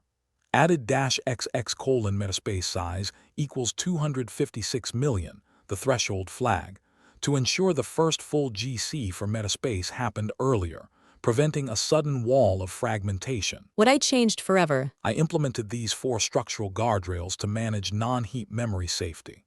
1. Metaspace-specific alerting. Configured an alert in Prometheus to trigger when metaspace usage exceeds 80% of its limit, giving us hours of lead time. 2. Native memory tracking (NMT). Enabled NMT by default in our staging environment to catch non-heap leaks, metaspace, code cache, and direct buffers during UAT. 3. Class load monitoring. Added loaded class count to our standard Grafana dashboard to help identify class loader leaks before they reach production. 4. Dynamic capping policy. Removed hard max caps for metaspace in containers, instead relying on container-level memory limits to allow the JVM to manage metadata naturally. We have reduced our non-heap memory incidents by 90% since implementing these observability standards. Summary card. Key takeaway for your interview: incident type, JVM configuration error and metaspace exhaustion. Bad decision, hard capping max metaspace size at 256 megabytes without analyzing dynamic class loading requirements. Impact, java.lang. Out of memory error, metaspace, and a 30-minute gateway outage during peak hours. Guardrail implemented. Predictive metaspace alerting and mandatory native memory tracking in staging environments. The JVM is more than just a heap. Monitor the metaspace and the native memory. The interview-winning answer template. During a migration, I made the bad decision to set a strict 256 megabyte cap on our JVM metaspace to prevent leaks. However, our Spring-based application used heavy dynamic proxy generation, which exceeded this limit and caused an out-of-memory error in production. I resolved this by doubling the metaspace limit and enabling concurrent class unloading. This taught me that non-heap memory is dynamic in modern frameworks. I have since implemented metaspace-specific alerting and native memory tracking, which has allowed us to catch class loading issues long before they impact our users. Follow-up 1. What is the difference between PermGen and metaspace, and why did Java move away from PermGen? Answer: PermGen was part of the Java heap and had a fixed size, which frequently led to out-of-memory errors. Metaspace, introduced in Java 8, is part of native memory off-heap. It can grow dynamically up to the limits of the physical RAM, making it much more resilient for applications that load many classes. Follow-up 2. If you see metaspace usage growing but the loaded class count is stable, what could be the issue? Answer: this usually points to metaspace fragmentation. Even if classes are unloaded, the free space might be too fragmented to store a new large metadata block. I would look at the -XX: metaspace size flag and consider increasing it to reduce the frequency of metadata-driven garbage collection cycles. Follow-up 3. Curveball. What if you increase metaspace, but the app is still crashing with native memory errors? What is your next move? Answer: I would look at direct byte buffers and thread stacks. If the app uses NIO, NETI, or gRPC, it might be exhausting the direct memory limit. I would check the -XX: max direct memory size flag. If that is fine, I would check the number of active threads. Each Java thread consumes 1 megabyte of stack memory off-heap, which can quickly exhaust a container. Pro tip: the NMT rule. In a senior Java support role, -XX: native memory tracking equals detail is your best friend. If you only look at the heap, you are ignoring half of the JVM's memory footprint. Always track the total committed memory to ensure your JVM fits inside its container. Explain a bad decision you made. Question 32. The heap swap trap. Interviewer asks, describe a situation where the Java heap size was misconfigured for the hardware. Incident type: resource contention and OS-level swapping. Interviewer insight: this question reveals your understanding of the relationship between the JVM and the operating system. A senior engineer knows that the JVM does not live in a vacuum. They want to see that you understand native memory overhead and the catastrophic performance impact of Linux swapping. The star story and reflection. Here is how setting a maximum heap too high caused a total system crawl. Situation: we were upgrading our core trading application on a physical server with 32 gigabytes of RAM. We wanted to maximize performance for a high-volume day. Task: my task was to configure the JVM to handle a 20% increase in transaction volume without suffering from garbage collection pauses. Action: the bad decision plus why it happened. I made the bad decision to set XMX30G and XMS30G. I assumed that since the server had 32 gigabytes, giving 30 to the JVM would leave 2 gigabytes for the OS, which I thought was sufficient for a headless server. Result: the impact: within an hour, the system entered a swap death spiral. The JVM needed extra memory for thread stacks, metaspace, and the JIT compiler, pushing the total demand over 32 gigabytes. The Linux OS began swapping the JVM heap to the disk. Latency spiked from 50 milliseconds to 3 seconds. The system became so slow that we could not even SSH into the box to kill the process. Reflection: I learned that the heap is not the application. A Java process needs significant native memory headroom. If you do not leave at least 15 to 20% of RAM for the OS and non-heap memory, the kernel will crush your performance with swapping. Physics always wins. You cannot provision more memory than the hardware possesses. The investigation steps and root cause. As the application stopped responding to heartbeats, we used out-of-band monitoring to diagnose. 1. Checked the VM stat metrics and saw C swap in, and so swap out, numbers were in the thousands. 2. Observed that the IO weight on the server was at 60%, even though the database was idle. 3. used PMAP on the Java PID and confirmed the total virtual memory size was 34 gigabytes, exceeding the physical 32 gigabyte limit. 4. The root cause, OS-level swapping caused by over-provisioning the JVM heap, leaving zero headroom for the OS page cache and JVM native memory. The technical resolution. We reduced the heap and restored the system responsiveness. 1. Performed a hard reboot of the server to clear the swap space and restore SSH access. 2. Reduced the JVM heap from 30 gigabytes to 24 gigabytes, XMX24G, ensuring a 25% headroom for native memory and the OS. 3. Disabled swap on the production servers entirely, swap off A, to ensure that the app would rather crash with an OOM than enter a slow death crawl. 4. Enabled always pre-touch to force the JVM to claim all 24 gigabytes at startup, allowing us to detect memory contention issues immediately rather than hours later. What I changed forever. I implemented these 4 structural guardrails for resource provisioning. 1.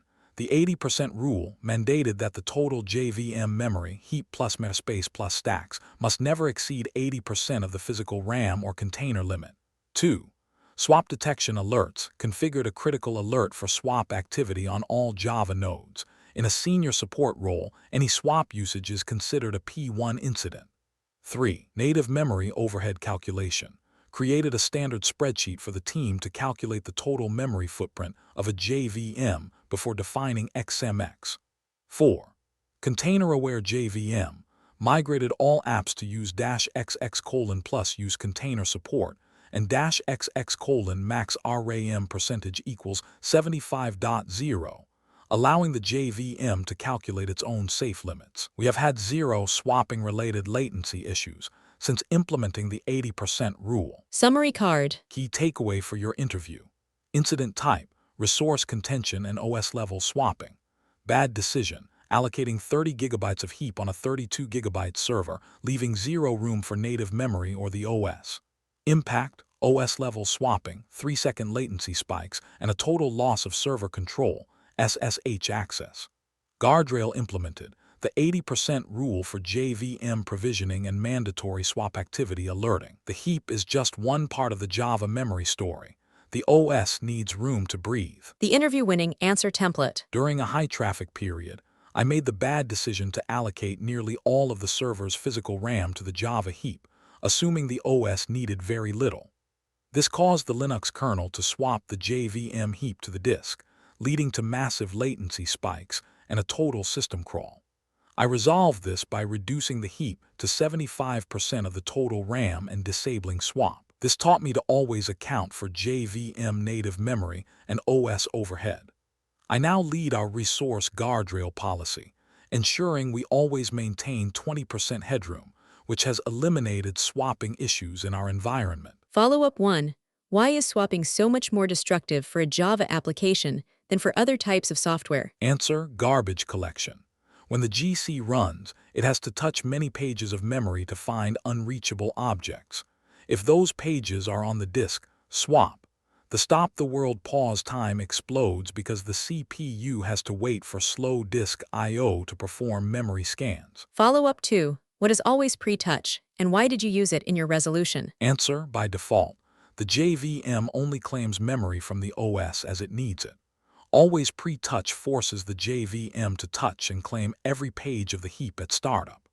This ensures that if the OS is overcommitted, the JVM will fail to start immediately rather than failing 5 hours later under load. Follow-up 3. Curveball.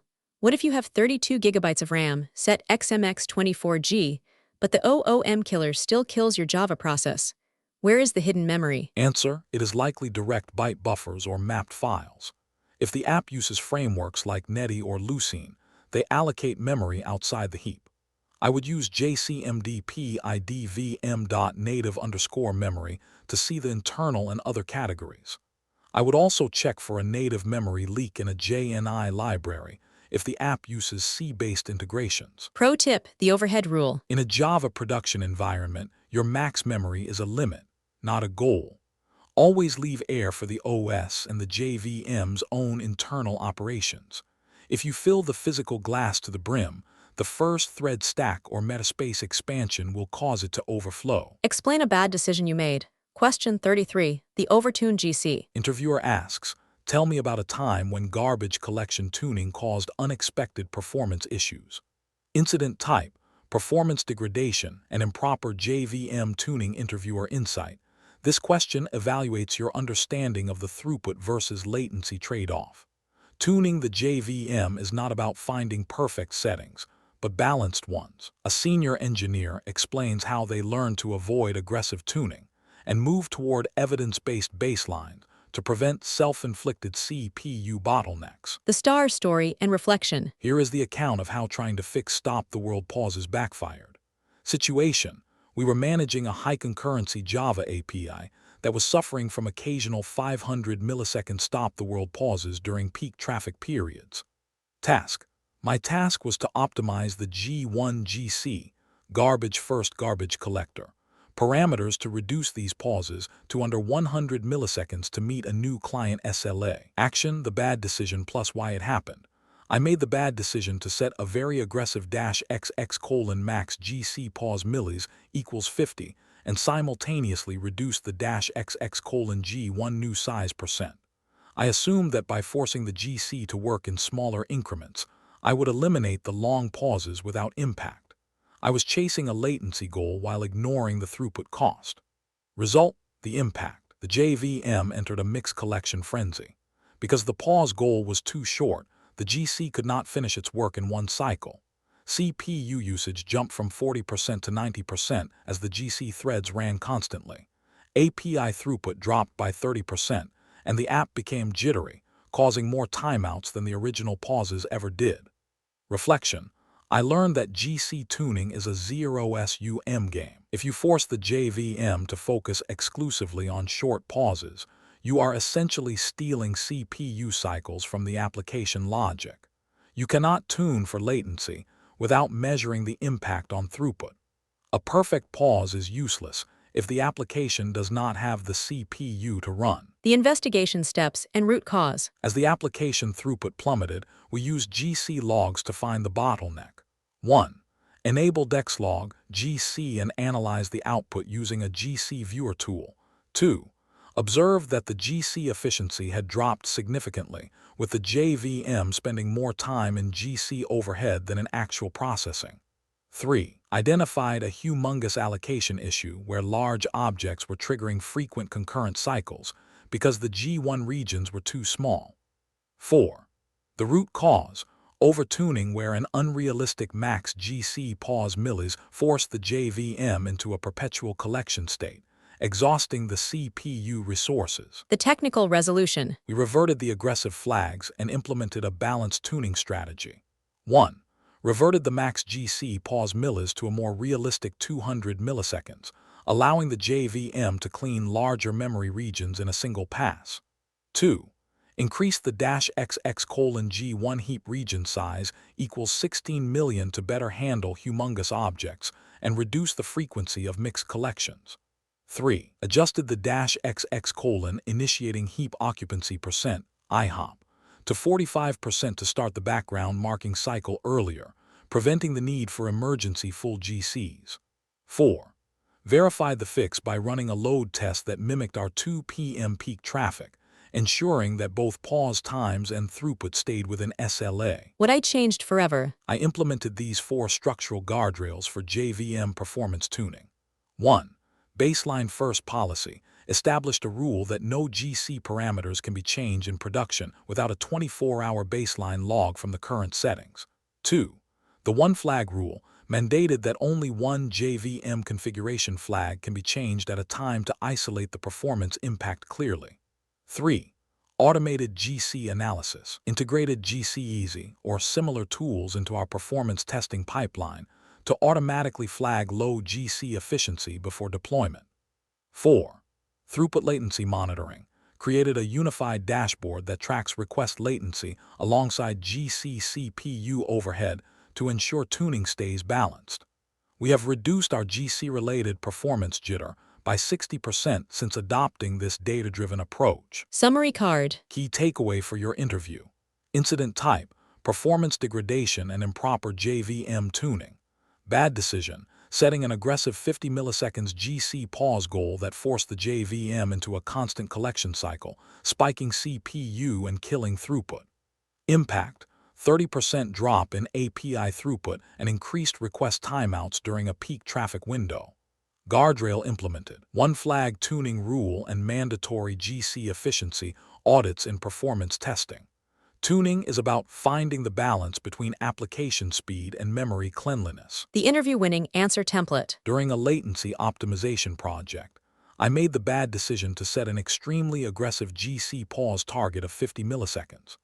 This forced the JVM into a constant state of collection, which spiked our CPU to 90% and actually reduced our overall throughput by 30%. I resolved this by reverting to a balanced 200 milliseconds target and optimizing the G1 region sizes. This taught me that GC tuning is always a trade-off. I have since implemented throughput-aware monitoring and a strict one-flag tuning policy, ensuring that we never sacrifice system stability for unrealistic latency goals. Follow-up 1. What is GC overhead limit exceeded? And why does the JVM throw this specific error? Answer: this error occurs when the JVM spends more than 98% of its time in GC and recovers less than 2% of the heap. It is a fail-fast mechanism designed to prevent the application from hanging indefinitely in a GC death spiral. Follow-up 2. Why would you choose the ZGC Z garbage collector over G1 GC for modern Java application? Answer: ZGC is designed for sub-millisecond pause times regardless of heap size. If your primary goal is absolute latency consistency, and you have the CPU cores to spare for its concurrent threads, ZGC is superior to G1 GC, which still has noticeable stop-the-world events. Follow-up 3. Curveball. What if you tune the GC perfectly, but you still see stop-the-world pauses in your logs? What else could be stopping the JVM threads? Answer: I would look at SafePoint synchronization. Sometimes the JVM pauses all threads for non-GC reasons, like revoking biased locks or code cache cleaning.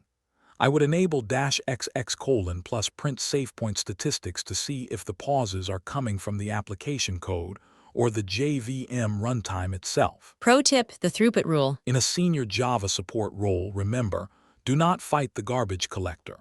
The JVM is smarter than you think.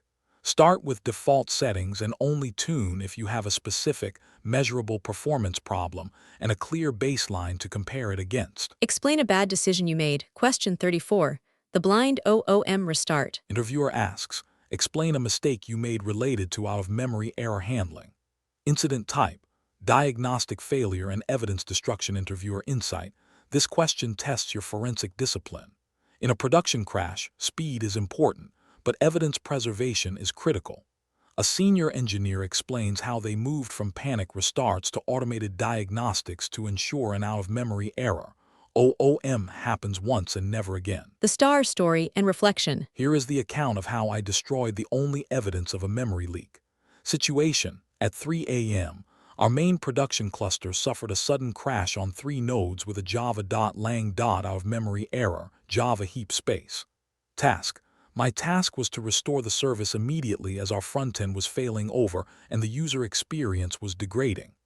Action: the bad decision plus why it happened. I panicked. I made the bad decision to immediately restart all 3 nodes without checking if -XX: plus heap dump on out-of-memory error was enabled, or if the dumps had finished writing. I prioritized uptime so much that I did not take 30 seconds to verify our diagnostics. Result: the impact. The restart wiped the JVM memory state and the local temporary files. Because I did not have a heap dump, we had no idea what was leaking. The application crashed again 4 hours later during the morning peak, causing a 2-hour total blackout while we waited to capture a fresh dump.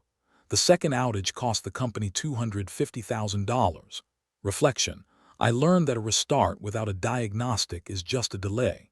If you do not capture the evidence during the crash, you are guaranteed to repeat the failure.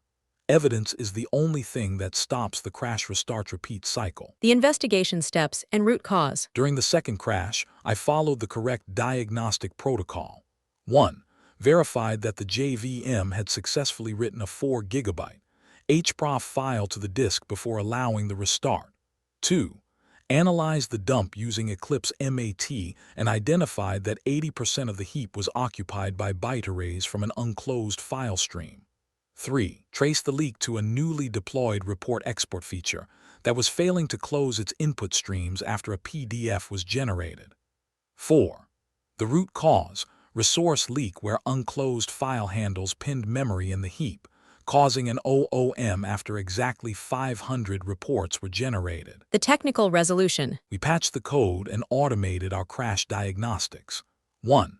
Refactored the report export logic to use try with resources, ensuring that all file streams are closed automatically regardless of exceptions.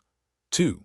Configured -XX: on our memory error to run a script that automatically moves the heap dump to a secure S3 bucket before the node is restarted. 3. Updated the JVM startup flags to include -XX: exit on out-of-memory error to prevent the app from sitting in a zombie state after a crash. 4. Implemented a leak detection unit test that monitors the heap usage after a simulated 1,000 report run in our CI environment. What I changed forever. I implemented these 4 structural guardrails to handle OOM events professionally. 1. Mandatory diagnostic capture. Established a no-dump, no-restart policy for the support team. We must confirm a heap dump exists before clearing the node. 2. Automated recovery scripts. Developed a self-healing script that captures a thread dump, identifies the OOM, saves the heap dump, and then restarts the service. 3. Heap dump storage. Created a dedicated high-speed EFS, elastic file system. Mount on all Java servers specifically for storing OOM diagnostics to prevent disk-full errors. 4. OOM drill. Introduced a quarterly OOM response drill where the support team must recover a crashed service and provide a basic leak analysis in under 30 minutes. We have reduced our recurring OOM incidents to 0 since automating our forensic capture. Summary card. Key takeaway for your interview. Incident type: diagnostic failure and evidence destruction. Bad decision: restarting production nodes after an OOM without verifying that the heap dump was captured, leading to a second, more expensive outage. Impact: $250,000 revenue loss due to a 2-hour blackout during the morning peak. Guardrail implemented. Automated -XX: on out-of-memory error recovery scripts and mandatory forensic capture policy. In production support, speed is a vanity metric. Resolution is a sanity metric. The interview-winning answer template. During a middle-of-the-night outage, I made the bad decision to restart our crashed servers immediately without verifying that we had captured a heap dump. This destroyed the only evidence of the memory leak and led to a second, much larger outage a few hours later. I resolved this by capturing the dump during the second crash and identifying an unclosed file stream. This taught me that diagnostics are more important than a quick restart. I have since automated our OOM recovery process to ensure heap dumps are saved and moved to secure storage automatically, which has completely eliminated recurring memory incidents. Follow-up 1. What is the difference between out-of-memory error, Java heap space, and out-of-memory error, GC overhead limit exceeded? Answer: Java heap space means the app tried to allocate an object, but there is physically no room left.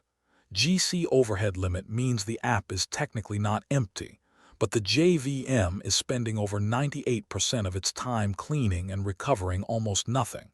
Both indicate a critical resource failure. Follow-up 2.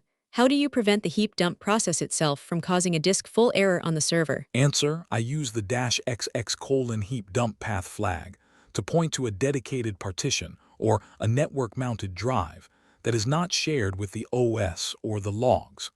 This ensures that a large heap dump will not crash the server by filling up the root file system. Follow-up 3. Curveball. What if the out-of-memory error is requested array size exceeds VM limit? Is that a memory leak? Answer: no, that is a logic bug. It means the code tried to create an array larger than 2 billion elements, the limit of a Java integer index. You could have 1 terabyte of free RAM and still get this error. I would look for a loop that is accidentally inflating an array size. Pro tip: the evidence rule. In a senior support role, an out-of-memory error is a gift. It is the one crash where the JVM tells you exactly why it died. Never waste that gift with a premature restart. If you do not have the heap dump, you do not have a solution. You only have a hope. Explain a bad decision you made. Question 35. The thread dump pivot. Interviewer asks, tell me about a time when thread dumps helped you realize your earlier diagnosis was wrong. Incident type, diagnostic correction and thread contention. Interviewer insight. This question evaluates your technical humility. A senior engineer is not someone who is always right.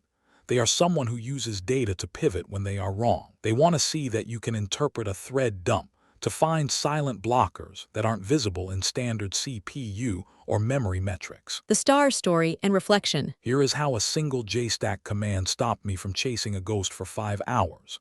Situation: our main Java API gateway became completely unresponsive during a 10 a.m. traffic spike. CPU and heap usage were both at a healthy 30%, but no requests were being processed. Task: my task was to identify the invisible bottleneck and restore the request flow before the system-wide timeout triggered a total blackout. Action: the bad decision plus why it happened. Because the CPU was low, I made the bad decision to assume the issue was a network or firewall problem or a load balancer failure. I spent 2 hours arguing with the network team and auditing the VPC flow logs. I ignored the JVM internals because I thought low CPU meant the Java app was idling. Result: the impact. The network was fine. My misdiagnosis delayed the resolution by 3 hours, causing a massive backlog of 50,000 pending requests. When we finally fixed it, the thundering herd effect crashed our database, leading to a total 5-hour outage. Reflection: I learned that low CPU is actually more dangerous than high CPU. If the app is slow but the CPU is doing nothing, the threads aren't working. They are waiting. A thread dump is the only way to see what they are waiting for. The thread dump is the X-ray of a frozen Java application. The investigation steps and root cause. Once I finally stopped blaming the network, I took a thread dump and found the truth. 1. Ran JStack LPID and saw that all 200 worker threads were in waiting state on a specific object monitor. 2. Traced the waiting on address and found it was a Hikari pool connection request. 3. Found that a specific reporting service had a transaction leak. It was opening connections but never committing or closing them, causing pool exhaustion. 4. The root cause: connection pool starvation, where a single unclosed transaction held the entire pool hostage, causing the app to hang while consuming 0 CPU. The technical resolution. We flushed the leaked connections and hardened the resource management. 1. Immediately restarted the reporting service to release the hung JDBC connections and allow the API gateway to proceed. 2. Refactored the Java code to use try-with resources for every database interaction, ensuring the connection is always returned to the pool.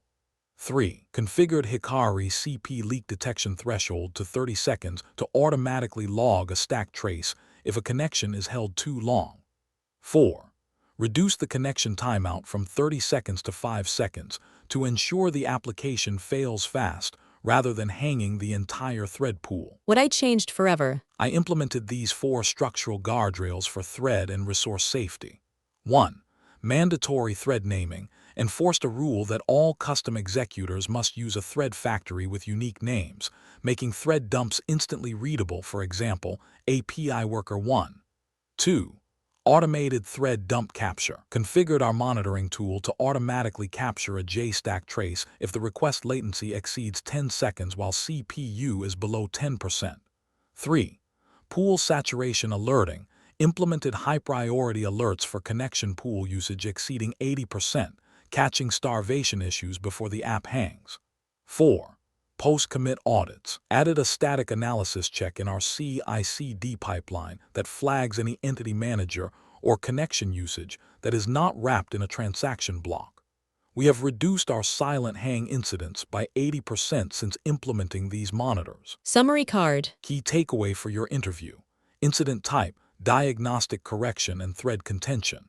Bad decision: assuming a low CPU hang was a network issue and wasting 2 hours auditing VPC logs without taking a thread dump.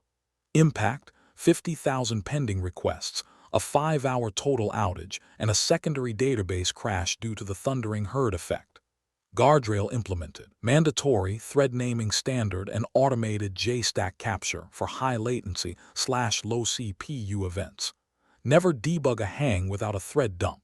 The CPU does not know the thread is waiting. The interview-winning answer template. During a major API hang, I made the bad decision to blame the network layer because the Java process was consuming 0 CPU.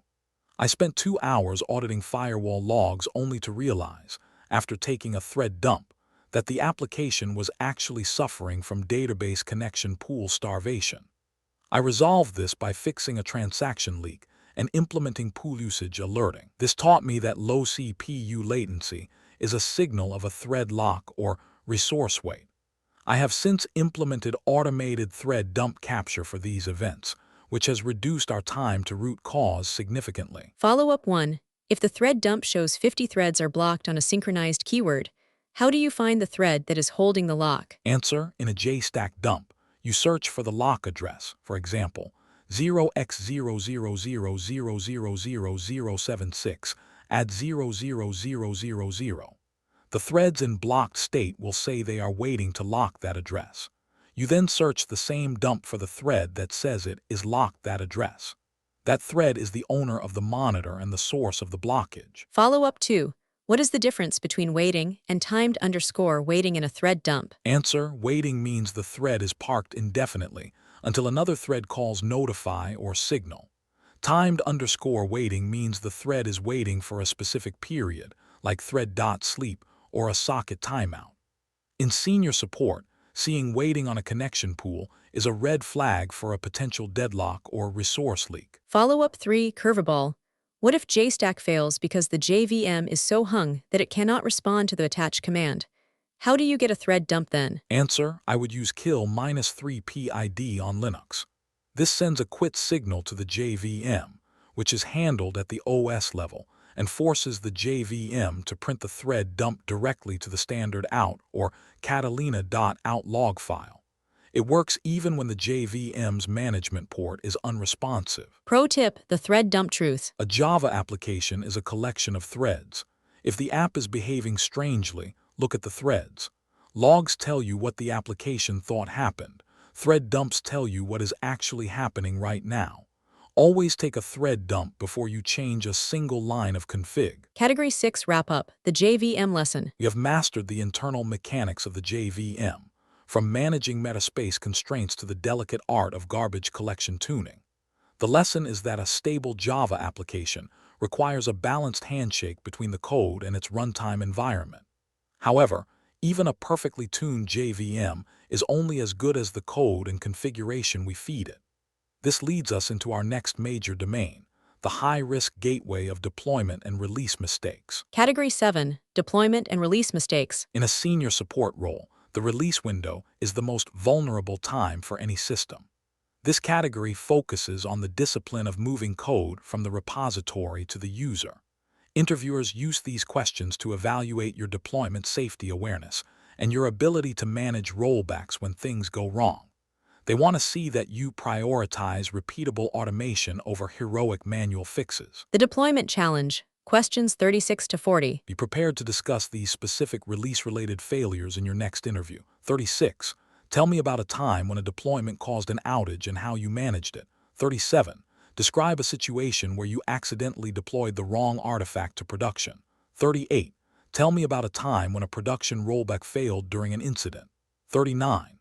Explain a case where a simple configuration change broke the entire system. 40. Tell me about a time when environment variables were misconfigured during a release. Interviewers evaluate your release discipline and your ability to minimize mean time to recovery, MTTR. Explain a bad decision you made. Question 36. The schema mismatch outage. Interviewer asks, tell me about a time when a deployment caused an outage. Incident type, deployment failure and database schema mismatch. Interviewer insight. This question evaluates your release guardrails. Outages are common during deployments, but failing to catch a mismatch between code and database is a senior-level error. They want to see how you transition to atomic releases and automated smoke testing to ensure the database and the app always speak the same language. The star story and reflection. Here is the account of a routine release that went catastrophically wrong. Situation: we were deploying a major update to our Java-based banking portal at 11 p.m. The release included a new user preferences feature and a corresponding database schema change. Task: my task was to execute the SQL migration scripts and then deploy the new WAR files to our production cluster within a 60-minute maintenance window. Action: the bad decision plus why it happened. I made the bad decision to run the SQL migration and the Java deployment simultaneously on all 10 nodes to save time. I assumed that since the SQL script was small, it would finish before the Java nodes restarted. I skipped the Canary deployment because I felt confident after a successful UAT run. Result: the impact. The SQL script hit a lock contention and took 10 minutes instead of 10 seconds. The Java nodes restarted and began throwing SQL exception, column not found immediately. The entire banking portal went down for 45 minutes, affecting 20,000 active users and triggering a high-priority incident bridge with the executive team. Reflection: I learned that concurrency is a risk in deployments. If you do not coordinate the database state with the application state, you aren't deploying code. You are deploying a race condition. The database and the application are two parts of the same heart. They must beat in sync. The investigation steps and root cause. As the health checks began failing, I performed a rapid forensic analysis. 1. Checked the application logs and identified thousands of org.hibernate.exception.sql grammar exception errors. 2. Verified the database state and found that the new preference_ID column was still in a pending state due to an uncommitted transaction. 3. Used the show process list command to identify that a background reporting job was blocking the alter table statement. 4. The root cause: uncoordinated release where the application code reached a ready state before the database schema was fully migrated, causing a breaking mismatch. The technical resolution. We stabilized the environment and implemented a safe release sequence. 1. Immediately rolled back the Java nodes to the last known good version to stop the 5xx errors while the database finished its migration. 2. Killed the blocking reporting job to allow the alter table statement to commit successfully. 3. Implemented a flyway migration check in the Java startup code to ensure the app refuses to start if the database version does not match. 4. Successfully redeployed the new version to a single Canary node, first to verify connectivity, before rolling it out to the rest of the cluster. What I changed forever. I implemented these 4 structural guardrails for deployment safety. 1. Canary release strategy mandated that all production deployments must start with a single Canary node that is verified for 10 minutes before the full rollout. 2. Schema-first migration established a hard rule that database migrations must be completed and verified 30 minutes before the application code is touched. 3. Automated smoke tests integrated a suite of post-deployment tests that automatically verify core API endpoints and database connectivity after every release. 4. Backward compatibility standard enforced a requirement that all database changes must be backward compatible with the previous version of the Java code, allowing for safe rollbacks. We have reduced our deployment-related outages to 0 since adopting these safety standards. Summary card. Key takeaway for your interview: incident type, deployment failure and database schema mismatch. Bad decision, deploying Java code and database SQL changes simultaneously without a Canary node or a verification step. Impact: 45-minute total outage for 20,000 banking users and an emergency incident bridge with executive stakeholders. Guardrail implemented: mandatory Canary deployments and backward-compatible schema migration standards. Never deploy to 100% of your cluster until you have verified it on 1%. The interview-winning answer template. During a banking portal update, I made the bad decision to deploy our Java code and database schema changes at the exact same time to save time. This caused a race condition where the application started before the database was ready, leading to a 45-minute outage for 20,000 users. I resolved this by initiating an immediate rollback and fixing the migration block. This taught me that deployment speed is a risk, not a feature. I have since implemented mandatory Canary releases and a schema-first migration policy, which has completely eliminated deployment-related mismatches in our environment. Follow-up 1. If a deployment fails, how do you decide between rolling forward with a fix or rolling back to the previous version? Answer: my default is roll back. In senior support, the primary goal is to restore the service to the user. Rolling forward introduces new variables and risks. I only roll forward if the rollback itself is impossible due to a destructive database change that cannot be reversed. Follow-up 2. How do you ensure that your staging environment is an accurate representation of production to avoid these mismatches? Answer: I use infrastructure as code, Terraform, and configuration management, Ansible. This ensures that the JRE version, the OS patches, and the DB schema are byte-for-byte identical between environments. We also perform data masking to bring production-scale volumes into staging for performance testing. Follow-up 3. Curveball. What if the deployment passed all tests, but 2 hours later, you notice a memory leak that only appears in production? What is your recovery strategy? Answer: I would use a canary drain. I would route traffic away from the new version nodes one by one while capturing a heap dump for analysis. If the leak is fast, I trigger a full rollback. If it is slow, I keep the previous version active on half the cluster to maintain stability while we analyze the dump. Pro tip: the atomic rule. In a senior Java support role, remember, if it is not atomic, it is not safe. Every deployment should be treated as a single, reversible event. If your database and your code cannot be rolled back independently, your release architecture is a liability. Explain a bad decision you made. Question 37. The wrong artifact. Interviewer asks, describe a situation where you deployed the wrong artifact. Incident type: artifact mismatch and CI/CD governance failure. Interviewer insight: this question targets your verification logic.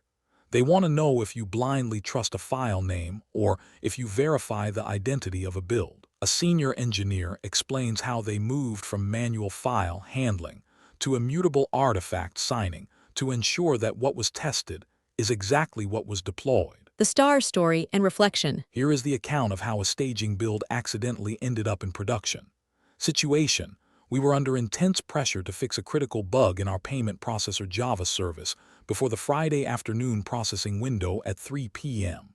Task: my task was to take the verified jar file from the build server and deploy it to our production cluster using our manual deployment script.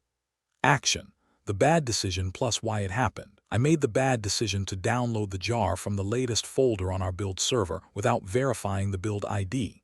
I assumed that since the timestamp was recent, it was the production-ready version. I was actually deploying a staging artifact that had debug logging and staging DB URLs hard-coded. Result: the impact.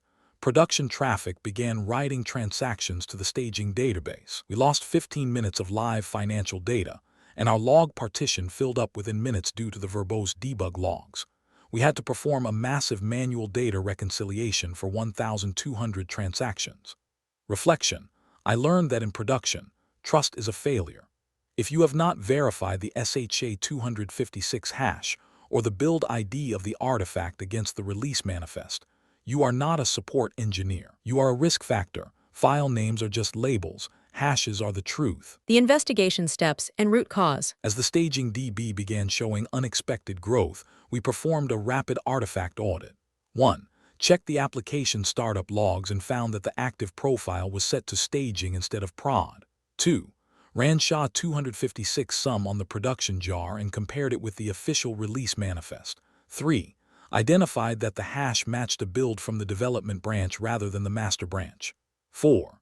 The root cause: artifact mismatch caused by a lack of strict folder isolation and the absence of a mandatory hash verification step in the deployment script. The technical resolution. We immediately reverted the artifact and restored data integrity.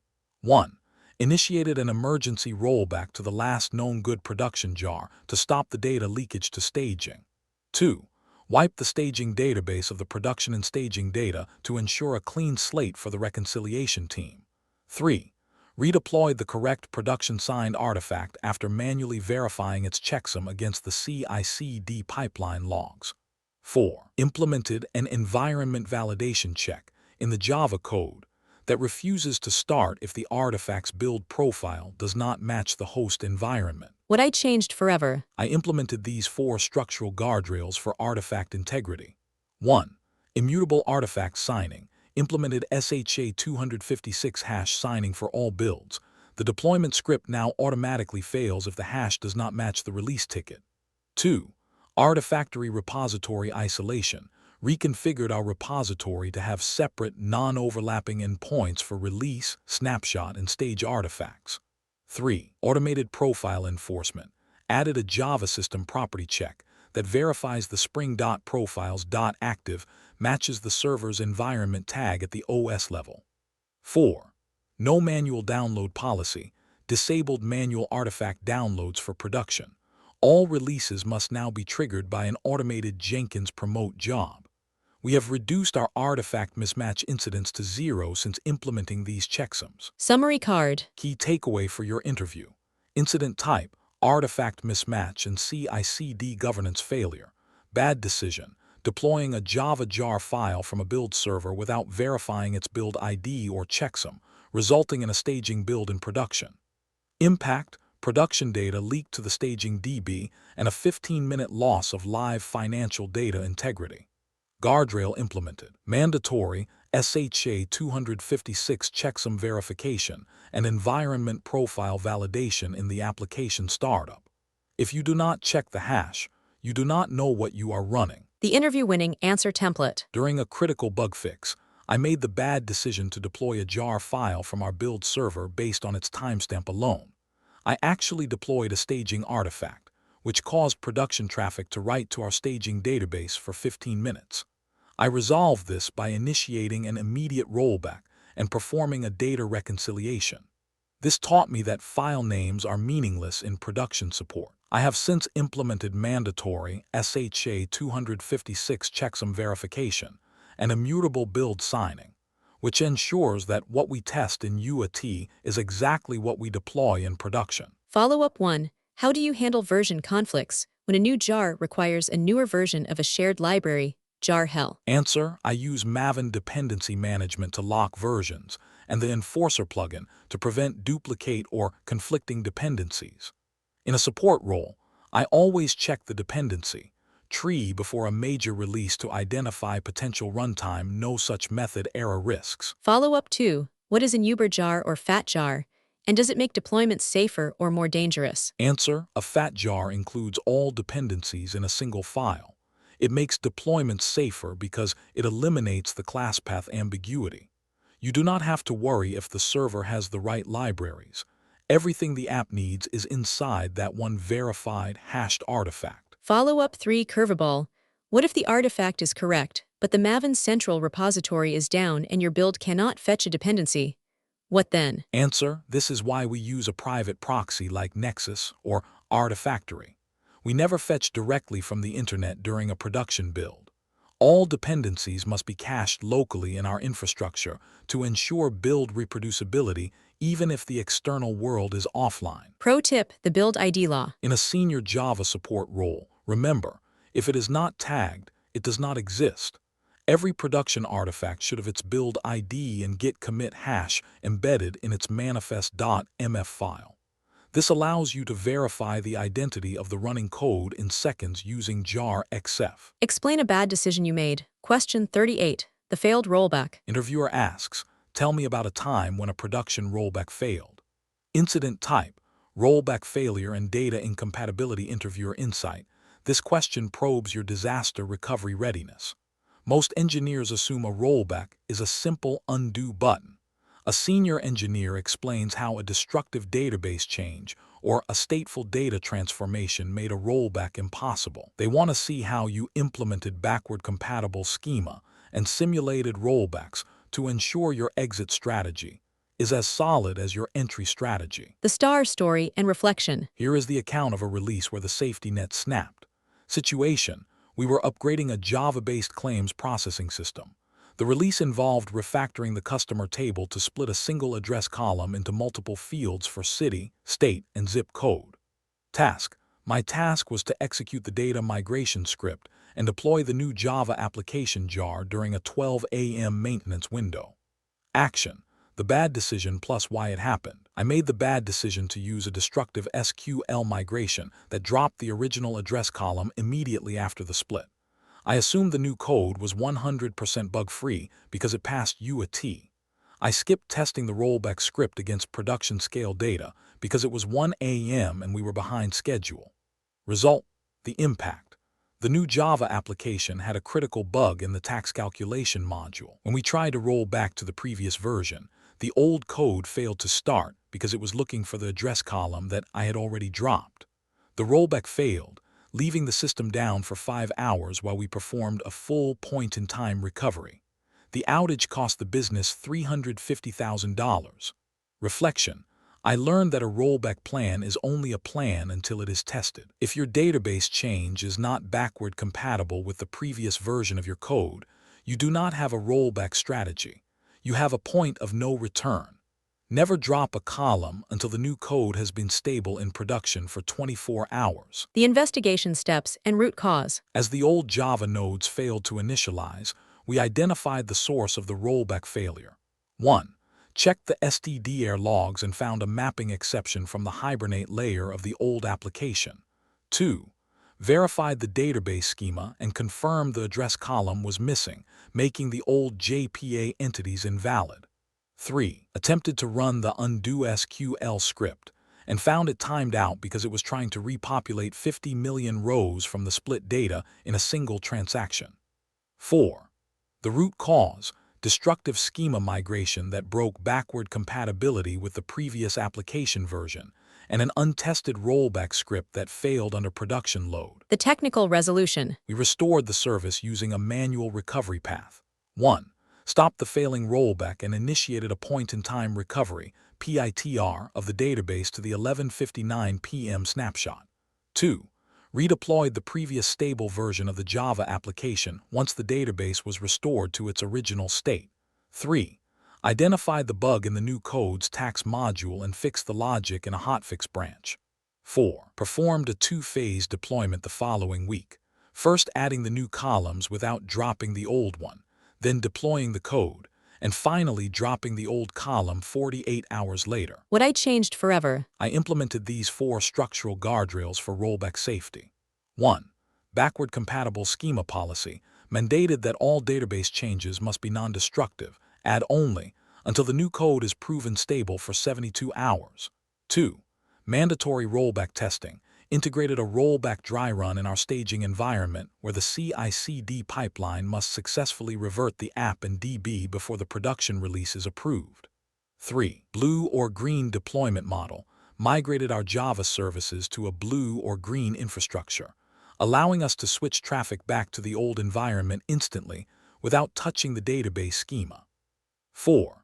Shadow data migration enforced a rule that all large-scale data transformations must happen in the background using a shadow table to prevent locking the primary transaction table. We have reduced our recovery time by 90% since implementing blue or green deployments. Summary card. Key takeaway for your interview: incident type, rollback failure and data incompatibility.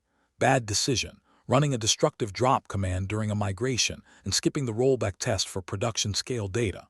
Impact: 5-hour total system outage and $350,000 revenue loss during a full point-in-time database recovery. Guardrail implemented, mandatory backward-compatible schema changes, and blue or green deployment strategy. A rollback plan is a promise. A rollback test is a fact. The interview-winning answer template. During a major system upgrade, I made the bad decision to execute a destructive database schema change that dropped a column before verifying the new code's stability. When we hit a bug and tried to roll back, the previous version of our Java app failed because the database was no longer compatible. This led to a 5-hour outage. I resolved this by leading a full point-in-time recovery. This taught me that rollbacks must be planned for compatibility, not just availability. I have since enforced a non-destructive schema policy and mandatory rollback testing, which has made our releases significantly safer. Follow-up 1. If you are using a message queue like Kafka, how do you handle a rollback if the new version has already published messages in a new format that the old version cannot read? Answer: this is message schema evolution. We use a schema registry to enforce that all producers are backward compatible. If a rollback is needed, the old version must be able to ignore the new fields. If it cannot, we have to drain the queue or use a dead letter topic to isolate the new messages before the old consumer restarts. Follow-up 2. What is a canary deployment, and how does it prevent the need for a full system rollback? Answer: a canary deployment routes a small percentage, for example, 5% of traffic to the new version. If the error rates spike, we simply stop the traffic to that one node. It limits the blast radius so that only a few users are impacted, and we do not have to perform a high-risk full cluster rollback. Follow-up 3. Curveball. What if the rollback failed because the artifact repository, like Nexus, is down? How do you get the old version back? Answer: this is why we maintain local artifact redundancy. We keep the previous jar file on the production server's backup folder for 24 hours after a release. We never delete the old code until the new code has survived a full peak traffic window. We also use a secondary geo-replicated artifactory to ensure we are never locked out of our own builds. Pro tip: the 3-step migration. In a senior Java support role, remember the add move delete rule for database changes. Step 1, add the new column. Step 2, deploy code that writes to both. Step 3, delete the old column only after the new code is the source of truth. This ensures you always have a path home. Explain a bad decision you made. Question 39. The simple config outage. Interviewer asks, explain a case where a configuration change broke the system. Incident type: configuration error and cascading failure. Interviewer insight: this question reveals your operational rigor. Many engineers treat configuration as lesser than code. A senior engineer understands that a single timeout or connection pool setting in an YML file is just as dangerous as a logic bug. They want to see how you transition to config as code and automated validation to protect the environment from quick fixes. The star story and reflection. Here is how changing one number in a config file brought down a Java API. Situation: we were seeing a high volume of stale connections in our database, which was causing intermittent socket timeout errors in our Java Spring Boot application. Task: my task was to tune the Hikari CP connection pool settings to ensure that stale connections were closed faster and replaced with fresh ones. Action: the bad decision plus why it happened. I made the bad decision to reduce the max lifetime from 30 minutes to 60 seconds. I also reduced the connection timeout to 2 seconds. I made this change directly in the production config server to get an instant fix without testing the handshake load in a staging environment. Result: the impact. Every 60 seconds, all 50 connections in the pool were being destroyed and recreated at the same time. This caused a connection storm that overwhelmed the database's CPU. The 2-second timeout was too aggressive for the new handshake load, causing 100% of API requests to fail. We had a 40-minute total outage during our morning peak. Reflection: I learned that configuration is just delayed code. If you change a fundamental resource setting like a timeout or a pool size, you are changing the physics of your application. No change is too small for a staging validation.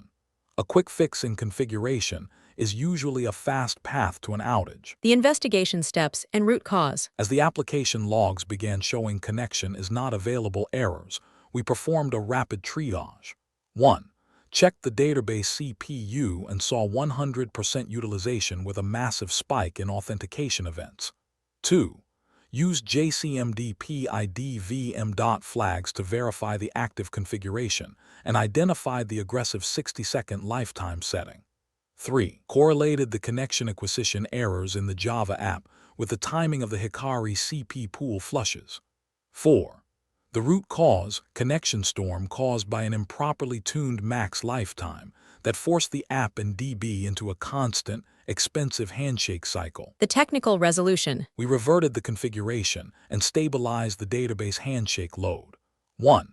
Immediately reverted the max lifetime to the original 30 minutes to stop the connection churn and allow the database CPU to recover.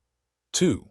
Increase the connection timeout to a more reasonable 10 seconds to allow for network jitter during the handshake process. 3. Implemented connection leak detection in Hikari CP to find the real source of the stale connections rather than just killing them frequently. 4. Performed a gradual rollout of the new settings to one node at a time to monitor the database impact before applying it cluster-wide. What I changed forever. I implemented these 4 structural guardrails to prevent configuration-driven outages. 1. Config as code enforcement prohibited hot-fixing configurations on the server. All changes must now be committed to Git and pass a peer review before deployment. 2. Configuration linter developed a config check tool that validates timeouts and pool sizes against a set of safe ranges, for example, rejecting any timeout below 5 seconds. 3. Centralized config management migrated all Java services to Spring Cloud Config with encrypted secrets, ensuring a single source of truth and an easy one-click rollback. 4. Canary configuration implemented a feature flag for configuration changes, allowing us to roll out new timeouts to 5% of users to verify the impact. We have reduced our configuration-related incidents by 80% since automating our validation. Summary card. Key takeaway for your interview. Incident type, configuration error and cascading failure. Bad decision, reducing database connection max lifetime to 60 seconds in production without testing the handshake load. Impact, database connection storm, 100% CPU saturation, and a 40-minute total API blackout. Guardrail implemented, config as code peer reviews, and automated safe range linter for all timeout settings. Treat your YML files with the same respect as your Java files. The interview-winning answer template. To solve a database timeout issue, I made the bad decision to aggressively reduce our connection pool's max lifetime directly in production. This caused a connection storm that overwhelmed our database CPU and crashed our API for 40 minutes. I resolved this by reverting the config and implementing leak detection. This taught me that configuration changes require the same rigor as code changes. I have since implemented config as code and an automated validation linter, ensuring that no timeout or pool setting can be changed without a peer review and a safety check. Follow-up 1. If you use Spring Cloud Config, how do you handle a situation where the config server itself goes down? Will the application crash? Answer: no. We use config client caching. The Java application caches the last known good configuration locally at startup. If the config server is down during a restart, the app fails safe by using the local cache. In a senior support role, we never allow a management tool to become a single point of failure for the production service. Follow-up 2. How do you prevent configuration drift, where the settings and staging are completely different from production? Answer: we use template-based configuration. Both environments use the same base YML file, and we only override the environment-specific values, like URLs or IPs, using environment variables. This ensures the logic of the configuration, like timeouts and pool sizes, is identical across all stages. Follow-up 3. Curveball. What if you need to change a configuration that requires a JVM restart, but you are not allowed a maintenance window? How do you handle that? Answer: we use rolling restarts. We take one node out of the load balancer, apply the change, restart it, verify it, and then put it back. We repeat this for the entire cluster. If we see any issues on the first node, we stop the rollout immediately. This ensures 100% availability even for hard config changes. Pro tip: the zero default rule. In a senior Java support role, never rely on a framework's default configuration for timeouts or pool sizes. Defaults are designed for Hello World apps, not production systems. Always explicitly define your resources based on your specific traffic patterns and hardware constraints. Explain a bad decision you made. Question 40. The environment variable mismatch. Interviewer asks, tell me about a time when environment variables were misconfigured. Incident type, configuration drift and environment variable mismatch. Interviewer insight. This question tests your deployment discipline. In modern Java microservices, environment variables often control critical logic like feature flags and third-party API endpoints. A senior engineer explains how they moved from manual variable management to automated validation and secret injection to ensure the application always has the correct context. The star story and reflection. Here is the account of how a missing variable turned a 10-minute deployment into a 2-hour outage. Situation: we were migrating our Java-based notification service to a new SMS provider. The provider's API key and endpoint URL were handled via environment variables injected into the Spring Boot container. Task. My task was to update the production environment variables and deploy the new version of the service across our 20-node Kubernetes cluster at 11 p.m. Action. The bad decision plus why it happened. I made the bad decision to manually update the environment variables in our deployment YAML file right before the release. I assumed that since the variable names were the same, I only needed to swap the values. I did not verify if the API_secret was base 64 encoded correctly in the Kubernetes secret. Result: the impact. The deployment triggered a rolling restart. The Java application failed to initialize its SMS client bean because the secret was malformed. All 20 pods entered a crash loop back-off state. The notification service was offline for 2 hours, delaying 50,000 multi-factor authentication codes for users trying to log in. Reflection. I learned that environment variables are silent dependencies.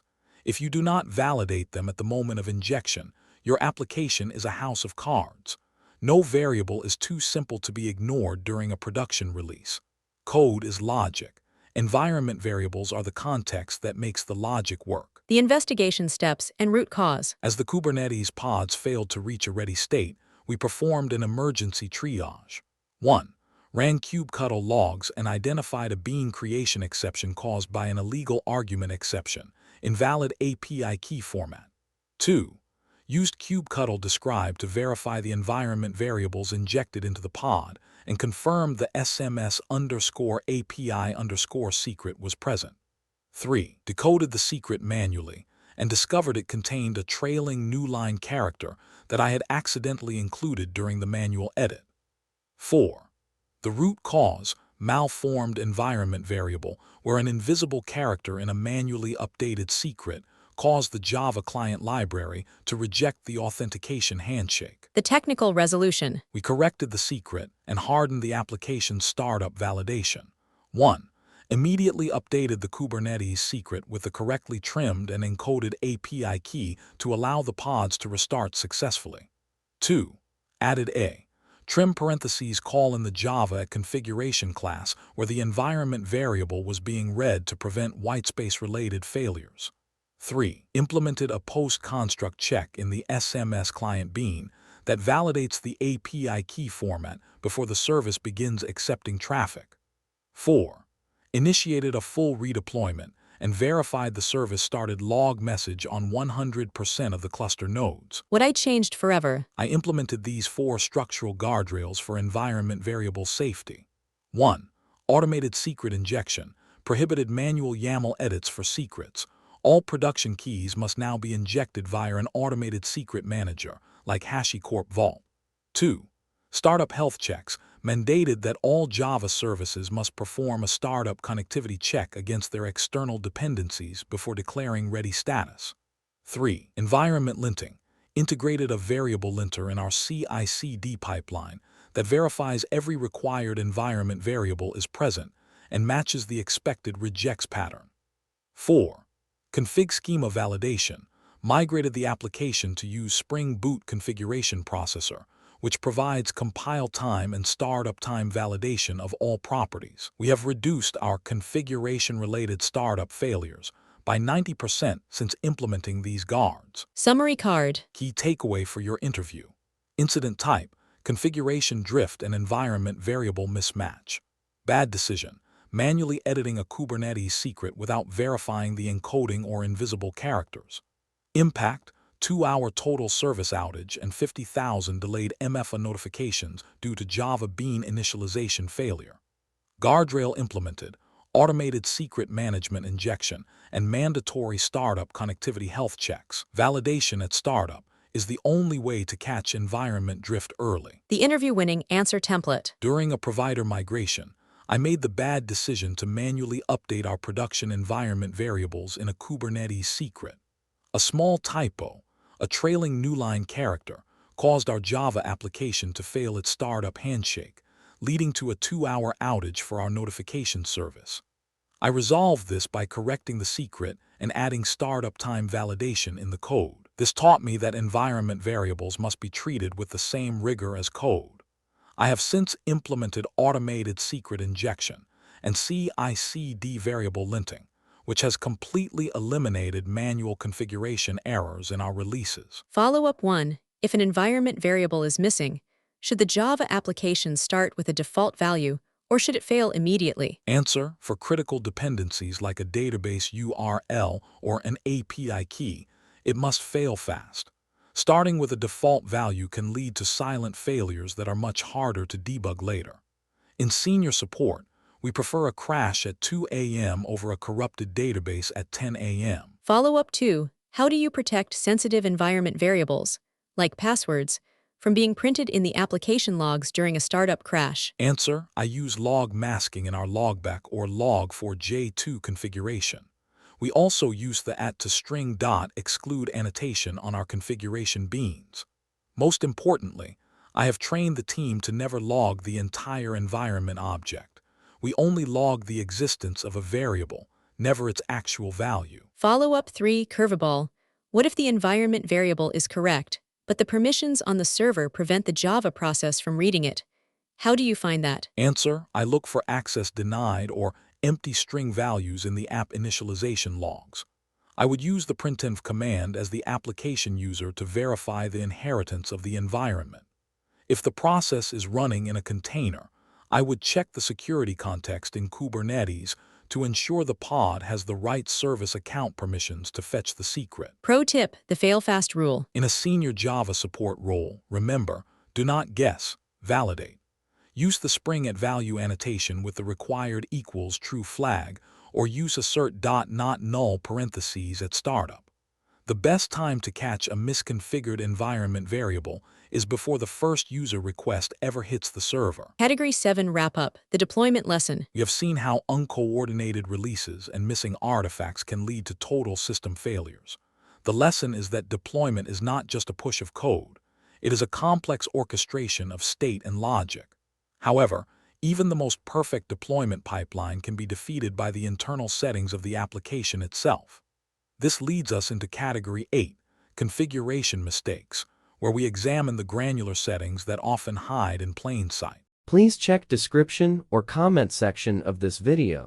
I have given a lot of links for downloading 6 PDFs containing all types of most asked interview question and answers like scenario-based, technical-based, behavioral-based, real-world problem-solving, generally most asked, and system design. Required for your Java job interviews like Java Application Support Engineer jobs, AWS Java Developer jobs, Java Backend Developer jobs, Site Reliability Engineer SRE jobs, Java DevOps Engineer jobs, Java Kubernetes Developer jobs, Java Blockchain Developer jobs, Application Security Engineer jobs, etc., etc. These questions and answers are carefully curated by industry experts, saving you people hours of research and ensuring you people will have the most accurate and relevant answers. This PDFs includes scenario-based questions and answers, real-world problem solving, interview questions and answers where almost 80% of the people are failing to answer, system design questions and answers where almost 90% of the people are failing to answer, with detailed solutions, which are often missing from free online resources. A lot of people are claiming that these questions are coming in real interviews. So, grab them as soon as possible with both hands. Since these questions and answers covers basic to advanced interview questions and answers, that's why given 50 question and answers for each section, these questions and answers will be helpful for freshers, 2 to 3 years experienced people, and 5 or above years experienced people. Also for your interviews, you people can download all 6 PDFs in a single zip file from below given links. Category 8, configuration mistakes. Configuration is the soft underbelly of Java production systems. A single line in an application.properties file or a misconfigured feature flag can override millions of lines of tested code. In this category, interviewers evaluate your environment awareness and your configuration management maturity. They want to see how you manage the works on my machine syndrome by enforcing strict parity across the entire lifecycle. The configuration challenge. Questions 41 to 44. Be prepared to discuss these specific configuration-related failures in your next interview. 41. Tell me about a time when an incorrect configuration setting caused a major production issue. 42. Describe a situation where a config change worked perfectly locally but failed in production. 43. Tell me about a time when a feature flag caused unexpected and destructive behavior. 44. Explain a mistake involving incorrect environment-specific configuration during a migration. Interviewers evaluate your configuration management maturity and your ability to detect environment drift early. Explain a bad decision you made. Question 41. The thread cap outage. Interviewer asks, tell me about a time when incorrect configuration caused a production issue. Incident type, configuration error and thread starvation. Interviewer insight. This question tests your understanding of application constraints. A senior engineer knows that default settings are for development, not production.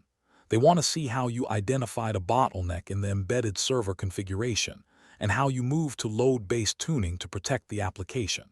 The star story and reflection. Here is the account of how a default setting crashed a high-traffic API. Situation: we were launching a new real-time bidding engine for an ad tech client. The Java application used Spring Boot with an embedded Tomcat server. Task: my task was to configure the server properties to handle a peak load of 5,000 concurrent requests during the Super Bowl window.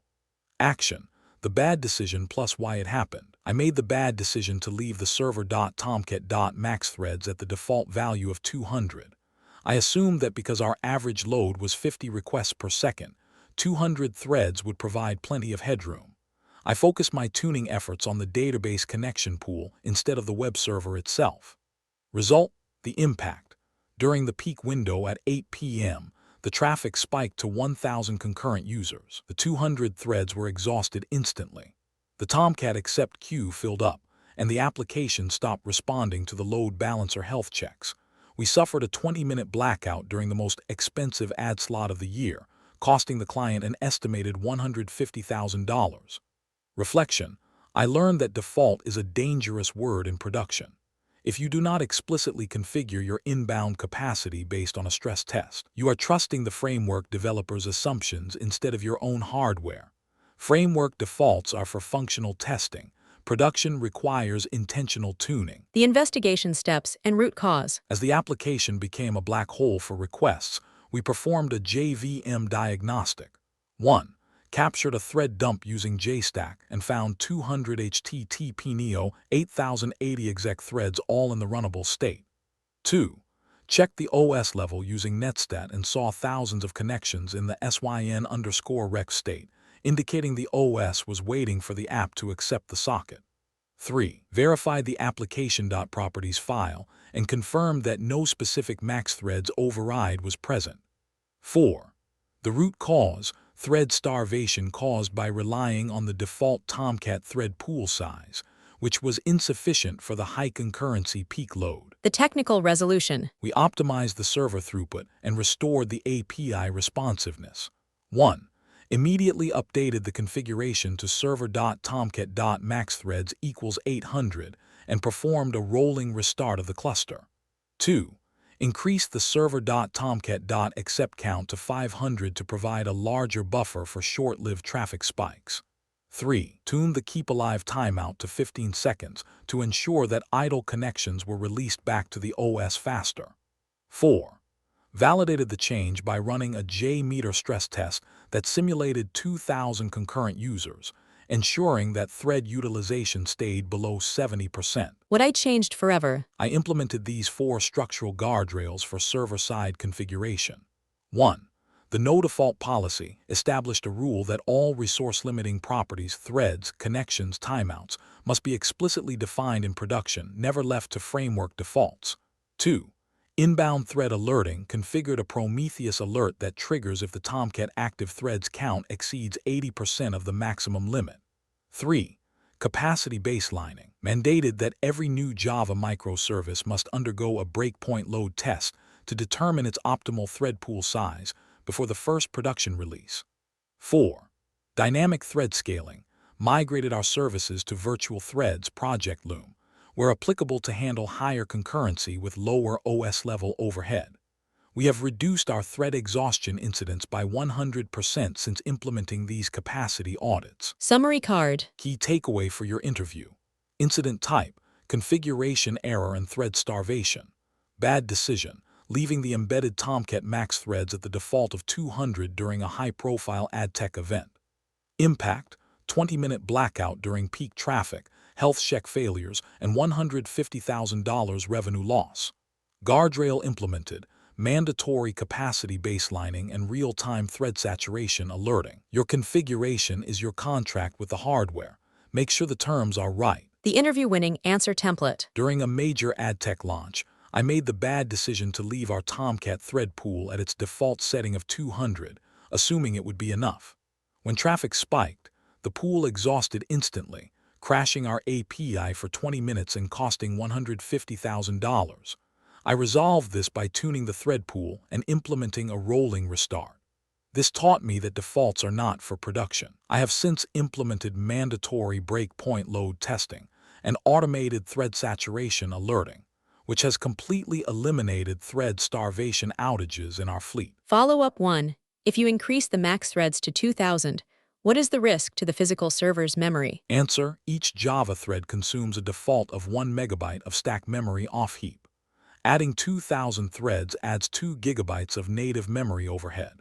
In a senior support role, I always ensure the thread stack footprint plus the heap stays within 80% of the physical RAM to avoid swapping. Follow-up 2. What is the difference between a core thread pool and a max thread pool in a Java executor? Answer: the core pool threads stay alive even when idle.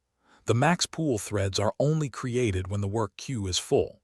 Understanding this distinction is critical because if you have an unbounded queue, your max pool threads will never be created, and your app will never scale. Follow-up 3. Curveball.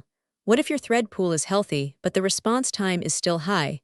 Where do you look in the configuration next? Answer: I would look at the network I/O and database connection pool. If the threads are runnable but waiting for data from the disk or the network, I would check the Keep Alive settings and the TCP/IP stack tuning on the Linux host to ensure we aren't suffering from buffer bloat or slow socket recycling. Pro tip: the default is danger rule. In a senior Java support role, treat every default setting as a bug until proven otherwise. From Hikari CP to Tomcat to the JVM itself, the defaults are designed for compatibility, not performance. Own your numbers, or the numbers will own you. Explain a bad decision you made. Question 42.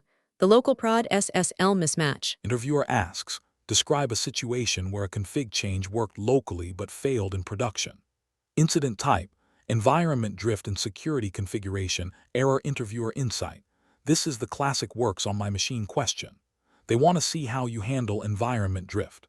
A senior engineer understands that production environments have layers, like firewalls, proxies, and SSL terminators, that do not exist in local dev. They want to see that you have implemented environment parity checks to stop these errors at the gate. The star story and reflection. Here is the account of how a missing SSL flag crashed the production database connection.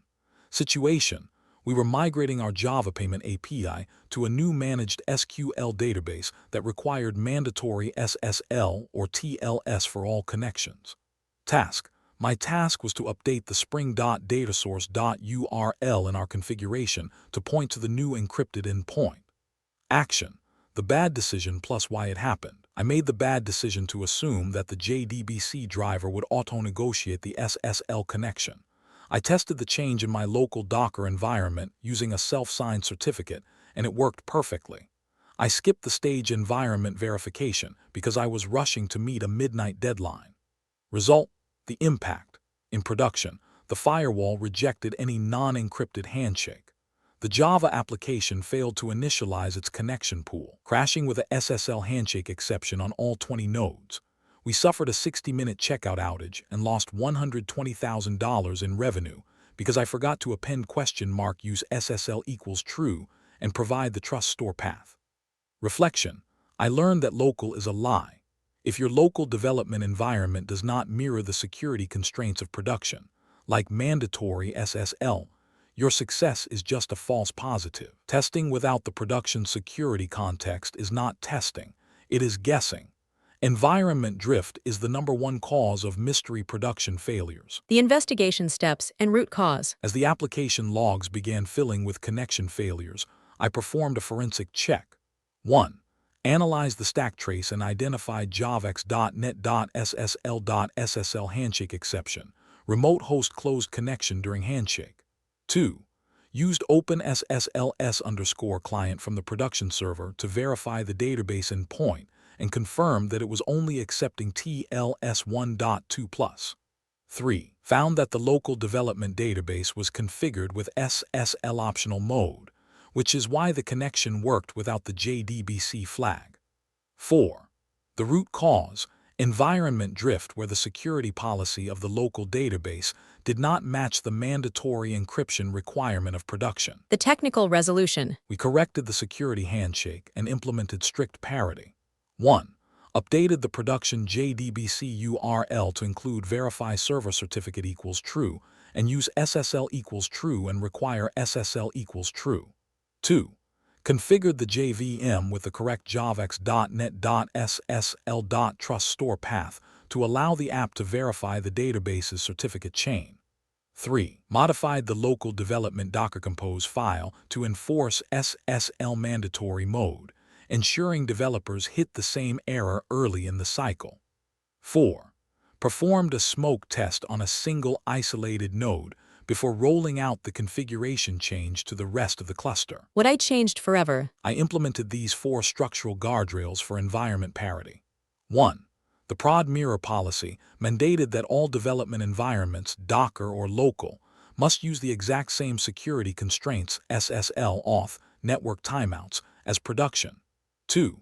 Automated connectivity tests integrated a pre-deployment script that verifies database and API connectivity from the production VPC before the code is deployed.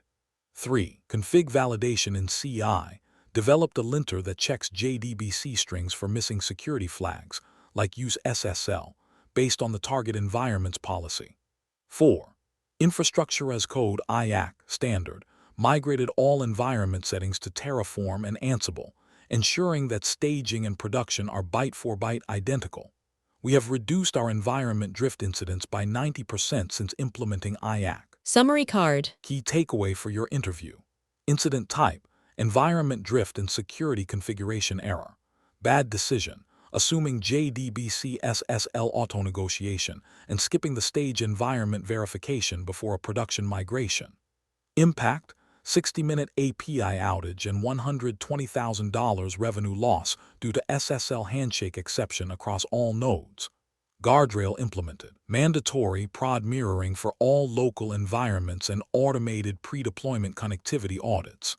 If it is not tested in a production-like security context, it is not tested. The interview-winning answer template. During a database migration, I made the bad decision to deploy a configuration change that worked locally but failed in production because of a missing SSL flag. My local environment had SSL optional enabled, which masked the fact that production required mandatory encryption. This caused a 60-minute outage. I resolved this by correcting the JDBC flags and providing the trust store path. This taught me that local success is often a false positive.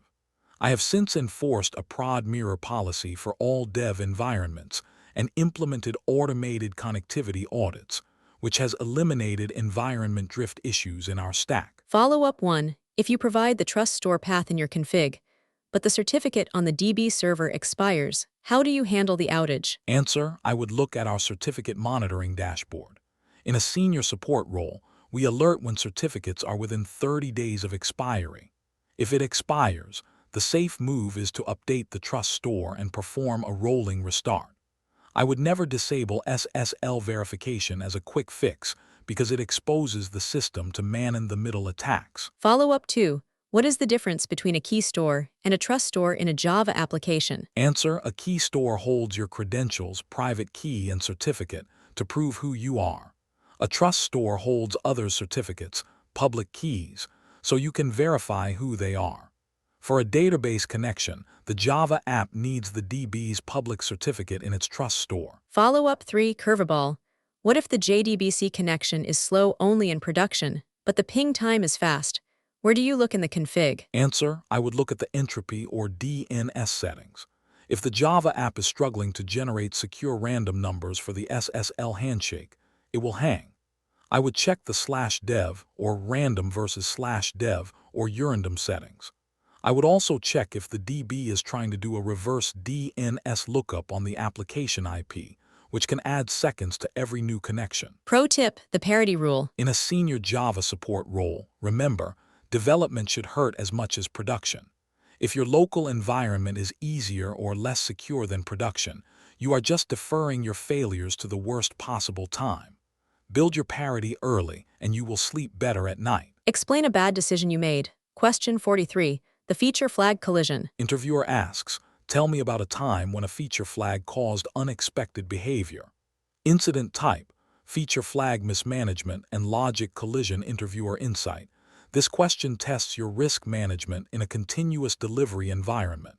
Feature flags are powerful but create hidden conditional logic. A senior engineer explains how they moved from global flags to targeted rollouts and implemented flag dependency checks to prevent logic conflicts in production. The star story and reflection. Here is how a hidden logic conflict led to a pricing disaster. Situation: we were launching a new express checkout feature for our Java-based retail platform. We used a Redis-backed feature flag system to toggle the feature on without a restart. Task: my task was to enable the express checkout v2 flag for 10% of our users during the 11 a.m. morning peak to monitor performance. Action: the bad decision plus why it happened. I made the bad decision to enable the new flag without checking the state of a legacy holiday discount flag that was still active. I assumed the two features were independent. I skipped the logic dependency audit because I wanted to hit the 11 a.m. rollout window. Result: the impact. The flags collided. Users with both flags active received a double discount because the new checkout logic did not account for the legacy price calculation override. We processed 4,000 orders with a 50% loss before we caught the error. The incident cost the company $85,000 in lost margin and required an emergency database cleanup.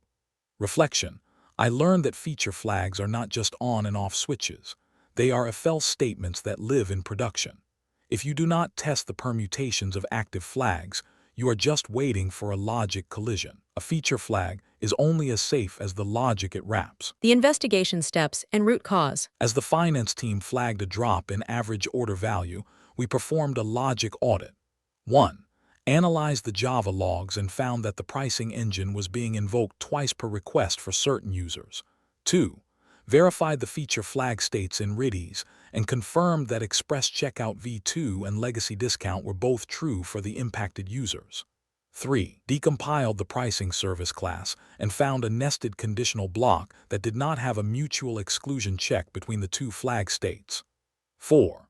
The root cause, logic collision, where two independent feature flags modified the same shared data price, leading to an unintended cumulative discount. The technical resolution. We stabilized the pricing engine and hardened the flag logic.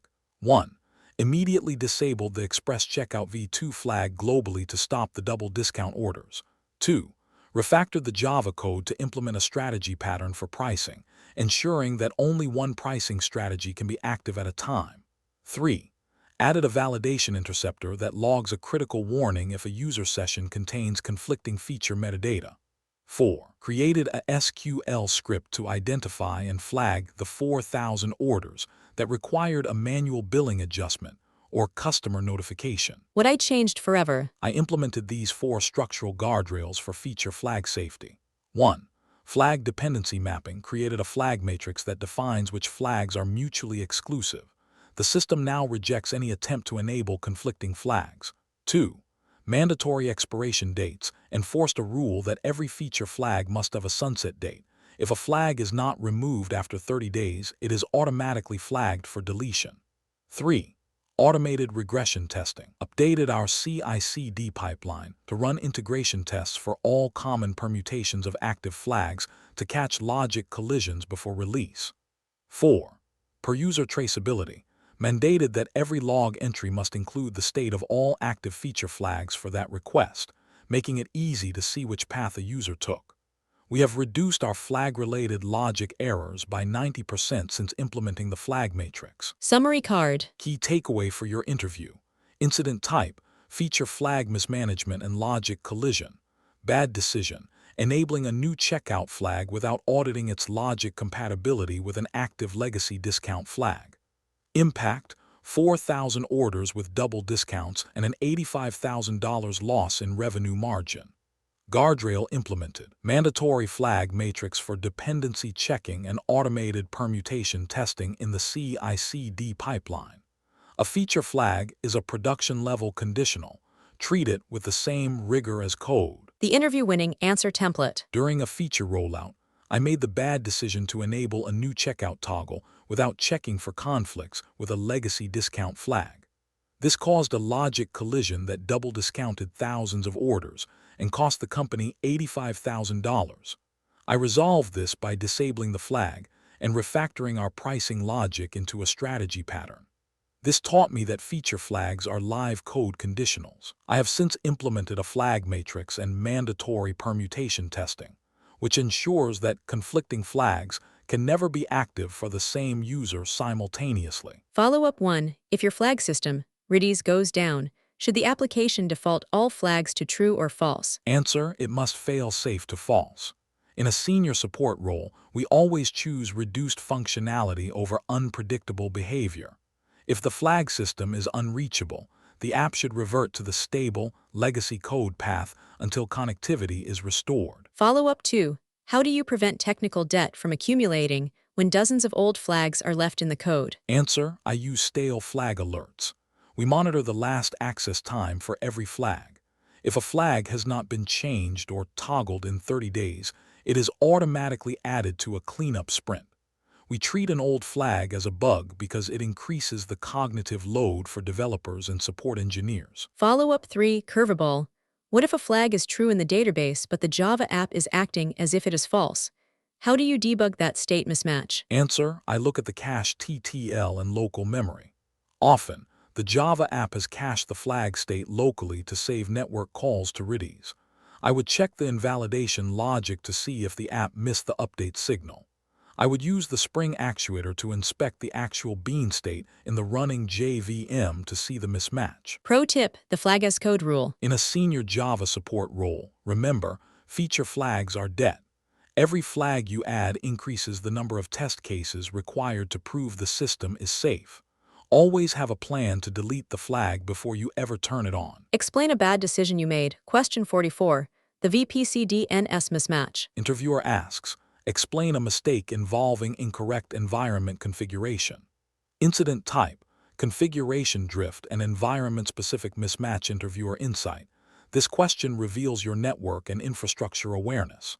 In a cloud environment, a Java app can fail because of internal DNS or VPC peering issues that do not exist in staging. They want to see how you moved from hard-coded IPs to service discovery and environment validation to ensure your app can always find its dependencies. The star story and reflection. Here is how an obvious DNS change crashed our production database connectivity.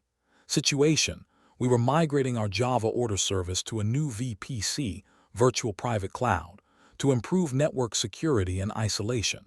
Task: my task was to update the database connection strings in our production properties file to point to the new private DNS endpoint of the database cluster.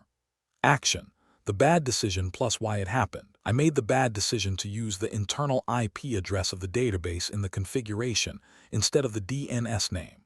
I did this because our internal DNS was being slow during the migration, and I wanted to ensure the connection was direct. I assumed the IP would remain static during the migration window.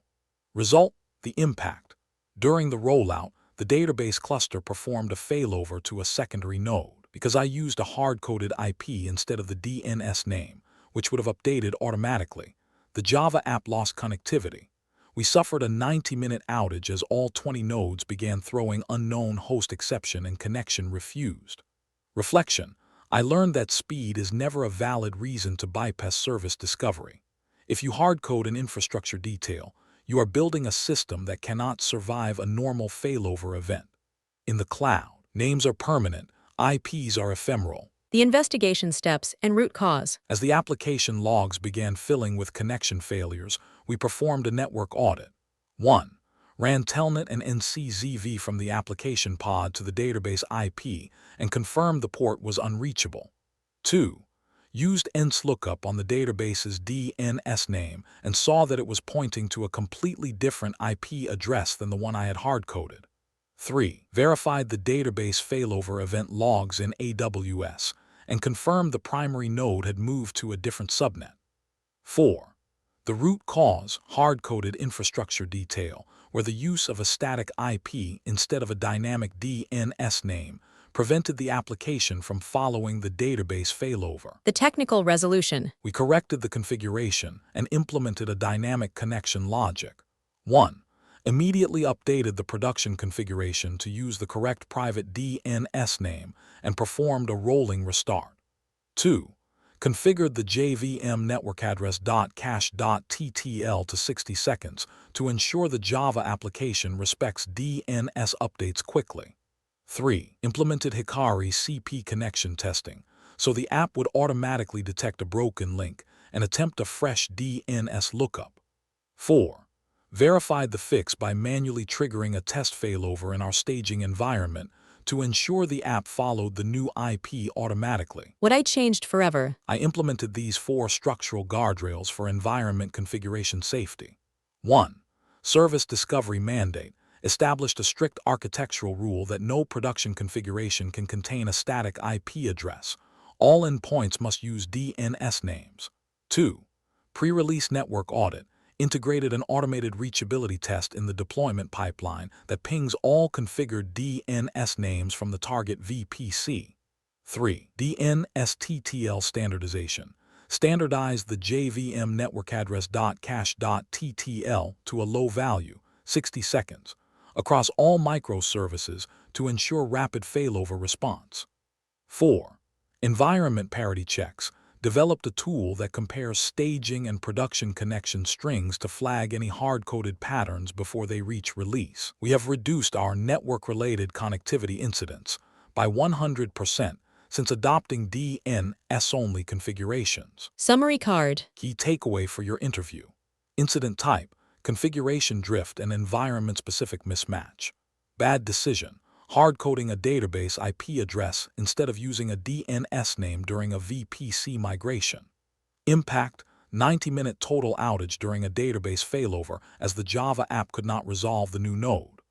Guardrail implemented, DNS-only configuration policy, and automated pre-release reachability audits. Never trade system resilience for setup speed. The interview-winning answer template. During a VPC migration, I made the bad decision to hardcode a database IP address to bypass a slow DNS update.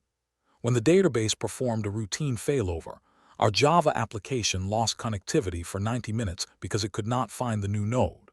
I resolved this by reverting to DNS names and tuning the JVM's DNS cache TTL. This taught me that static configurations are a major risk in cloud environments. I have since implemented a DNS-only policy and automated connectivity audits, which has made our microservices much more resilient during infrastructure events. Follow-up 1. Why does the JVM cache DNS lookups forever by default? And how does that impact production support? Answer: by default. The JVM caches a successful DNS lookup indefinitely to avoid the overhead of repeat lookups. In a support role, this is dangerous because if a database IP changes during a failover, the Java app will keep trying to connect to the old IP forever. We must always set network address.cache.ttl to a low value. Follow-up 2. If the DNS name is correct, but the app still says unknown host exception, what is the next layer of the stack you investigate? Answer: I check the /etc/resolve.conf and the VPC DHCP options. Often, the application node is looking at the wrong name server or is missing the search domain suffix. I would use dig or host on the Linux CLI to see if the OS itself can resolve the name. Follow-up 3. Curveball. What if the DNS resolves to the correct IP, but you still get connection timeout? How do you differentiate between a firewall issue and an app issue? Answer: I use NCZV Netcat. If Netcat times out, it is a network or firewall issue. The port is blocked. If Netcat connects but the Java app fails, it is an application not applicable issue, likely an SSL or credential mismatch. This 10-second test saves hours of chasing the wrong team. Pro tip, the TTL rule. In a senior Java support role, remember, cloud infrastructure is liquid. Your configuration must be able to flow with it.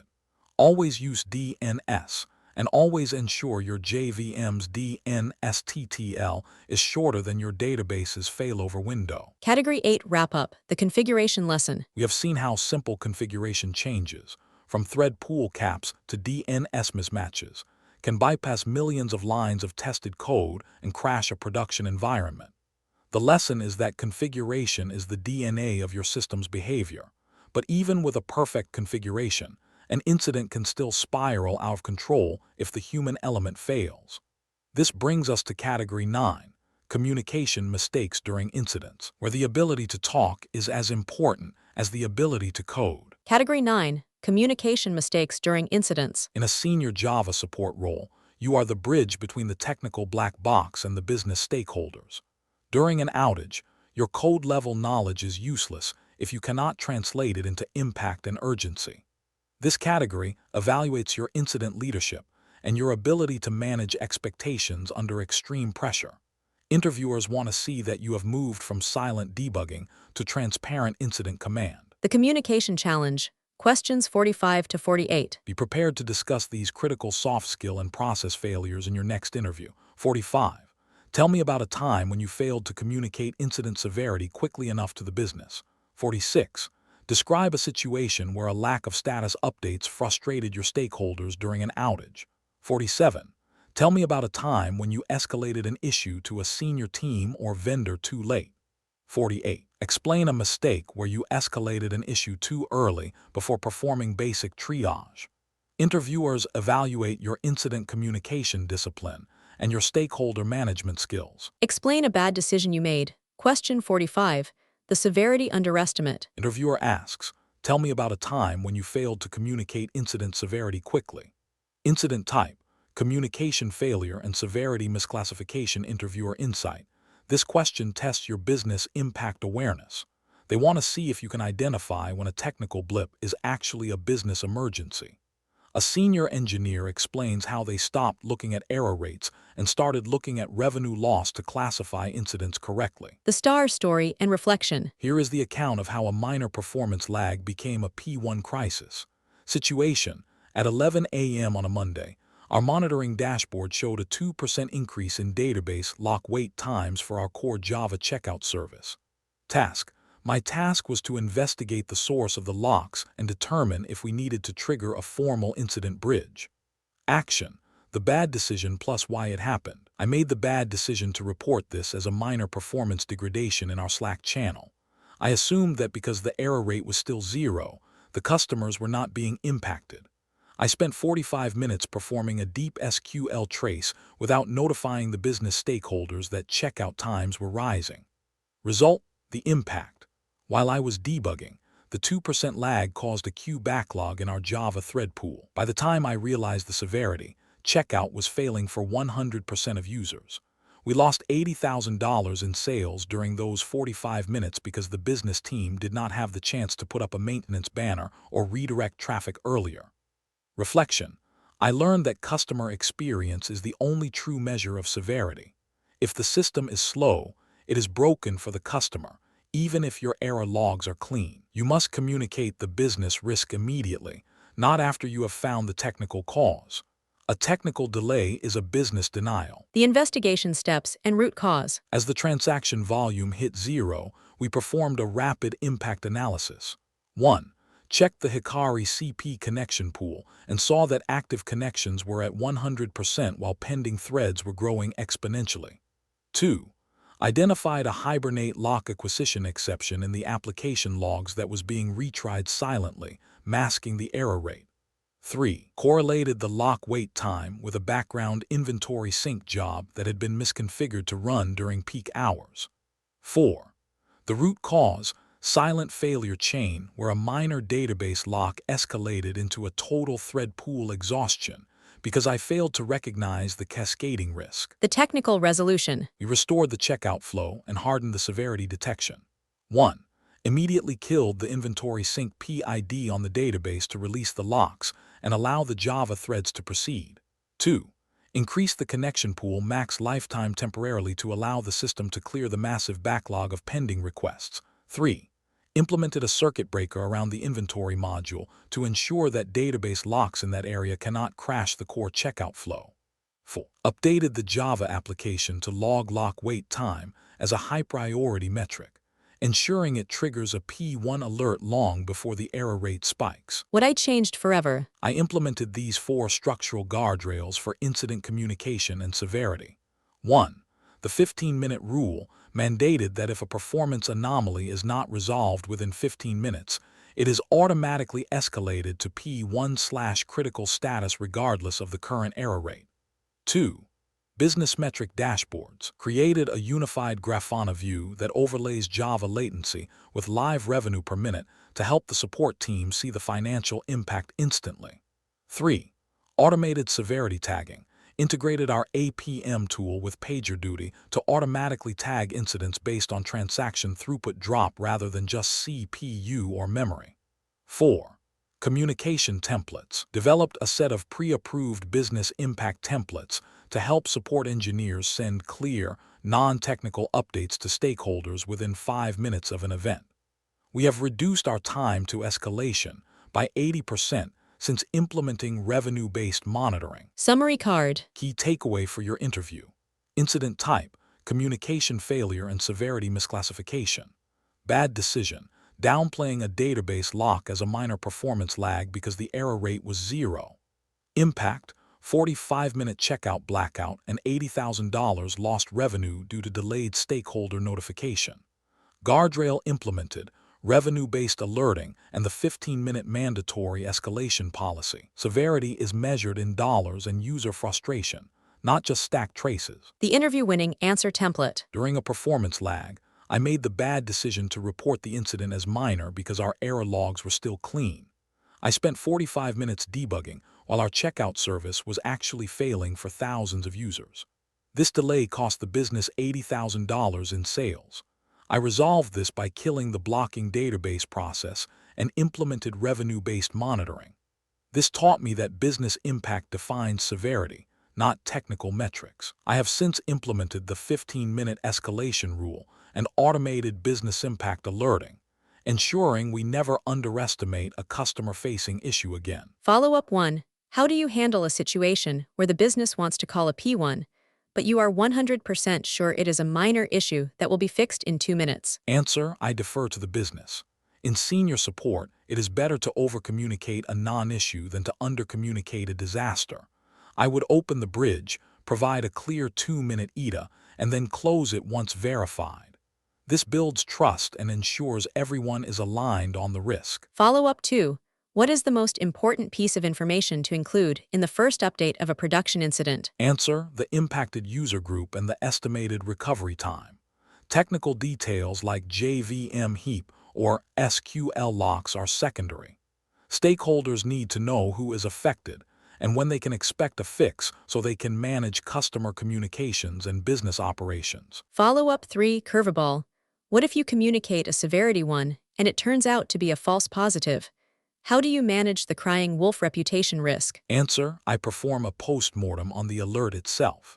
I explain why the system triggered the P1 signal and what we are doing to tune the threshold to be more accurate. People will forgive a false alarm if you show them you are actively refining the monitoring to prevent it from happening again. Pro tip: the revenue rule. In a senior Java support role, remember, you are an engineer for a business, not a scientist in a lab. If your live revenue dashboard is dropping, your system is down, no matter what the CPU or memory logs say. Always communicate based on the money, not the metrics. Explain a bad decision you made. Question 46. The radio silence incident. Interviewer asks, Describe a situation where lack of updates frustrated stakeholders. Incident type, communication breakdown and stakeholder management, failure interviewer insight. This question tests your empathy and transparency. During an outage, silence is interpreted as incompetence by the business. They want to see how you moved from deep debugging to frequent heartbeats to maintain confidence during a crisis. The star story and reflection. Here is the account of how deep debugging caused a management meltdown. Situation: we were in the middle of a 2-hour production outage for our core order tracking Java API due to a complex memory leak in the JVM. Task: my task was to capture a heap dump, identify the leaking object, and provide an EDA for a service restart to the business team. Action: the bad decision plus why it happened. I made the bad decision to go radio silent for 90 minutes. I was so focused on the technical analysis of the 4 GB heap dump that I ignored the persistent pings on Slack and the phone calls from my manager. I assumed that finding the answer was more important than giving an update. Result: the impact. Because there were no updates, the business stakeholders assumed the fix had failed. They began preparing an apology email to 100,000 customers and even discussed a full system rollback that would have corrupted our data. My silence caused unnecessary panic and severely damaged the trust between the engineering and business teams. Reflection: I learned that in a crisis, no news is bad news. Even if you do not have the answer yet, communicating your current progress and next steps is critical to keeping the business calm and preventing impulsive decisions. Communication is the only way to manage the vacuum of information during an outage. The investigation steps and root cause. After the incident bridge was closed, we analyzed the communication timeline. 1. Identified a 90-minute gap where 0 updates were posted to the official incident channel. 2. Found that 15 separate messages from the customer support lead were left unread while I was focused on the Eclipse MAT tool. 3. Observed that the incident commander role had not been officially assigned, leading to a single point of failure in communication. 4. The root cause. Task saturation, where my technical focus on the Java heap dump completely overrode my operational responsibility to update stakeholders. The technical resolution. We restored the service and formalized our incident heartbeat protocol. 1. Completed the heap dump analysis, identified a leak in a third-party logging library, and performed a rolling restart with a hotfix. 2. Immediately held a restoration call to clarify the technical root cause and apologized to the business team for the lack of transparency. 3. Implemented a shadow engineer role for P1 incidents. One person focuses 100% on the fix, while the other focuses 100% on updates. 4. Standardized our incident heartbeat to a mandatory update every 20 minutes, even if the update is still investigating the heap dump. What I changed forever. I implemented these 4 structural guardrails to prevent radio silence in future incidents. 1. Mandatory heartbeat timer. Configured a Slack bot that pings the lead engineer every 20 minutes during a P1/P2 incident to remind them to post an update. 2. Separation of concerns. Established a rule that the technical lead and the incident communicator must be 2 different people for any outage exceeding 30 minutes. 3. The status first rule mandated that before starting any long-running task, like a heap dump or a database restore, the engineer must post a beginning task 20min EDA update. 4. Stakeholder self-service. Developed a live incident status page that pulls technical milestones, for example, heap dump captured, restart initiated, directly from our Jira tickets. Transparency is the only cure for stakeholder anxiety during an outage. Summary card. Key takeaway for your interview: incident type, communication breakdown and stakeholder management failure. Bad decision, going radio silent for 90 minutes while performing a complex Java heap analysis during a P1 outage. Impact, management panic, loss of stakeholder trust, and a near-disastrous decision to roll back healthy data. Guardrail implemented, mandatory 20-minute heartbeat updates, and the shadow communicator role for all P1 events. During an outage, an update is just as valuable as a fix. The interview-winning answer template. During a complex memory leak investigation, I made the bad decision to go radio silent for 90 minutes while I focused on the heap dump. My lack of updates caused a management meltdown and nearly led to a catastrophic decision to roll back our data. I resolved this by finalizing the fix and then leading a communication postmortem. This taught me that stakeholders need transparency as much as they need a fix. I have since implemented a mandatory 20-minute incident heartbeat and a dedicated communication role for all major outages, which has restored management's confidence in our support process. Follow-up 1. If you do not have any new information, what do you say in your 20-minute heartbeat to avoid sounding repetitive? Answer: I share the work in progress. I say, we are currently at 60% of the heap dump analysis. We have ruled out the connection pool and are now focusing on the session cache. Next update in 20 minutes. This shows the business that we are following a methodical path and have not hit a dead end. Follow-up 2. How do you manage a stakeholder who keeps interrupting your debugging with phone calls for updates? Answer: I set a communication contract at the start of the bridge. I tell them, I will post an update every 20 minutes in this channel so I can focus on the fix. Please keep this line clear for the technical team. If they keep calling, I have a manager step in to act as a buffer so I can keep my focus on the JVM. Follow-up 3. Curveball. What if you find that the root cause was a mistake made by the same person who is asking for the update? How do you communicate that blame neutrally? Answer: I focus on the action and the fix, not the person. I say, we identified a configuration mismatch in the recent marketing deployment that caused a thread lock. We are currently reverting the setting. I leave the who for the private postmortem. On the live bridge, my only goal is to solve the problem, not assign blame. Pro tip: the heartbeat rule. In a senior Java support role, remember, frequency is more important than certainty. Stakeholders can handle a problem if they know you are working on it. They cannot handle the silence. Keep the heartbeat alive, and you will maintain the room's confidence. Explain a bad decision you made. Question 47. The late escalation. Interviewer asks, tell me about a time when you escalated too late. Incident type: escalation delay and technical ego trap. Interviewer insight: this question probes your self-awareness and urgency. Junior engineers often try to be the hero by fixing everything themselves. A senior engineer knows the limits of their own expertise. They want to see that you have implemented a time-boxed escalation policy to ensure the business is not held hostage by one person's troubleshooting. The star story and reflection. Here is the account of how diagnostic stubbornness extended a production outage. Situation: at 3 a.m., our high-frequency trading platform began crashing with a segmentation fault, SIGSEG, in the JVM. It was an intermittent crash affecting 5% of transactions. Task: my task was to identify why the Java process was dying at the OS level and restore stability before the market opened at 8 a.m. Action: the bad decision plus why it happened. I made the bad decision to spend 4 hours trying to debug the crash alone. I am deep into JVM internals, so I spent the night analyzing core dumps and GDB traces. I believed I was close to the answer and did not want to wake up the infrastructure and kernel teams for what I thought was a Java problem. Result: the impact.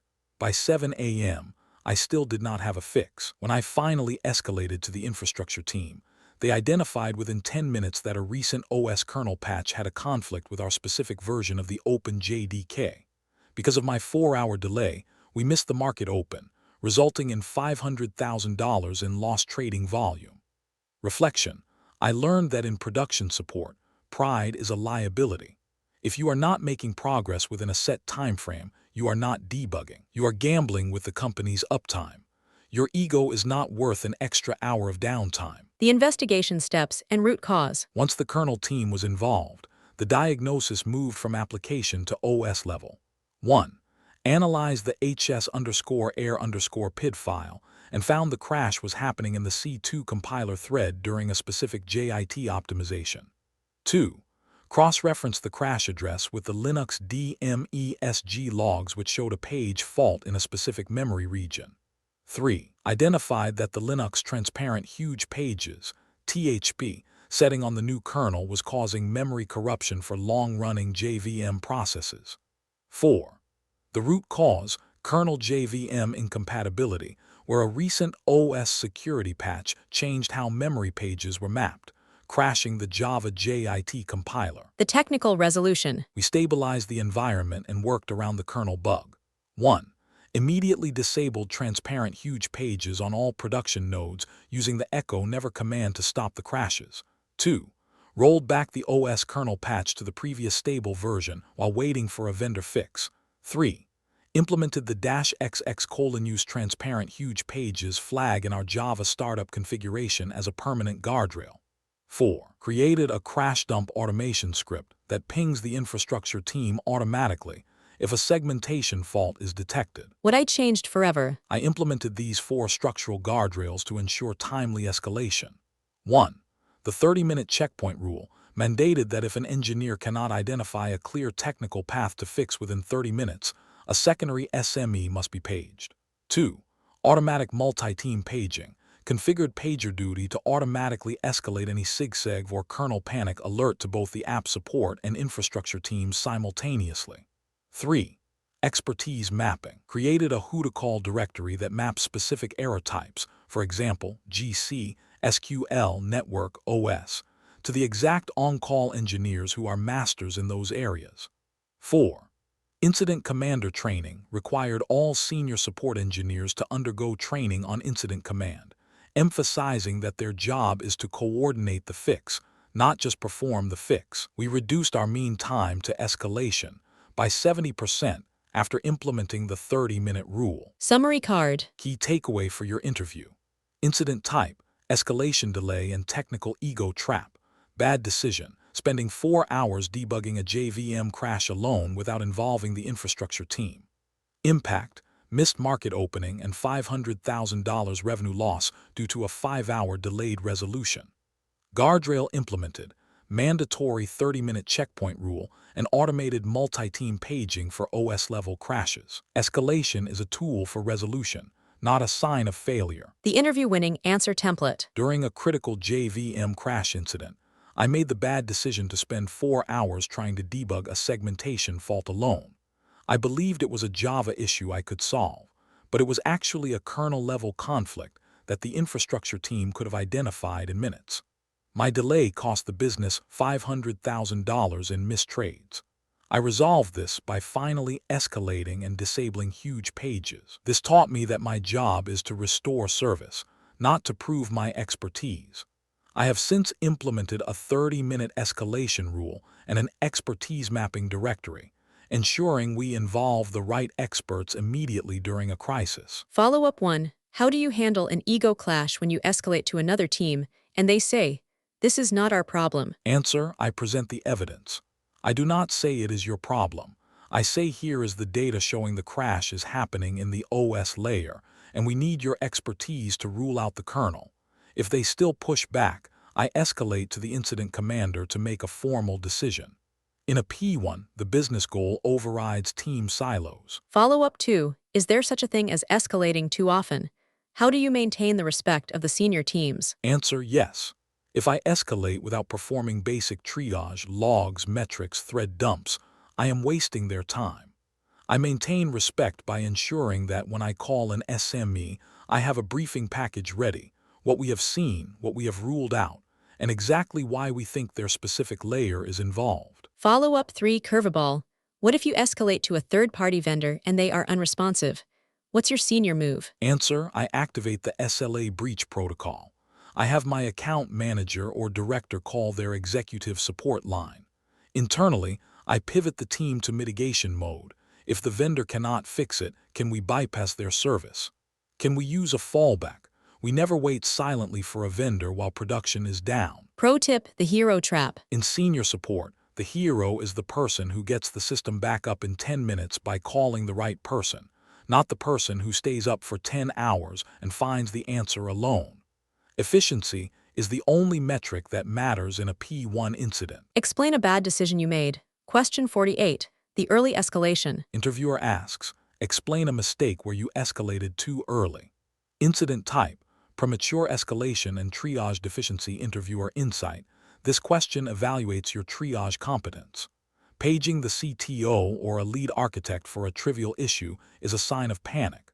A senior engineer knows how to perform a first-level audit before sounding the alarm. They want to see how you developed a self-triage checklist to ensure senior time, is only used for truly complex problems. The star story and reflection. Here is the account of how a panic page at 2 a.m. backfired. Situation: I was on the night shift when the checkout API monitoring dashboard suddenly turned red, showing 100% connection timeout errors. Task: my task was to restore the API functionality as quickly as possible and provide an impact report to the management team. Action: the bad decision plus why it happened. I saw the total blackout and panicked. I made the bad decision to immediately page the head of architecture and the DBA lead before I had even logged into the servers.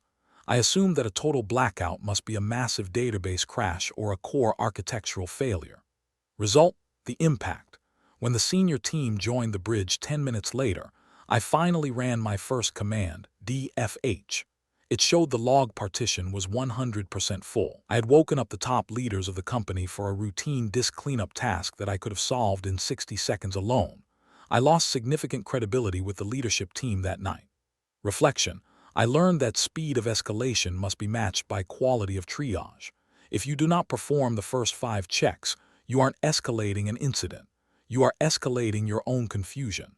Panic is the enemy of a methodical support engineer. The investigation steps and root cause. After the embarrassing bridge call, I performed a post-mortem on my own triage failure. 1. Ran DUSH in the log directory and found a single Catalina.out file that was 50 gigabytes in size. 2. Confirmed that the checkout threads were blocked in a blocked I/O state because the Java app could not write to its logs. 3. Identified that the logrotate service had failed to run because of a syntax error in the configuration file. 4. The root cause: basic resource exhaustion, disk full, that masqueraded as a system-wide failure because it blocked the core application threads. The technical resolution. I cleared the disk and hardened the host monitoring. 1. Immediately truncated the massive log file to release the disk space and allow the Java threads to resume. 2. Restarted the Java application to clear any stale file handles that were hanging the file system. 3. Corrected the logrotate configuration to ensure it uses a size-based rotation instead of just a daily rotation. 4. Implemented a log cleanup cron job that automatically deletes any file older than 7 days if disk usage exceeds 80%. What I changed forever. I implemented these 4 structural guardrails to prevent premature escalation. 1. The first 5 triage script developed a simple script, checkhealth.sh, that every engineer must run before escalating. It checks disk, CPU, RAM, and netstat in 5 seconds. 2. Mandatory triage period established a policy that for any non-obvious incident, the on-call engineer has 10 minutes to find the root metric before paging an SME. 3. Tiered escalation matrix redesigned our paging system so that the architect is only paged after the senior support engineer has confirmed the issue is not resource-related. 4. Disk full self-healing implemented a Sentinel script that automatically clears temporary directories and rotates logs when the disk hits 90%, preventing the alert entirely. We reduced false alarm escalations by 95% after introducing the first 5 script. Summary card. Key takeaway for your interview: incident type, premature escalation and triage deficiency. Bad decision, paging senior leadership for a 100% timeout issue before checking basic disk space. Impact, loss of personal credibility and unnecessary disruption for the senior architecture team. Guardrail implemented, mandatory first 5 triage checklist and automated disk self-healing scripts. Triage before you talk, data before you page. The interview-winning answer template. Early in my career, I made the bad decision to page our entire senior leadership team for a production blackout before performing any triage. It turned out to be a simple full disk issue that I could have fixed in a minute. This taught me that even in a P1 crisis, you must spend the first 5 minutes on basic health checks. I have since developed a first 5 triage script and automated our log cleanup process, ensuring that we only escalate truly complex architectural issues to our senior SMEs. Follow-up 1. What are the first 5 things you check when a Java application stops responding? Answer 1. Disk space DFH. 2. CPU load and I/O wait top. 3. Memory usage and swap free M. 4. Active network connections netstat. 5. The last 100 lines of the application log. These 5 checks identify 90% of routine infrastructure failures. Follow-up 2. How do you handle an incident where the dashboard says green, but customers are complaining on Twitter that the system is down? Answer: this is a monitoring gap. I immediately trust the users over the dashboard. I perform a manual transaction test, synthetic check, to see the error for myself. Once confirmed, I escalate the incident and prioritize finding where the health check is lying. Follow-up 3. Curveball. What if you follow your first 5 checklist and everything looks perfect, but the app is still failing? Who do you call then? Answer: I call the downstream dependency leads. If the host is healthy and the JVM is running, the app is likely blocked waiting for a neighbor, database, API, or MQ. I look for socket read timeouts in the logs to prove which neighbor is the bottleneck before making the call. Pro tip, the triage first law. In a senior Java support role, remember, the more severe the incident, the more important the triage. Taking 120 seconds to run top and DF can save you from a 2-hour bridge call with the wrong people. Do not let the noise of the pager stop the logic of the engineer. Category 9 wrap-up, the communication lesson. We have seen how silence and panic can turn a technical glitch into a management crisis. The lesson is that, in a high-stakes environment, your ability to provide a clear impact and a reliable EDA is just as critical as your ability to debug a stack trace. But communication is not just about what you say during the fire. It is about what you leave behind after the fire is out. This leads us into Category 10, documentation and knowledge transfer mistakes. Category 10, documentation and knowledge transfer mistakes. A production support team is only as strong as its runbooks. In this category, interviewers evaluate your operational continuity. They want to see that you understand the danger of information silos and tribal knowledge. They are looking for engineers who prioritize documentation as a first-class citizen, ensuring that a fix found at 2 p.m. is available to the engineer on call at 2 a.m. The documentation challenge, questions 49 to 51. Be prepared to discuss these specific knowledge-sharing failures in your next interview. 49. Tell me about a time when a lack of documentation caused repeated production incidents. 50. Describe a situation where you solved a complex issue but failed to document the resolution. 51. Tell me about a time when tribal knowledge or information silos caused operational problems. Interviewers evaluate your documentation discipline and your proactive knowledge-sharing habits. Explain a bad decision you made. Question 49, the recurring ghost. Interviewer asks, tell me about a time when lack of documentation caused repeated incidents. Incident type, knowledge gap and operational recurrence. Interviewer insight. This question targets your process maturity. Most engineers fix a problem once and move on. A senior engineer ensures the problem stays fixed by updating the collective brain of the team. They want to see how you moved from one-off fixes to standardized runbooks to eliminate repeat outages. The star story and reflection. Here is the account of how a missing runbook entry led to 3 identical outages. Situation: we were managing a legacy Java application that used a third-party library to generate PDF reports. The library created temporary files in the /var or TMP directory that were not always deleted. Task: my task was to identify the cause of intermittent no space left on device errors that were crashing the JVM every 2 weeks. Action: the bad decision plus why it happened. I identified that the /var or TMP folder was full of orphaned PDF fragments. I manually cleared the folder and restored service in 2 minutes. I made the bad decision to skip updating the storage recovery runbook because it was 4 p.m. on a Friday, and I thought the fix was too obvious to require documentation. Result: the impact. 2 weeks later at 2 a.m., the same issue occurred on a different node. The on-call engineer, who was new to the team, spent 3 hours searching for a memory leak because there was no documentation about the PDF temporary files. The app was down for 3 hours, causing a massive backlog in our customer reporting queue. Reflection: I learned that a fix is only a temporary patch until it is documented. If you do not record the obvious solutions, you are setting your teammates up for failure during their shift. If it is not documented, it never happened in the eyes of production support. The investigation steps and root cause. After the third occurrence, we performed a root cause of the process analysis. 1. analyzed the incident ticket history, and found 3 identical P2 alerts for disk full within a 6-week window. 2. Identified that each incident was handled by a different engineer using a different ad hoc cleanup method. 3. Found that the official wiki page for the application had not been updated in 18 months, despite numerous infrastructure changes. 4. The root cause, process decay, where the lack of a mandatory documentation update after the first incident allowed a simple technical issue to become a recurring systemic failure. The technical resolution. We automated the fix and standardized the knowledge transfer. 1.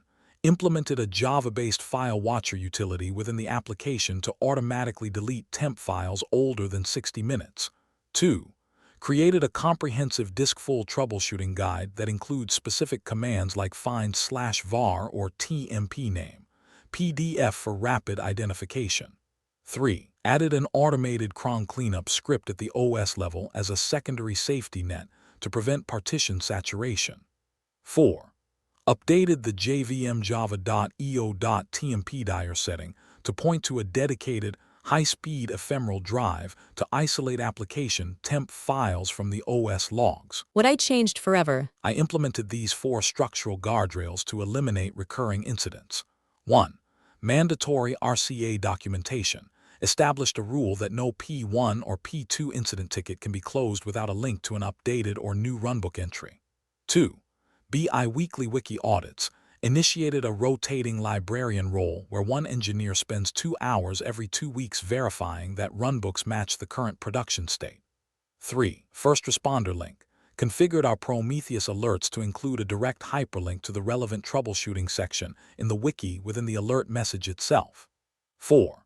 Documentation as code. Migrated our runbooks to a Git repository using Markdown, ensuring that documentation changes pass through the same peer review process as code changes. We reduced our repeat incident rate by 90% after implementing documentation-driven closure. Summary card. Key takeaway for your interview. Incident type, knowledge gap and operational recurrence. Bad decision, manually fixing a disk-full issue and failing to update the runbook because the fix felt too simple. Impact, 3 identical outages over 6 weeks and a 3-hour blackout for the customer reporting service. Guardrail implemented, mandatory documentation before closure policy, and direct alert to runbook integration. The best documentation is the one that is in front of the engineer when the alert fires. The interview-winning answer template. During a period of heavy reporting load, I made the bad decision to manually fix a disk-full issue without documenting the specific cleanup steps, assuming it was a one-time event. This caused 2 more identical outages where the on-call engineer spent hours misdiagnosing the problem. I resolved this by automating the file cleanup and leading a documentation overhaul. This taught me that unrecorded knowledge is a systemic risk. I have since implemented a policy where every critical incident must update a runbook before the ticket is closed, which has eliminated recurring outages for our team. Follow-up 1. How do you encourage a team of busy engineers to write documentation when they feel they do not have time? Answer: I make documentation the path of least resistance.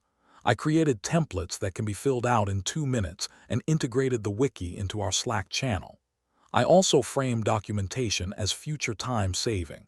The 5 minutes you spend writing today saves you from a 2 a.m. phone call next week. Follow-up 2.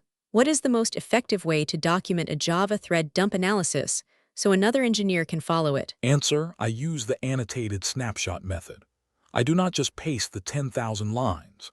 I paste the specific 10 lines that show the blocked state and add a comment explaining exactly what that lock address means in our business logic. For example, this is the order processing lock. Follow-up 3. Curveball. What if the documentation is wrong and causes an engineer to make a mistake? How do you handle that? Answer: that is an information integrity incident. I immediately flag the documentation as unverified and update it with the correct steps. I then look at how the wrong info got there. Usually, it is a stale entry after a version upgrade. This is why I advocate for version-specific runbooks. Pro tip: the runbook rule. In a senior Java support role, remember, a system is not production-ready until its failures are documented. If you cannot hand a runbook to a junior engineer and have them solve the issue, your documentation has failed. Aim for self-explanatory support. Explain a bad decision you made. Question 50. The forgotten fix. Interviewer asks, describe a situation where you solved an issue but didn't document it. Incident type, documentation negligence and tribal knowledge dependency. Interviewer insight. This question reveals your long-term impact thinking. Solving an issue is only half the job. Ensuring the organization learns the solution is the other half. They want to see that you have implemented knowledge capture as a mandatory step in your technical workflow. The star story and reflection. Here is the account of how a magic TCP fix was lost for 6 months. Situation: we were troubleshooting an intermittent connection reset error in our Java microservices that only occurred when processing large payloads over 1 megabyte. Task: my task was to identify the network-level bottleneck and stabilize the cross-service communication during our peak holiday window. Action: the bad decision plus why it happened. After 5 hours of deep packet analysis, I discovered that the MTU maximum transmission unit on our virtual network interfaces was misaligned with our cloud provider's backbone. I applied a specific ethtool command to increase the buffer sizes. I made the bad decision to skip documenting the specific command and the root metric because I was exhausted and wanted to sleep after the 5-hour shift. Result: the impact. 6 months later, we migrated to a new Kubernetes cluster. The same connection reset errors returned. Because I had not documented the MTU fix or the investigation path, the team spent 48 hours investigating Java memory leaks and JDBC timeouts before starting from scratch. We suffered 2 days of degraded performance that could have been fixed in 2 minutes.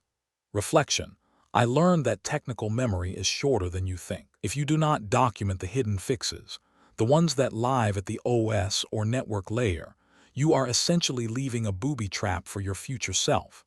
A fix without a record is a debt you will pay twice. The investigation steps and root cause. During the second occurrence, we performed a technical forensic analysis to rediscover the fix. 1. Analyzed TCP dump captures and saw a high rate of packet fragmentation and ICMP destination unreachable messages. 2. Used the ping mdo s1472 command to identify the exact MTU ceiling of the network path. 3. Searched through the bash history of the old servers, which were luckily still active in read-only mode, and found the ethtool and ifconfig commands I had run 6 months prior. 4. The root cause: lack of configuration persistence, where a manual OS-level fix was not documented or automated into our infrastructure as code templates. The technical resolution. We standardized the fix and integrated it into our automation stack. 1. Move the MTU and buffer configurations into our Terraform network templates to ensure every new node is born with the correct settings. 2. Added a network integrity health check to our Java application startup that validates the MTU size and logs a warning if it is below 1,500 bytes. 3. Created a dedicated Linux kernel tuning section in our engineering wiki that documents the why and how of every OS-level override we use. 4. Standardized the JVM socket buffer sizes in our global application.yml to align with the optimized network configuration. What I changed forever. I implemented these 4 structural guardrails for knowledge retention. 1. The command log standard established a rule that any manual command run on a production server must be copied and pasted into the incident ticket comments immediately. 2. Post-incident knowledge shares initiated a weekly 30-minute technical deep dive where engineers present the magic fix they found during the week to the rest of the team. 3. Infrastructure as documentation enforced a rule that any OS or network-level change must be implemented via a pull request, PR, using the PR description as the documentation. 4.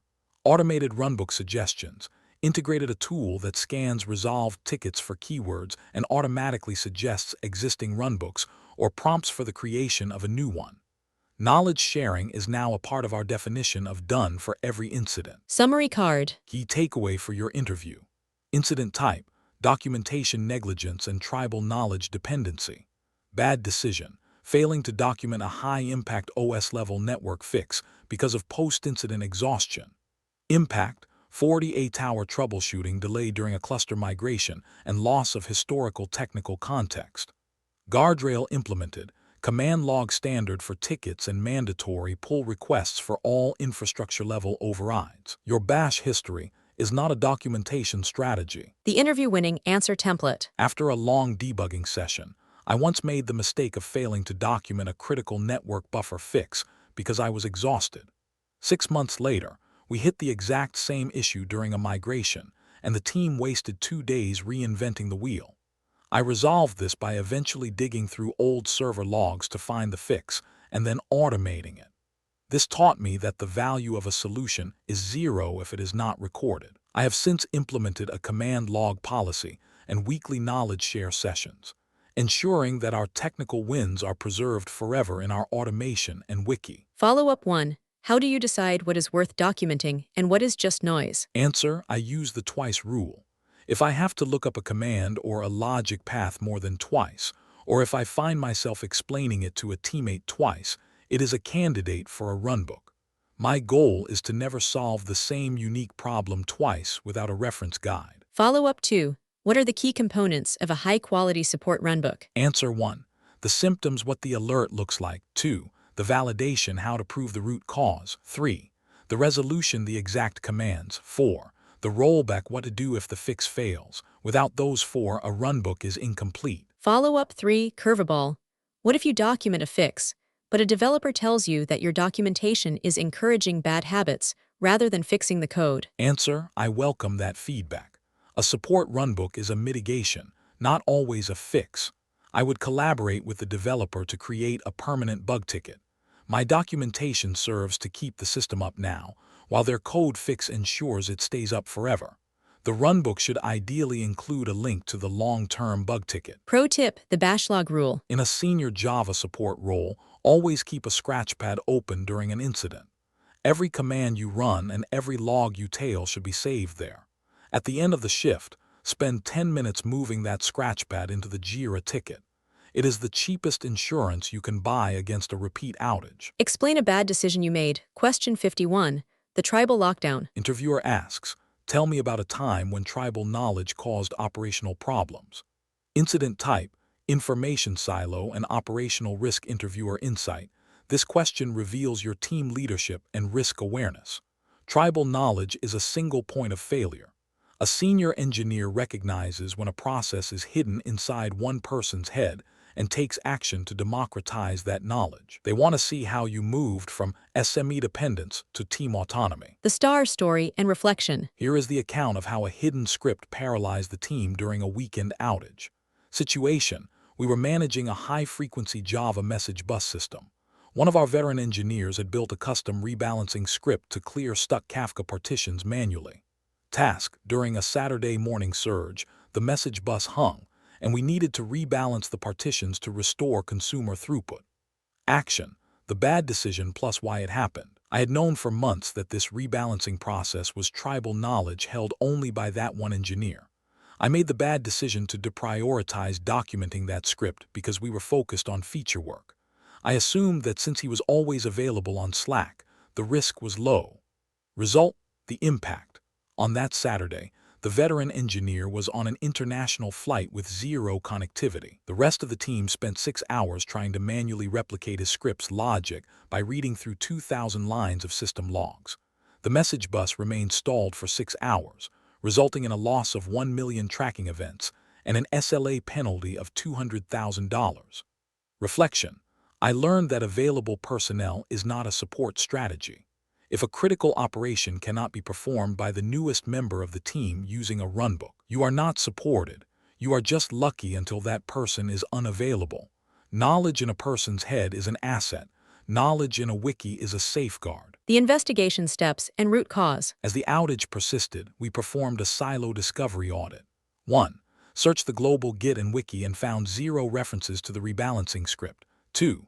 Identified that the script was stored locally on the veteran engineer's laptop, not on a shared jump host or in version control. 3. Discovered that the script used private API endpoints that were not even documented in the core service architecture. 4. The root cause: siloed automation where a critical production utility was treated as a personal tool rather than a team asset.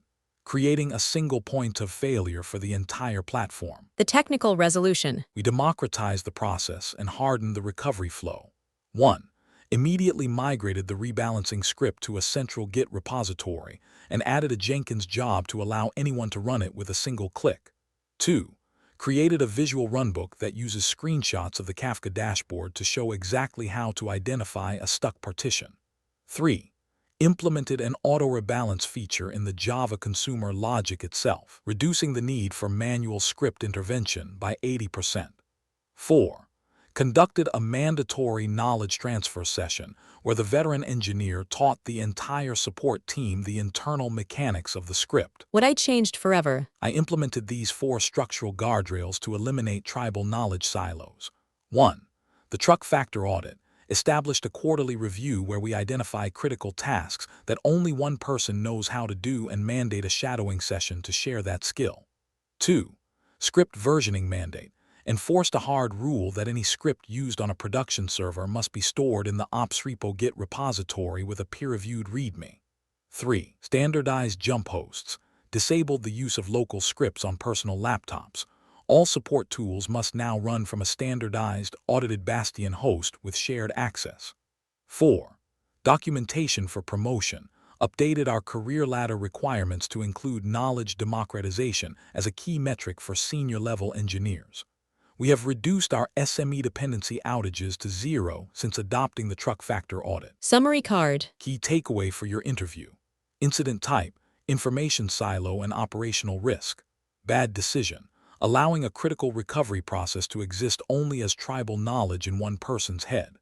Impact, 6-hour system blackout and $200,000 SLA penalty during a weekend outage when the SME was unreachable.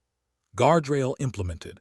Mandatory ops repo script versioning and quarterly truck factor knowledge audits. A senior engineer's value is measured by how much their team knows, not just how much they know. The interview-winning answer template. During a major Kafka outage, I made the bad decision to rely on a veteran engineer's tribal knowledge for a critical rebalancing task. When he was unreachable during a flight, the team was paralyzed for 6 hours, costing us $200,000. I resolved this by migrating all personal scripts to a shared Git repo and automating the rebalance via Jenkins. This taught me that tribal knowledge is a technical debt that leads to outages. I have since implemented a truck factor audit to ensure every critical support task is documented and shared across the entire team. Follow-up 1. What is a truck factor, and why is it a critical metric for a production support team? Answer: the truck factor is the minimum number of team members who would have to be hit by a truck or leave the company before a project or operation stalls. In senior support, we aim for a truck factor of at least 3 for every critical system to ensure operational resilience regardless of personnel changes. Follow-up 2. How do you identify hidden tribal knowledge before an incident actually happens? Answer: I look at our ticket resolution patterns. If a specific type of ticket always goes to the same person, or if a ticket stays pending until one specific person comes online, that is a tribal silo. I use these patterns to schedule lunch and learn sessions to break the silo. Follow-up 3. Curveball. What if the veteran engineer resists sharing their knowledge because they feel it gives them job security? Answer: I shift the perspective. I explain that being the single point of failure means they will be paged every weekend and every holiday. Sharing knowledge is not giving away their power, it is giving them back their freedom. I also make mentorship and knowledge sharing part of their official performance goals. Pro tip: the democratization. In a senior Java support role, remember, knowledge is like data. It only has value if it is accessible. If you are the only one who can fix a system, you have not built a good system. You have built a cage. Set yourself and your team free by documenting your secrets. Category 10 wrap-up, the documentation lesson. We have seen how unrecorded technical memory, from forgotten TCP fixes to siloed Kafka scripts, can paralyze a support team. The lesson is that documentation is the final step of any resolution. But even with perfect runbooks, manual execution is still prone to human fatigue and typos. To reach the next level of operational excellence, we must move from manual following to automated execution. This leads us into Category 11, Automation mistakes. Category 11, automation mistakes. In a senior Java support role, automation is your greatest force multiplier and your most dangerous risk. A manual error might impact one server, but a buggy script can crash an entire global cluster in seconds. In this category, interviewers evaluate your automation mindset, how you balance the speed of scripts with the safety of guardrails and dry-run validations. The automation challenge, questions 52 to 54. Be prepared to discuss these specific automation-related failures in your next interview. 52. Tell me about a time when a manual deployment step caused a major production issue. 53. Describe a situation where a lack of automation caused recurring incidents that frustrated the business. 54. Tell me about a time when a script you wrote to fix a problem actually caused a worse one. Interviewers evaluate your ability to replace human fallibility with reliable, tested automation. Explain a bad decision you made. Question 52, the manual copy crash. Interviewer asks, tell me about a time when manual deployment caused an issue. Incident type, human error and deployment inconsistency. Interviewer insight. This question probes your risk awareness. Manual deployments are the #1 cause of environment drift. A senior engineer does not just apologize for the mistake. They explain how they used that failure as a catalyst to enforce a strict zero manual touch CI/CD policy. The star story and reflection. Here is the account of how a quick copy-paste bypassed the safety of the pipeline. Situation: we were applying a critical security patch to our Java-based user auth service during a 2 a.m. emergency window. The CI/CD pipeline was running slow due to a network glitch. Task: my task was to get the patched jar file onto the production nodes and restart the service before the morning login surge. Action: the bad decision plus why it happened. I made the bad decision to bypass the Jenkins pipeline and manually SCP the jar file from my local target folder to the production servers. I assumed my local build was identical to the build the pipeline would have produced. Result: the impact. I accidentally copied a version of the jar that was compiled with a development profile. This profile had mock database connections enabled. Production users began logging into a system with no real data, causing 10,000 failed logins and a total service rollback. The manual shortcut caused a 45-minute outage. Reflection: I learned that the pipeline is not a slow process. It is a safety process. Bypassing automation for speed is like driving without a seatbelt. You might get there faster, but one small bump will be fatal. A manual fix is a documented failure of the automation stack. The investigation steps and root cause. As the application logs filled with connection-refused errors, I performed a forensic audit. 1. Use the jar xf command on the production node to inspect the application.properties inside the jar. 2. Found that spring.profiles.active was hard-coded to dev because of a local build flag I had forgotten to unset. 3. Compared the local jar hash with the last known good hash in Nexus and confirmed they were completely different artifacts. 4. The root cause, artifact mismatch caused by manual intervention, which bypassed the automated profile validation logic of the CI/CD pipeline. The technical resolution. I restored the production integrity and removed the manual access. 1. Immediately deleted the manual jar and performed a rollback to the previous stable version from the official repository. 2.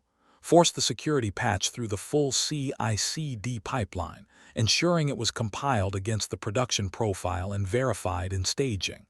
3. Implemented a Java startup check that uses system.getenv to verify that the internal jar profile matches the host environment. 4. Initiated a project to disable direct SSH write access to application directories for all support engineers, including myself. What I changed forever. I implemented these 4 structural guardrails to eliminate manual deployment errors. 1. The pipeline-only mandate established a technical block that prevents any Java service from starting if its artifact was not signed and delivered by the CI/CD system. 2. Immutable server policy migrated our production fleet to auto-scaling groups where instances are replaced rather than updated, making manual file changes impossible. 3. Automated smoke testing integrated a mandatory post-deploy suite that verifies database connectivity and core API health before switching traffic to a new node. 4. GitOps migration moved all configuration changes to a GitOps model where even a properties change must be peer-reviewed and merged before being applied. We have had zero no such method error or profile mismatch incidents since enforcing immutable artifacts. Summary card. Key takeaway for your interview. Incident type, human error and deployment inconsistency. Bad decision, manually copying a locally built jar file to production to bypass a slow CI/CD pipeline. Impact, 45-minute total outage for 10,000 users due to a profile mismatch, dev in prod. Guardrail implemented, immutable server policy and mandatory pipeline-only artifact enforcement. Trust the process. Never your quick fix intuition. The interview-winning answer template. During an emergency security patch, I made the bad decision to manually copy a jar file to production to save time. This caused a 45-minute outage because I accidentally deployed a version built with a development profile. I resolved this by rolling back and enforcing the CI/CD pipeline. This taught me that automation is not just for convenience, it is for safety. I have since migrated our team to an immutable infrastructure model where manual file changes are impossible, which has completely eliminated environment drift issues in our stack. Follow-up 1. If the CI/CD pipeline itself is broken during a P1 outage, how do you deploy a fix safely? Answer, we maintain an emergency bypass that still requires a peer-reviewed Git merge and an automated build-only step. We never copy files from a personal laptop. We prioritize fixing the release factory before we try to ship a product. Follow-up 2. What is the most common sign of manual intervention in a Java production environment? Answer, mismatched timestamps and checksum failures. If Node has a different jar hash than Node B, or if the server's file timestamp does not match the release manifest, you have a configuration drift issue caused by manual touch. Follow-up 3. Curveball. What if you find a manual change on a server that actually fixed a bug? Do you revert it? Answer, yes. I revert it and immediately feed that fix back through the automated pipeline. A manual fix is an undocumented risk. By reverting and automating, we ensure that the next time that server is replaced, the fix is preserved. Pro tip, the pipeline seatbelt. In a senior Java support role, remember, the slower the pipeline, the more you need it. When you are in a rush, you are most likely to make a typo or a profile error. Let the automation be your second set of eyes. Explain a bad decision you made. Question 53. The manual toil trap. Interviewer asks, describe a situation where a lack of automation caused recurring incidents.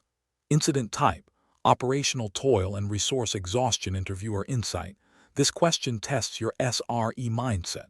Interviewers hate manual toil, work that is repetitive and does not add value.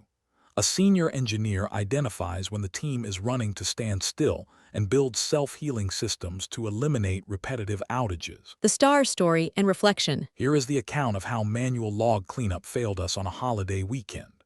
Situation: we were managing a high-volume logging service that generated 500 gigabytes of logs daily. Our automated log rotate was failing on 2 specific legacy nodes due to a disk speed bottleneck. Task: my task was to ensure the disk usage on these nodes stayed below 80% until we could migrate them to the new cluster. Action: the bad decision plus why it happened. I made the bad decision to rely on a manual triage process where a support engineer would log in every 12 hours to manually delete old files.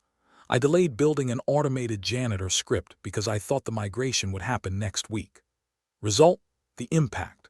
During a long holiday weekend, the manual check was missed due to a shift change confusion. The disk hit 100% in 6 hours due to a traffic spike. The Java app crashed, and we lost 2 million tracking events. This was the 3rd time this routine issue had caused an outage in 2 months. Reflection: I learned that manual support is not a solution. It is a delay. If a task needs to be done twice, it must be automated. Hoping for a manual check to work during a crisis is an engineering failure. Hope is not an operational strategy. The investigation steps and root cause. After the 3rd outage, I performed an audit of our team toil.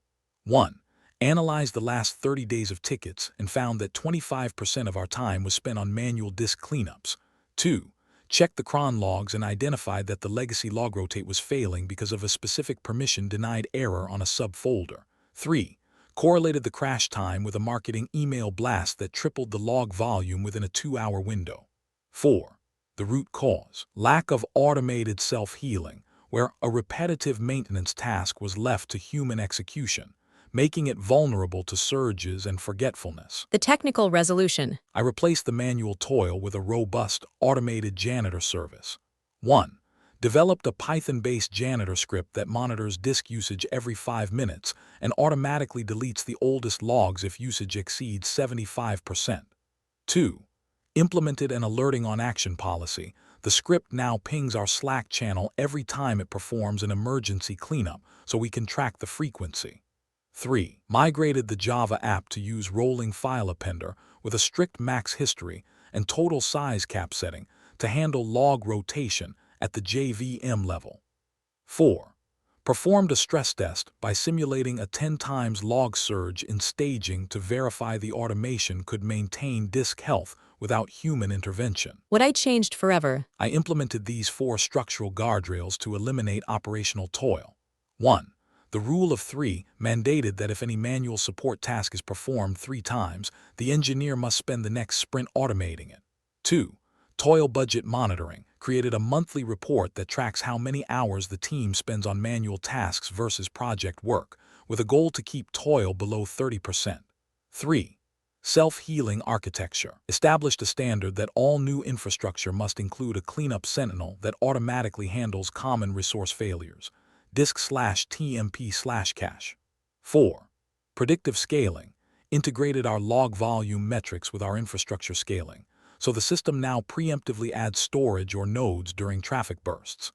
We reduced our disk full incidents to 0 and freed up 10 hours of team time per week. Summary card. Key takeaway for your interview. Incident type, operational toil and resource exhaustion. Bad decision, relying on manual 12-hour disk checks instead of building an automated cleanup script. Impact, 3 recurring outages, 2 million lost tracking events, and significant team burnout. Guardrail implemented, rule of 3 automation policy and mandatory self-healing sentinels for all resource maintenance. A senior engineer automates themselves out of a job to do a better one. The interview-winning answer template. We had a recurring issue where our legacy nodes would crash due to disk full errors. I made the bad decision to manage this through manual 12-hour checks instead of automation, which led to a 2 million event data loss during a holiday surge. I resolved this by building an automated janitor script and implementing self-healing sentinels. This taught me that manual support is not scalable. I have since implemented the rule of 3. If we do it manually 3 times, we automate it. This has reduced our operational toil by 30% and eliminated resource exhaustion outages. Follow-up 1. How do you balance automating a fix with fixing the root cause in the code? Answer: automation is my immediate shield, but the code fix is the permanent cure. I use automation to stabilize production today, but I always open a P3 bug ticket to ensure the developers fix the underlying resource leak or logic error. Follow-up 2. What is the danger of having too many self-healing scripts running in production? Answer: the hidden mask risk. If a script fixes an issue silently, the support team might never know that a service is failing 100 times a day. I mitigate this by ensuring every automated action is logged and generates a Slack notification. Follow-up 3. Curveball. What if your janitor script accidentally deletes a critical active log file that the JVM is still writing to? How do you recover? Answer: I use the fuser or LSOF command to check if a file handle is open before deleting it. If I accidentally delete an active log, I will not get the space back because the JVM still holds the node. I would have to gracefully restart the JVM to flush the buffer and release the disk space. Pro tip: the toil-free rule. In a senior Java support role, if your pager is firing for the same thing every week, you do not have a system issue, you have a mindset issue. Spend an hour to automate it or spend a lifetime fixing it manually. Choose the hour. Explain a bad decision you made. Question 54. The aggressive cleanup. Interviewer asks, tell me about a time when a script you wrote caused problems. Incident type, automation error and accidental data destruction. Interviewer insight. This question evaluates your automation maturity. A junior engineer writes a script and runs it. A senior engineer builds in safety checks and dry runs. They want to see how you moved from dangerous shell scripts to defensive automation with explicit confirmation steps. The star story and reflection. Here is the account of how my disk cleanup script deleted our live SSL certificates. Situation: we were running a fleet of 50 Java nodes that were accumulating thousands of temp files from a failed image processing job. Task: my task was to write a quick shell script to clear out these orphaned TMP files and free up space before the nodes crashed. Action: the bad decision plus why it happened. I made the bad decision to write a generic find/name TMP delete script. I assumed that all TMP files on the system were expendable. I was in a rush and skipped the dry run check to see which files the script would actually target. Result: the impact. The script worked too well.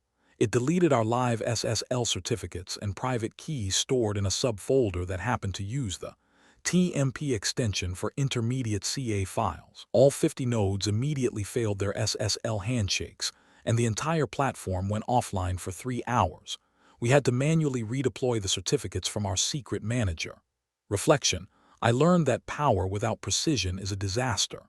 A script with root access and a delete command is a loaded weapon. If you do not use absolute paths and dry run flags, you are playing Russian roulette with your production environment. Never give a script a delete command without a target confirmation. The investigation steps and root cause. As all API calls began failing with SSL protocol error, I audited my script's path. 1. Ran the history command and identified the broad find/pattern I had used. 2. Checked the /etc. or SSL or certs directory and confirmed it was empty of our custom certificates. 3. Found that the CA bundle process used by our infrastructure team stored temporary files with the TMP extension in a protected directory that I had inadvertently scanned. 4. The root cause: unbounded automation where a script was given a global scope and a destructive action without specific directory limits or file type exclusions. The technical resolution. We restored the certificates and implemented defensive scripting standards. 1. Immediately triggered an Ansible playbook to redeploy the correct SSL certificates from our secure vault to all 50 nodes. 2. Refactored the cleanup script to use an absolute path, for example, /app/data/temp, and added a mmin+60 filter to only delete old files. 3. Added a confirmation step to the script that prints the file count and asks for a Y or N input before proceeding with the delete. 4. Configured the application to cache its SSL certificates in the JVM memory, providing a small window of safety if the underlying files are accidentally moved. What I changed forever. I implemented these 4 structural guardrails for safe production automation. 1. The dry run mandate established a hard rule that any script with a rm, delete, or kill command must have a dry run mode that logs the action without executing it. 2. Absolute path enforcement mandated that all production scripts must use absolute paths and explicit directory checks.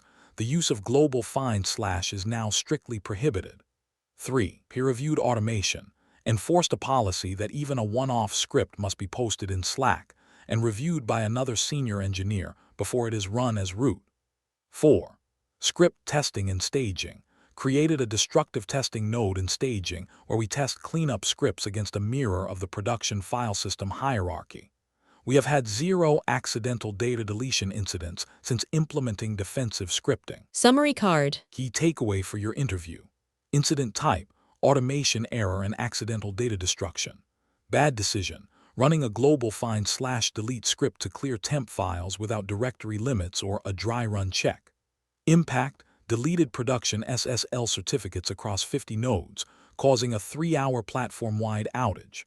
Guardrail implemented: mandatory dry run flags and absolute path enforcement for all production scripts. If a script is powerful enough to fix a problem, it is powerful enough to create a disaster. The interview-winning answer template. During a cleanup effort, I made the bad decision to run a global find and delete script without restricting it to the application directory.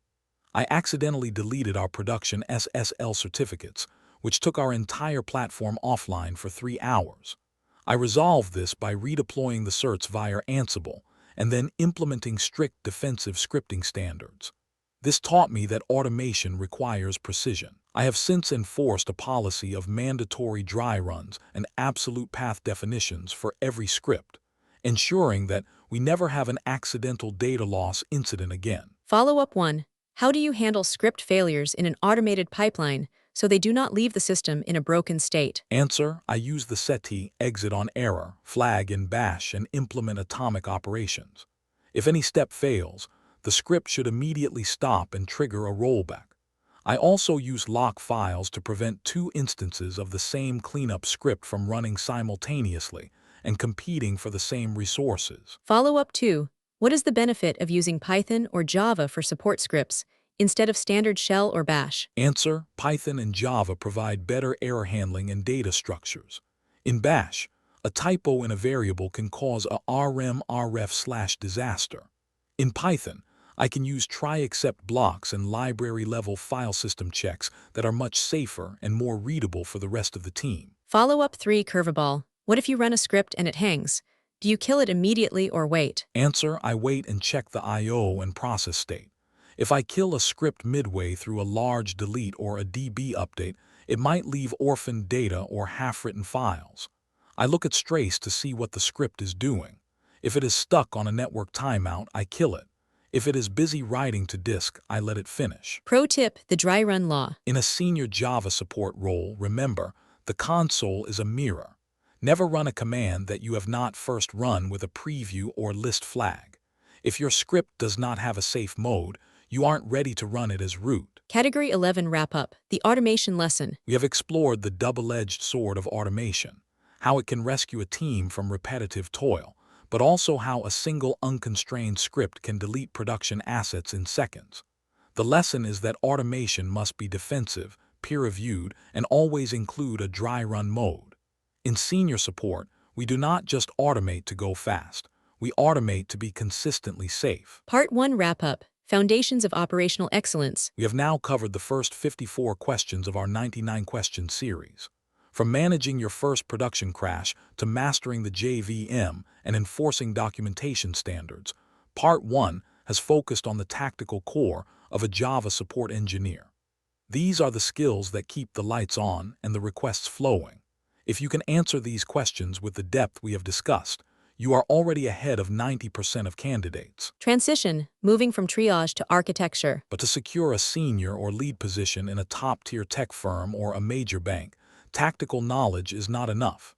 You must prove that you can handle the big picture.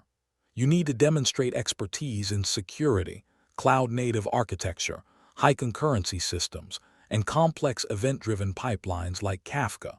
It is time to move from the boots on the ground to the strategic architect. Part 2 intro, senior technical depth and modern infrastructure. Welcome to Part 2 of Explain a Bad Decision You Made. In this segment, we dive into the remaining 45 questions, 55 to 99. We will cover the most difficult architectural failures involving Kubernetes, Docker, Kafka, and concurrency. We will also explore the critical areas of security, compliance, and business impact misjudgment. This is where we separate the junior responders from the senior engineers who design systems that survive the impossible. Part 2, the senior expertise categories. Questions 55 to 99. In the next half of our series, we will deep dive into these advanced support domains. Category 12, learning from mistakes, the reflection questions that close every interview. Category 13, security and compliance, handling PII access leaks and GDPR violations. Category 14, vendor and third-party integration, managing external API and SDK failures. Category 15, on-call handoff and escalation, the art of seamless team collaboration. Category 16, cloud and containerization, troubleshooting Java pods in Kubernetes and Docker. Category 17, concurrency, locks and threading, senior-level deep dives into deadlocks and starvation. Category 18, message queue and event-driven, handling Kafka lag, poison pills, and idempotency. Category 19, change management and ITIL, navigating CAB and risk assessment in regulated firms. Category 20, capacity planning, solving scale issues and resource limits. Category 21, business impact misjudgment, product thinking and incident prioritization. Category 22, observability tools, mastering APM traces, metrics, and dashboard accuracy. This half of the series separates the junior responders from the senior architects. Check the link in the description for the full Part 2 question list and technical deep dives. Please check description or comment section of this video. I have given a lot of links for downloading 6 PDFs containing all types of most asked interview question and answers like scenario-based, technical-based, behavioral-based, real-world problem-solving, generally most asked, and system design. Required for your Java job interviews like Java Application Support Engineer jobs, AWS Java Developer jobs, Java Backend Developer jobs, Site Reliability Engineer SRE jobs, Java DevOps Engineer jobs, Java Kubernetes Developer jobs, Java Blockchain Developer jobs, Application Security Engineer jobs, etc., etc. These questions and answers are carefully curated by industry experts, saving you people hours of research and ensuring you people will have the most accurate and relevant answers. This PDFs includes scenario-based questions and answers, real-world problem solving, interview questions and answers where almost 80% of the people are failing to answer, system design questions and answers where almost 90% of the people are failing to answer, with detailed solutions, which are often missing from free online resources. A lot of people are claiming that these questions are coming in real interviews. So, grab them as soon as possible with both hands. Since these questions and answers covers basic to advanced interview questions and answers, that's why given 50 question and answers for each section, these questions and answers will be helpful for freshers, 2 to 3 years experienced people, and 5 or above years experienced people. Also for your interviews, you people can download all 6 PDFs in a single zip file from below given links. For more exciting tips, tricks and more importantly, for valuable insights of interviews, please share, like, and subscribe to my channel. It has a lot of valuable information about various insights of interviews. It has a wide range of real-world portfolio projects of various technologies for interviews, and it has wide range of most asked interview questions and answers of various technologies like data science, SAP, AWS, DevOps, and full-stack web development, and more. That will be useful during interviews. It has a wide range of most asked interview questions and answers and real-world portfolio projects of various technologies for freshers, for 2 to 3 years, experienced candidates, and for 5 or above years, experienced candidates to test their skills by knowing most asked interview questions and make themselves ready for interviews.